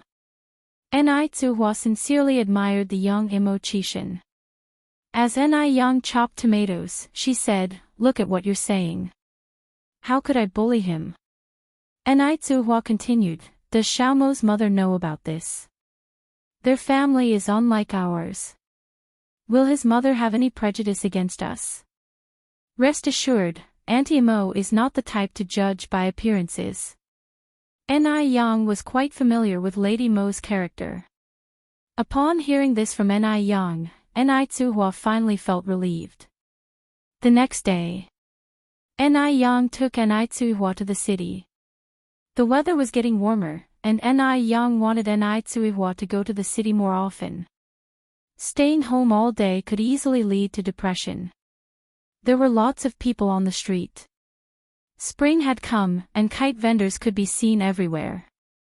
Ni Yang bought an eagle kite. Mom, why don't we take Yun to the park to fly kites?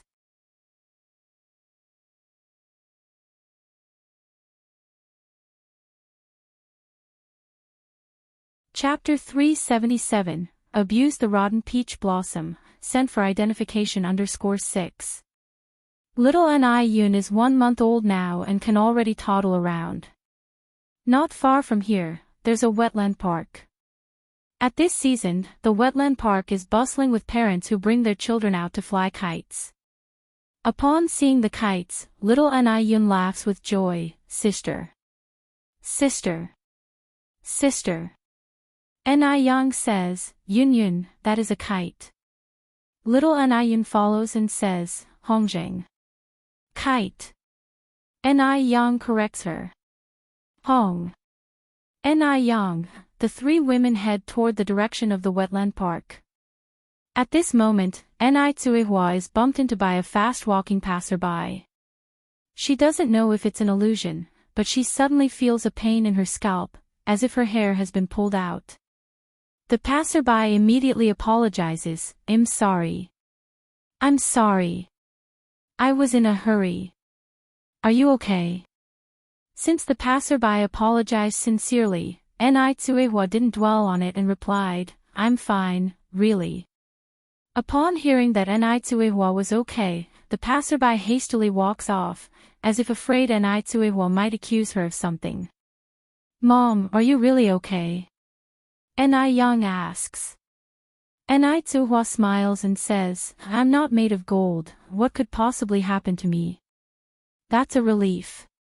The passerby swiftly runs into a small alley and hands over 2 strands of hair to a middle-aged man. The middle-aged man hands him 10 yuan. Thank you, says the passerby, smiling, if there is such work in the future, you can contact me at any time.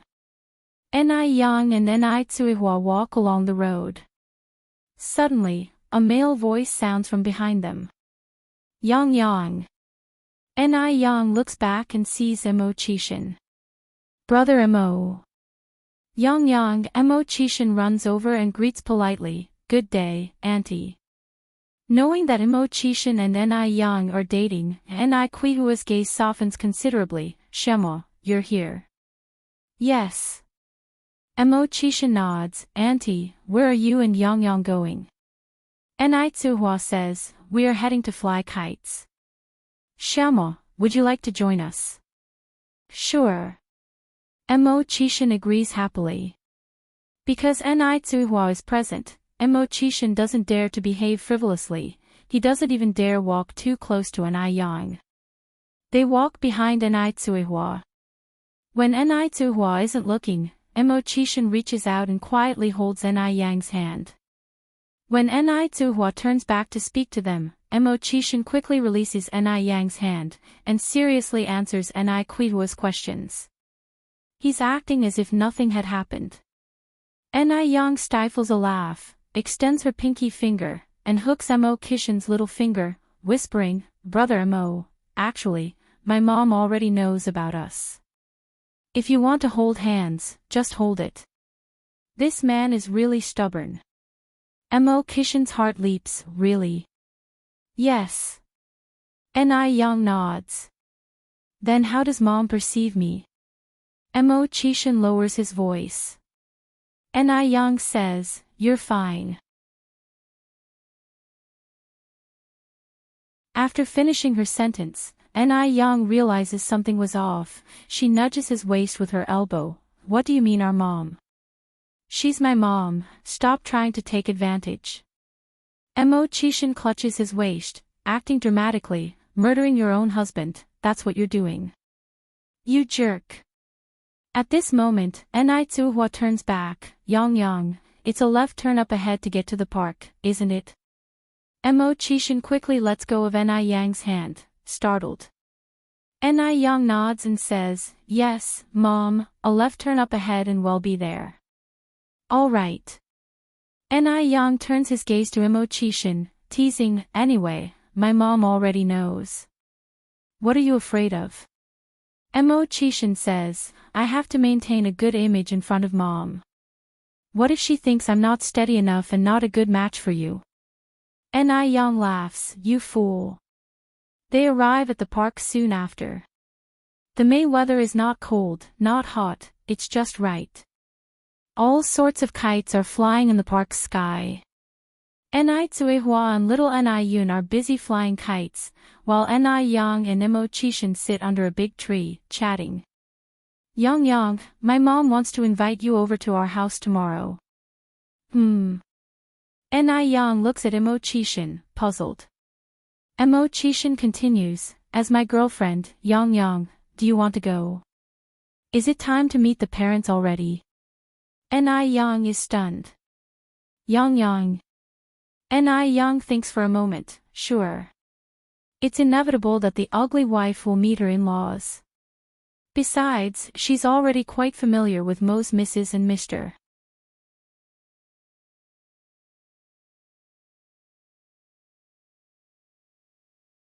Chapter 378. Abuse the rotten peach blossom, sent for identification _7 really? Mo Chishan asked with some uncertainty. Ni Yang nodded, raising an eyebrow and counter-asking, "What? You don't want me to go?" "Of course not." Mo Chishan said, "I've been dreaming of you going, Yang Yang, you are really great." In fact, before asking this question, Mo Chishan was very nervous. After all, he and Ni Yang haven't been in a relationship for that long. He was afraid Ni Yang would think he was too frivolous. Mo Chishan was born a prodigy, but in front of Ni Yang, he didn't have much security. Because Ni Yang was just too outstanding. And she was so much younger than him. He was afraid Ni Yang would despise him. Over here, Ni Tsuehua and little Ni Yun had already flown the kite into the sky. Little Ni Yun clapped his hands excitedly, "Amazing, kite."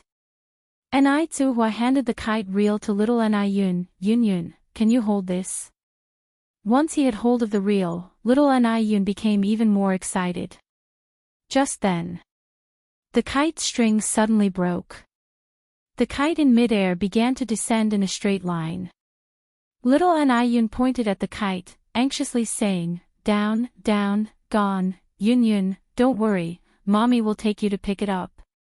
Tsuhua carried little Yun towards the place where the kite had fallen. Halfway there, she saw a tall man carrying an eagle-shaped kite and walking in their direction.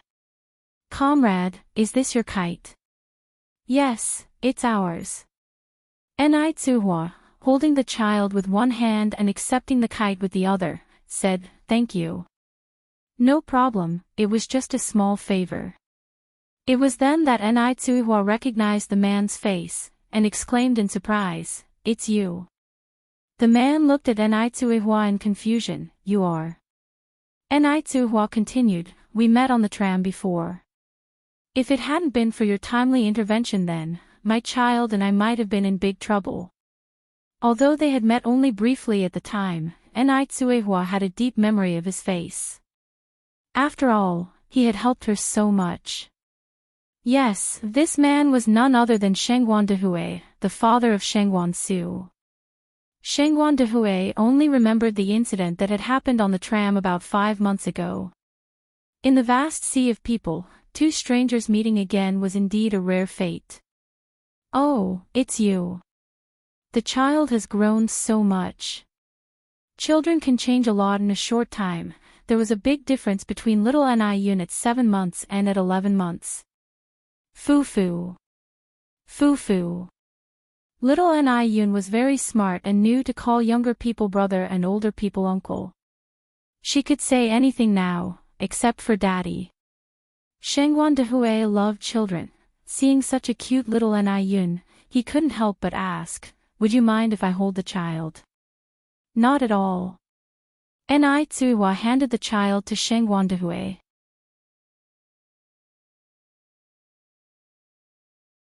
Shengguan Dehui reached out to take the child. Little Yun was rarely held by men and was very excited at this moment. Shengguan Dehui continued, "What's the child's name?" Yun. Tsuhua explained, the Ni with a person radical, followed by Yun, as in cloud.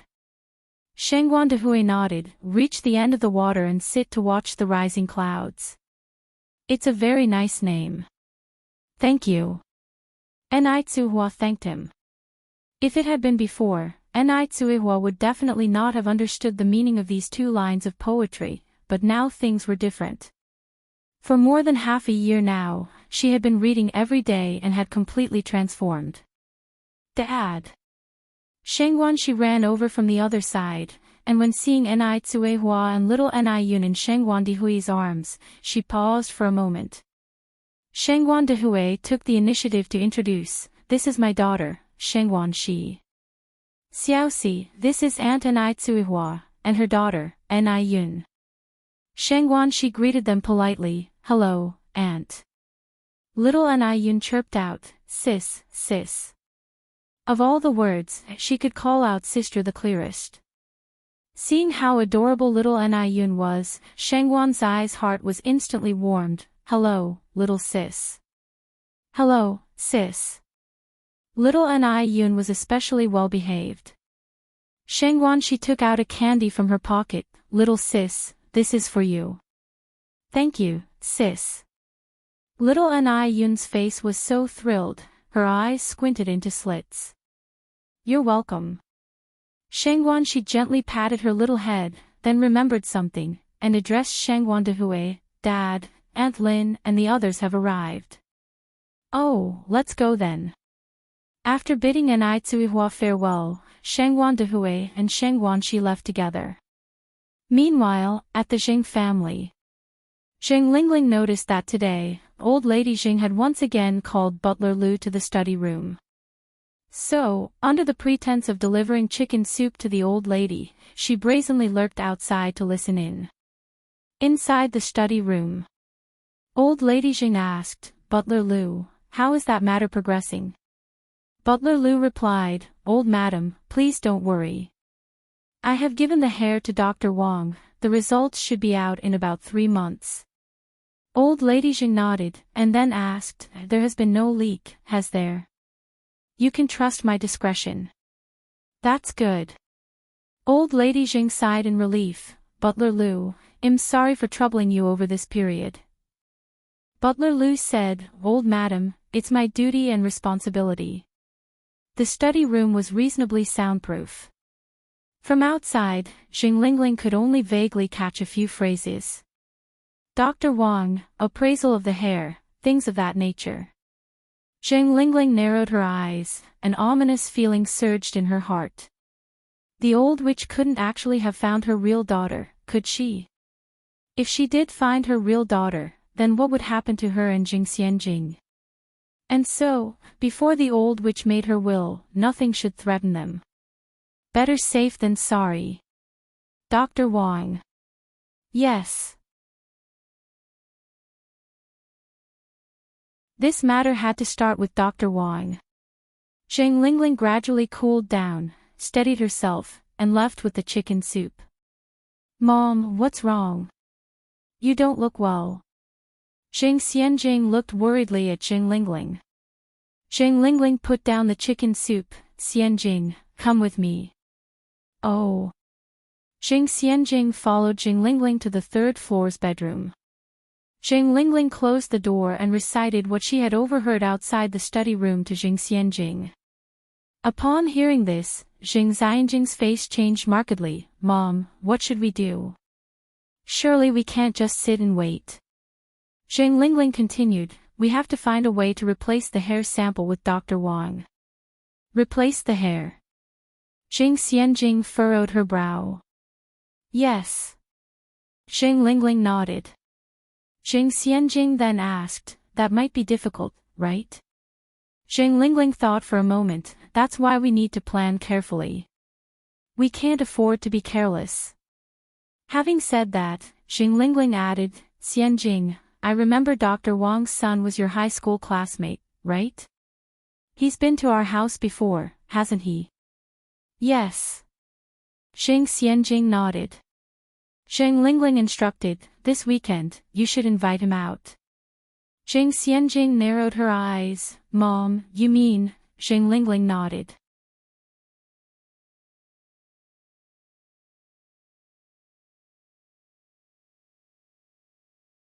Chapter 379, Clever Mrs. Xing, meeting the parents one by one, revised, _1 Xing Lingling turned her head toward Xing Xianjing, a slight curve appeared on her lips, recognizing the look in the other's eyes. Despite Dr. Wang being unselfishly generous, he still has a son. They could take action related to the son. If they really wanted to go ahead, this matter would not be complicated. What Xing Lingling didn't expect was that the conversation in the study room continued even after she left. Mrs. Xing, tinged with worry, asked, "Butler Lu, do you really think modern equipment can be so accurate as to verify blood relations?" Matters concerning her only daughter made Mrs. Xing extremely worried. She could not put all her hopes on the machines. No matter how good the machine was, there could still be errors. What if there were a mistake? Butler Lu said, "Don't worry, madam. We live in an era of advanced science and technology. There surely won't be any errors." Mrs. Xing then said, "Butler Lu, you might have to go through the trouble again to send another hair sample to Dr. Xiaoran." "Madam, do you not trust Dr. Wang?" asked Butler Lu. "An extra authentication so that I can have peace of mind." Butler Lu, I'm already 68 this year, and as the years pass, my health is deteriorating.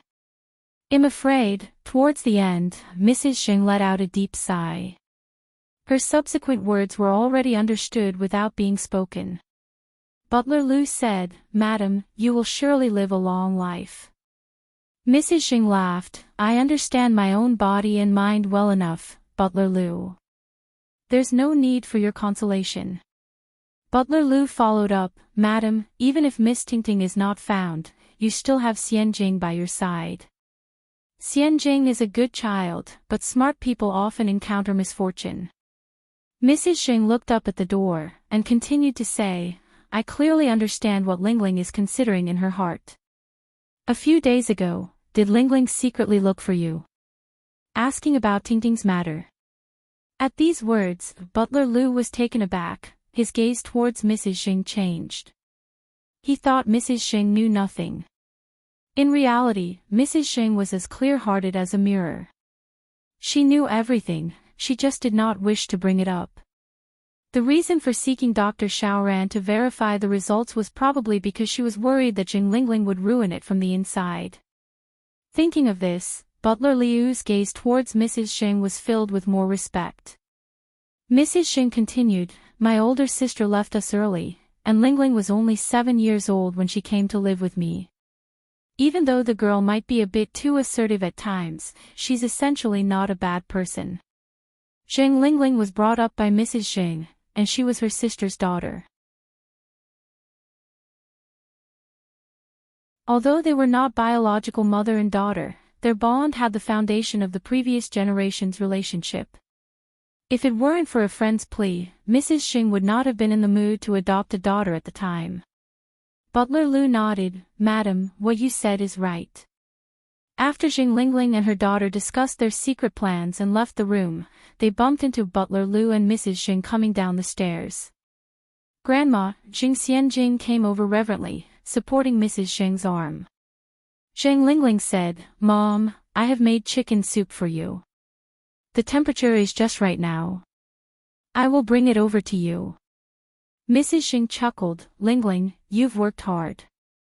There is no need for you to make chicken soup for me every day." Jing Lingling said, "It's not hard at all to prepare some chicken soup.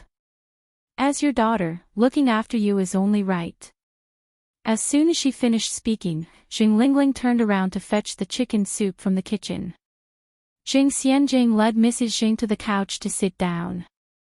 Just as Jing Lingling was walking into the living room with the chicken soup, she was knocked over by a figure. Bang! The chicken soup was spilled on the floor, and the porcelain bowl was smashed to pieces.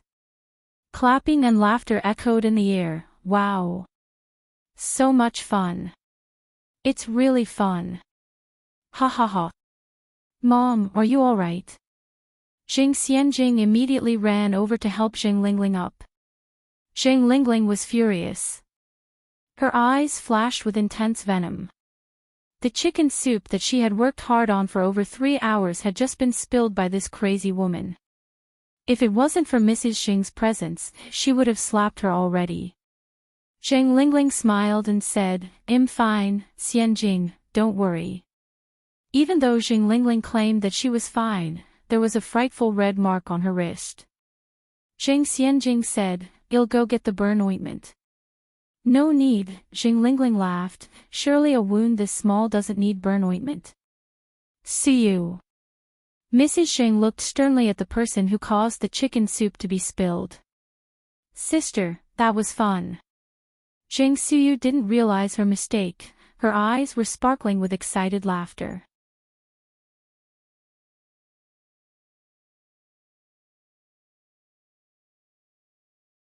Chapter 380, Clever Mrs. Xing, Meeting the Parents One by One, Revised, _2. Zheng Suyu is the youngest sister of Old Master Zheng, and she is 56 years old this year. This younger sister was a talented woman in her early years, but she unfortunately met a faithless man and lost all faith in marriage. She openly declared that she would remain unwed for life and had been living in the Zheng's residence ever since. Then, 3 years ago, she went mad overnight while she was perfectly fine. When she was taken to the hospital, the doctors diagnosed her with a mental illness stemmed from severe depression. There was almost no chance of recovery. Ghost. You are a ghost. Zheng Suyu stared at Jing Lingling. She suddenly became frightened. How terrifying. There's a ghost. Ghost. You all are ghosts. Zheng Suyu suddenly pushed Jing Lingling onto the ground, laughing crazily. Ha ha. The ghost is dead. The evil ghost was killed by me. I am so powerful. Suyu. Madame Jing shouted angrily. Butler Lu, take Suyu back to her room. Sister, behave. Suyu will behave, Zheng Xiu plaintively clung to the sleeve of Madame Zheng. She looked like a scared child, making people reluctant to scold her. When was it that Zheng Xiu was also a person proud to the bone? Fate plays with people. Madame Zheng's eyes were filled with sadness and helplessness. Zheng Lingling, understanding the situation, said, "Mom, please don't blame Aunt Suyu, I was just not steady on my feet." Aunt Suyu didn't mean to. If she could control herself, she wouldn't behave like this. Wah! Zheng Suyu made a face at Zheng Lingling. Madame Zheng sighed, looking at Zheng Suyu and said, "Suyu, when can you get better?"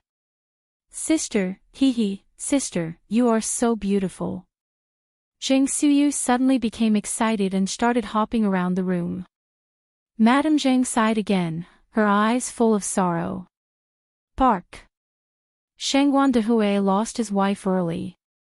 His visits to the park this year were not just for leisure walks but also for matchmaking events. Shangguan Su and Shangguan Shi were sensible children. They did not object to their father finding a companion. The woman he met was Lin Fang, who is exactly 40 years old. Her husband passed away 5 years ago from liver cancer, and she remained unmarried. Shangguan Dehui is already 42 and at his age, he didn't have high demands for women. As long as the woman was gentle, virtuous, and able to live a daily life, that would be enough. Lin Fang was a kindergarten teacher, had an elegant job, and was decent in character. There was no significant generation gap between her and Shangguan Dehui. After the meeting, Shangguan Shi asked, "Dad, what is your impression of Aunt Lin?" Shangguan Dehui said, "You can only know a person's heart with time."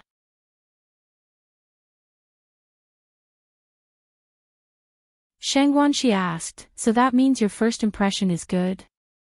Shangguan Dehui turned the question, "Xiaoxi, what do you think of Lin Fang?" In fact, he didn't mind much. As long as Shangguan Su and Shangguan Shi thought it was okay, it was okay. Shangguan Shi smiled and responded, "I think Aunt Lin is nice.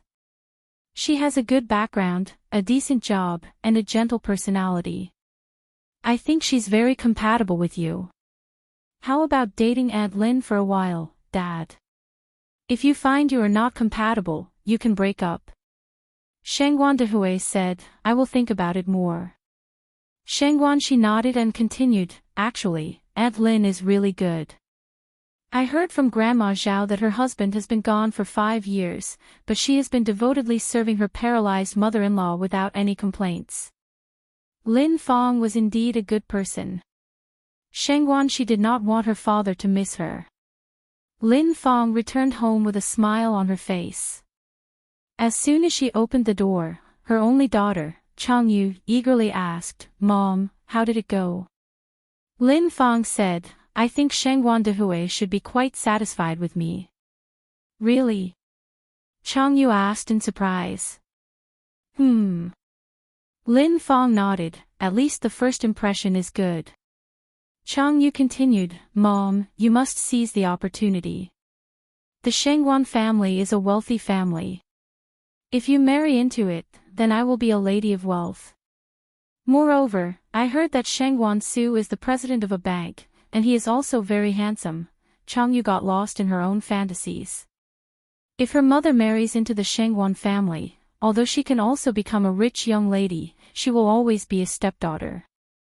But if she could capture Shangguan Zu's heart, it would be different. Then, she would become the true mistress of the Shangguan family. Lin Fang laughed and said, "Do I need you to tell me that?" Just then, a hoarse voice came from the next room, "Hungry. I am so hungry."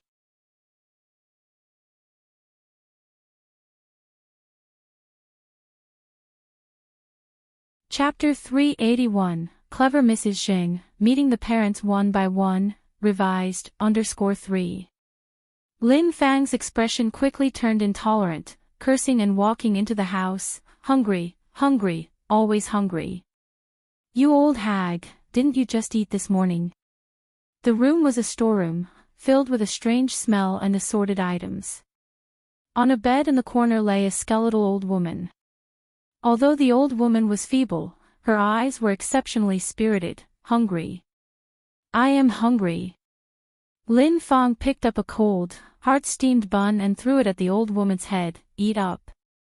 You old hag. Poisonous woman, loose woman. You killed my son, you will not have a peaceful death. The old woman glared at Lin Fang, her eyes seemingly ready to devour. You old hag. All you can do is eat and talk. Lin Fang grabbed the steamed bun and shoved it into the old woman's mouth. If it wasn't for concern about her own reputation, Lin Fang would have gotten rid of this old hag long ago. Lin Fang warned, you old hag, if you dare to create any more trouble, watch how I deal with you. Lying paralyzed on the bed, the old woman was a helpless target for Lin Fang's numerous ways of torment. At these words, the old woman dared not say anything more. Lin Fang turned and walked back to the living room. Chang Yu voiced her concerns. Mom, what will happen to that old lady if you marry into the Shengguan family? Lin Fang responded, don't worry about that. Mom will find a way. Oh. Chang Yu nodded. Mo family. After Mo Qishan returned, he told Grandma Mo about Ni Yang's visit the next day. Upon hearing this, Grandma Mo excitedly asked, really? You're not picking on me, are you? Mo Qishan chuckled, do you think I am teasing you? Good, good. This is great. Grandma Mo exclaimed, I must start preparing now. By the way, what does the young lady like to eat? After thinking for a while, Mo Qishan replied, she prefers spicy food and also fruit. Like grapes and lychees, for instance. Grapes, lychees. These fruits were out of season, causing a bit of a dilemma for Grandma Mo. To get these fruits, they would have to be sourced from outside. Given the inefficient transportation of the times, a round trip would take at least a week. You naughty boy. Why didn't you mention this yesterday? It's already dark now, where am I supposed to get these fruits? Grandma Mo complained to Mo Qishan. Mo Qishan replied, Mom, don't worry, I've already prepared these fruits. Now, just go and get a good night's sleep, and greet your future daughter-in-law with your best spirit tomorrow. You naughty boy. Grandma Mo playfully slapped Mo Qishan. Mo Qishan continued, I'm going to my room now. Off with you. Good night, Mom. Mo Qishan waved at Grandma Mo. After leaving the room, Mo Qishan immediately went upstairs to share the good news with Grandpa Mo.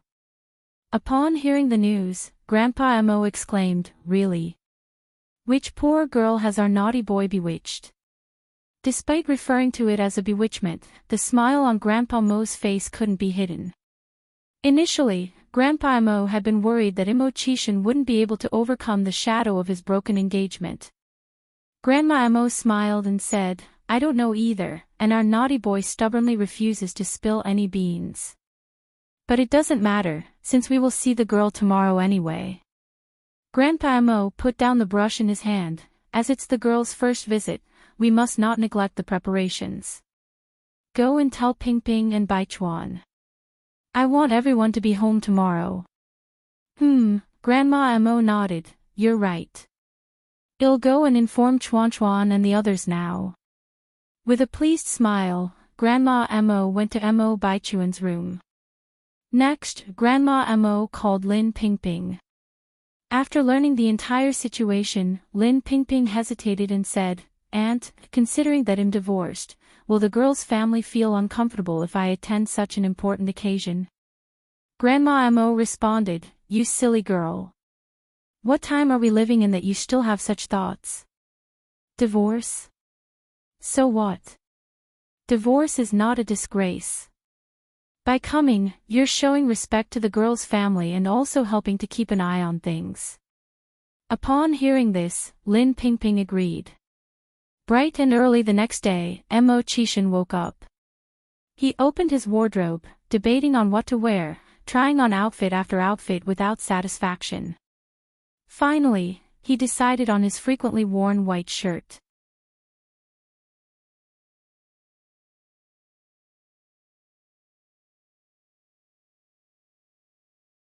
Chapter 382, Clever Mrs. Xing, Meeting the Parents One by One, revised, _4. After choosing his clothes, he carefully shaved off his stubble, meticulously washed his face, and finally headed downstairs. When he reached the ground floor, Mr. and Mrs. Mo were sitting on the sofa reading the newspaper. "Old Six, you're up. I was just about to wake you," they said. "Mom, Dad, have you eaten yet?" "Your dad and I already ate. We left breakfast for you on the table. The quicker you consume it, the sooner you can go pick up your bride." "Okay." Mo Chishan picked up a meat bun, saying, "I'm leaving now." After Mo Chishan left, Mrs. Mo fell into a state of anxiety. "Husband, do I look good in this outfit? Is it acceptable?" In anticipation of meeting her future daughter-in-law, Mrs. Mo was dressed exceptionally formal today. Mr. Mo, without lifting his gaze from the newspaper, said, "The young lady is dating old Six, what's the use of you looking good?" Mrs. Mo replied, "I want to make a good impression on her." Mo Chishan cycled to the Ni family's courtyard. When he arrived, Ni Yang was in the living room having a meal. "Xiao Mo's here," Ni Tsuihua urged, "Yang, hurry up and eat." "Okay." Ni Yang managed a garbled agreement while still eating porridge. Mo Chishan said, "No worries, Auntie, there's no rush. We still have plenty of time." Ni Tsuihua laughed and said, "Little Mo, have you eaten yet? If not, you can eat with us." The pan-fried dumplings this morning were hand-wrapped by Yang herself. Mo Chishan politely said, "Thank you, Auntie, but I've already eaten." Ni Yang lifted her eyes towards Mo Chishan, "Brother Mo, why so shy?" Ni Tsuihua handed him a fresh pair of chopsticks and a bowl. "We are all family, little Mo, there's no need to be formal." Mo Chishan stood up, accepting the bowl and chopsticks with both hands. "Thank you, Auntie." In a little while, Ni Yang put down her bowl and chopsticks, then said, "Brother Mo, take your time. I'm going to change." "Okay." Mo Chishan nodded. Somehow his face suddenly flushed. For some inexplicable reason, he felt a little warm. Within a short time, Ni Yang emerged from her room fully dressed. However, Mo Chishan was not in the living room. "Where is he?" Ni Yang raised her eyebrows slightly. Just then, there was a sound from the kitchen. Ni Yang went to see and found Mo Chishan washing dishes in the kitchen. He was slightly bent down, fully concentrated, and hadn't even noticed Ni Yang's arrival. His rolled-up sleeves revealed the strong, fair wrists. His hands were slender, with clear, pronounced veins, a hand model's delight, tempting one to touch. In this era, unlike future generations, men tended to be chauvinistic, believing that kitchen chores were women's work. But he looked completely at ease doing them. He really knew how to put on a show. Ni Yang approached him with a light smile, "Brother Mo, pretty impressive." Mo Chishan responded with a grin, "Thank you for the compliment, boss. Also, this cheongsam you're wearing is really beautiful. You're like change from the Moon Palace." Ni Yang was wearing a cheongsam she brought back from F country. The pale yellow cheongsam accentuated her already fair skin, making it look as delicate as a peeled eggshell. The cheongsam was embroidered with lifelike peonies, which were typically known as the king of flowers and were known for their ability to enliven Beijing when they bloom. However, with the cheongsam on Ni Yang, the peonies seemed to lose their shine. Ni Yang's eyes twinkled, "I see you're still good with your sweet talk." After washing the last dish, Mo Chishan leaned towards Ni Yang and said, "Would you like to taste how sweet?" Ni Yang was shocked, her cheeks instantly turning a deep shade of red. She glared at him, shameless. She quickly realized that Immortality, the loathsome man, was becoming increasingly flirtatious. Yang even began to suspect that Immortality's initial innocent demeanor was just a ploy to beguile her. Immortality gazed at her, seemingly lost in thought for a moment. My God! His bride looked beautiful even when she was angry. Yang ignored him and walked out of the kitchen. Immortality immediately followed her out. Tsuhua brought out a prepared gift for Yang. Yang, you should bring this. Okay. Yang reached out for it. Immortality said, Auntie, you really don't have to. Tsuhua smiled and said, this is Yang's first time visiting your home as your girlfriend. It's a basic courtesy. Xiaomo, if you don't accept it, I'll get upset. Immortality chuckled, Auntie, thank you. Tsuhua said, why are you still being so formal with me, little Mo? Alright, you two should get going. Don't keep your family waiting.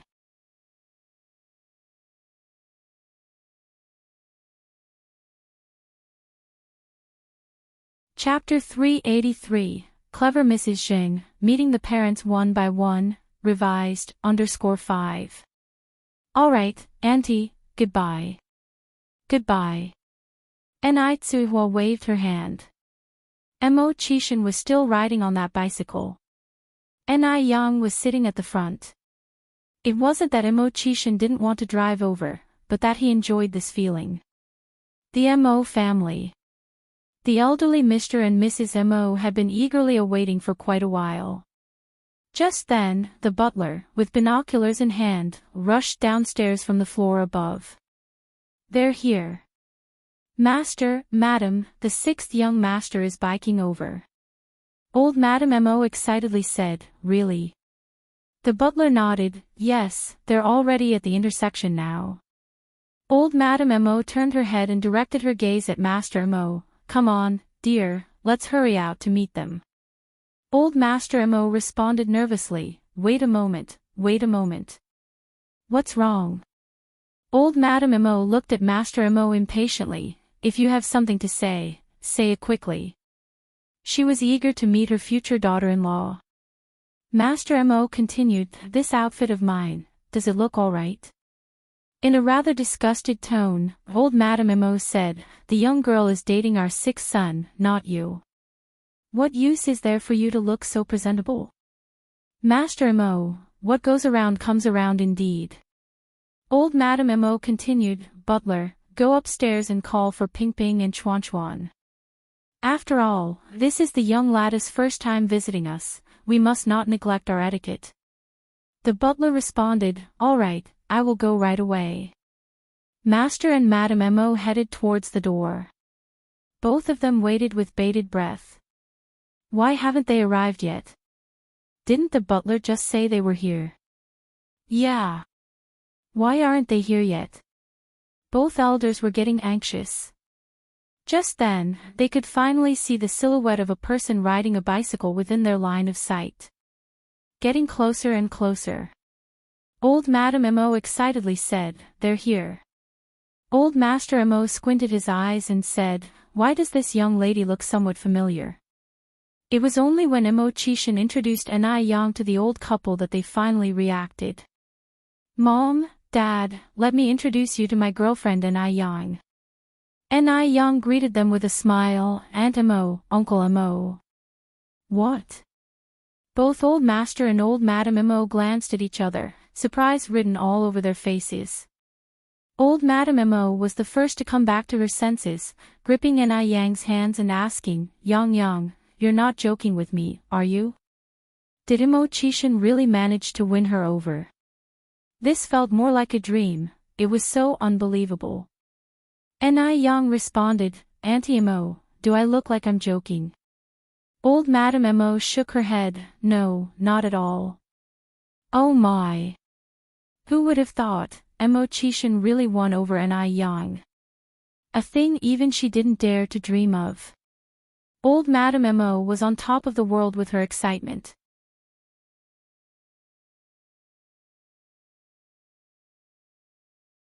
She even felt the urge to break into song. Master Mo finally responded, Yang, come in and sit. Come in. Mo Chishan held Yang's hand and the two of them entered the grand doors of the Mo family together. As soon as they entered, they encountered Lin Pingping and Mo Baichuan, who were descending from the upper floor. The two of them were completely taken aback. Nobody had expected that the visitor would have been Yang. Lin Pingping quickly came over to Yang, oh my god. Yang, brother 6, what's this? Mo Chishan smiled and said, sister, Yang and we're together now. Lin Pingping was speechless for a long while. Mo Baichuan, who followed behind, directly froze in place. He never thought that Yang would actually be with that good-for-nothing Mo Chishan. What is Yang trying to do? What's Yang really up to? Is she still trying to get his attention? By getting close to Mo Chishan and having the chance to get close to him. Mo Chishan looked up at Mo Baichuan, nephew, aren't you going to greet your future aunt? Mo Baichuan had a stiff expression on his face. Chuan.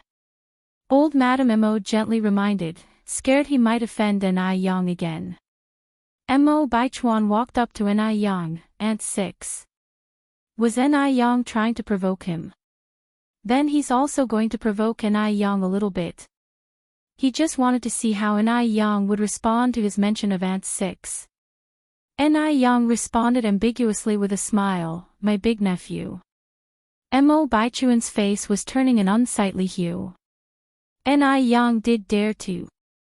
She really did dare to. Did she think that by doing so, he would think highly of her? No way. Never. Mo Hudi walked into the house from outside. Upon seeing Yang, she was so excited that she hugged Yang and said, Sister Yang, when did you arrive? You're tuning into the Path of the True Immortal YouTube channel. Don't forget to subscribe and join us on this journey to catch the most captivating stories.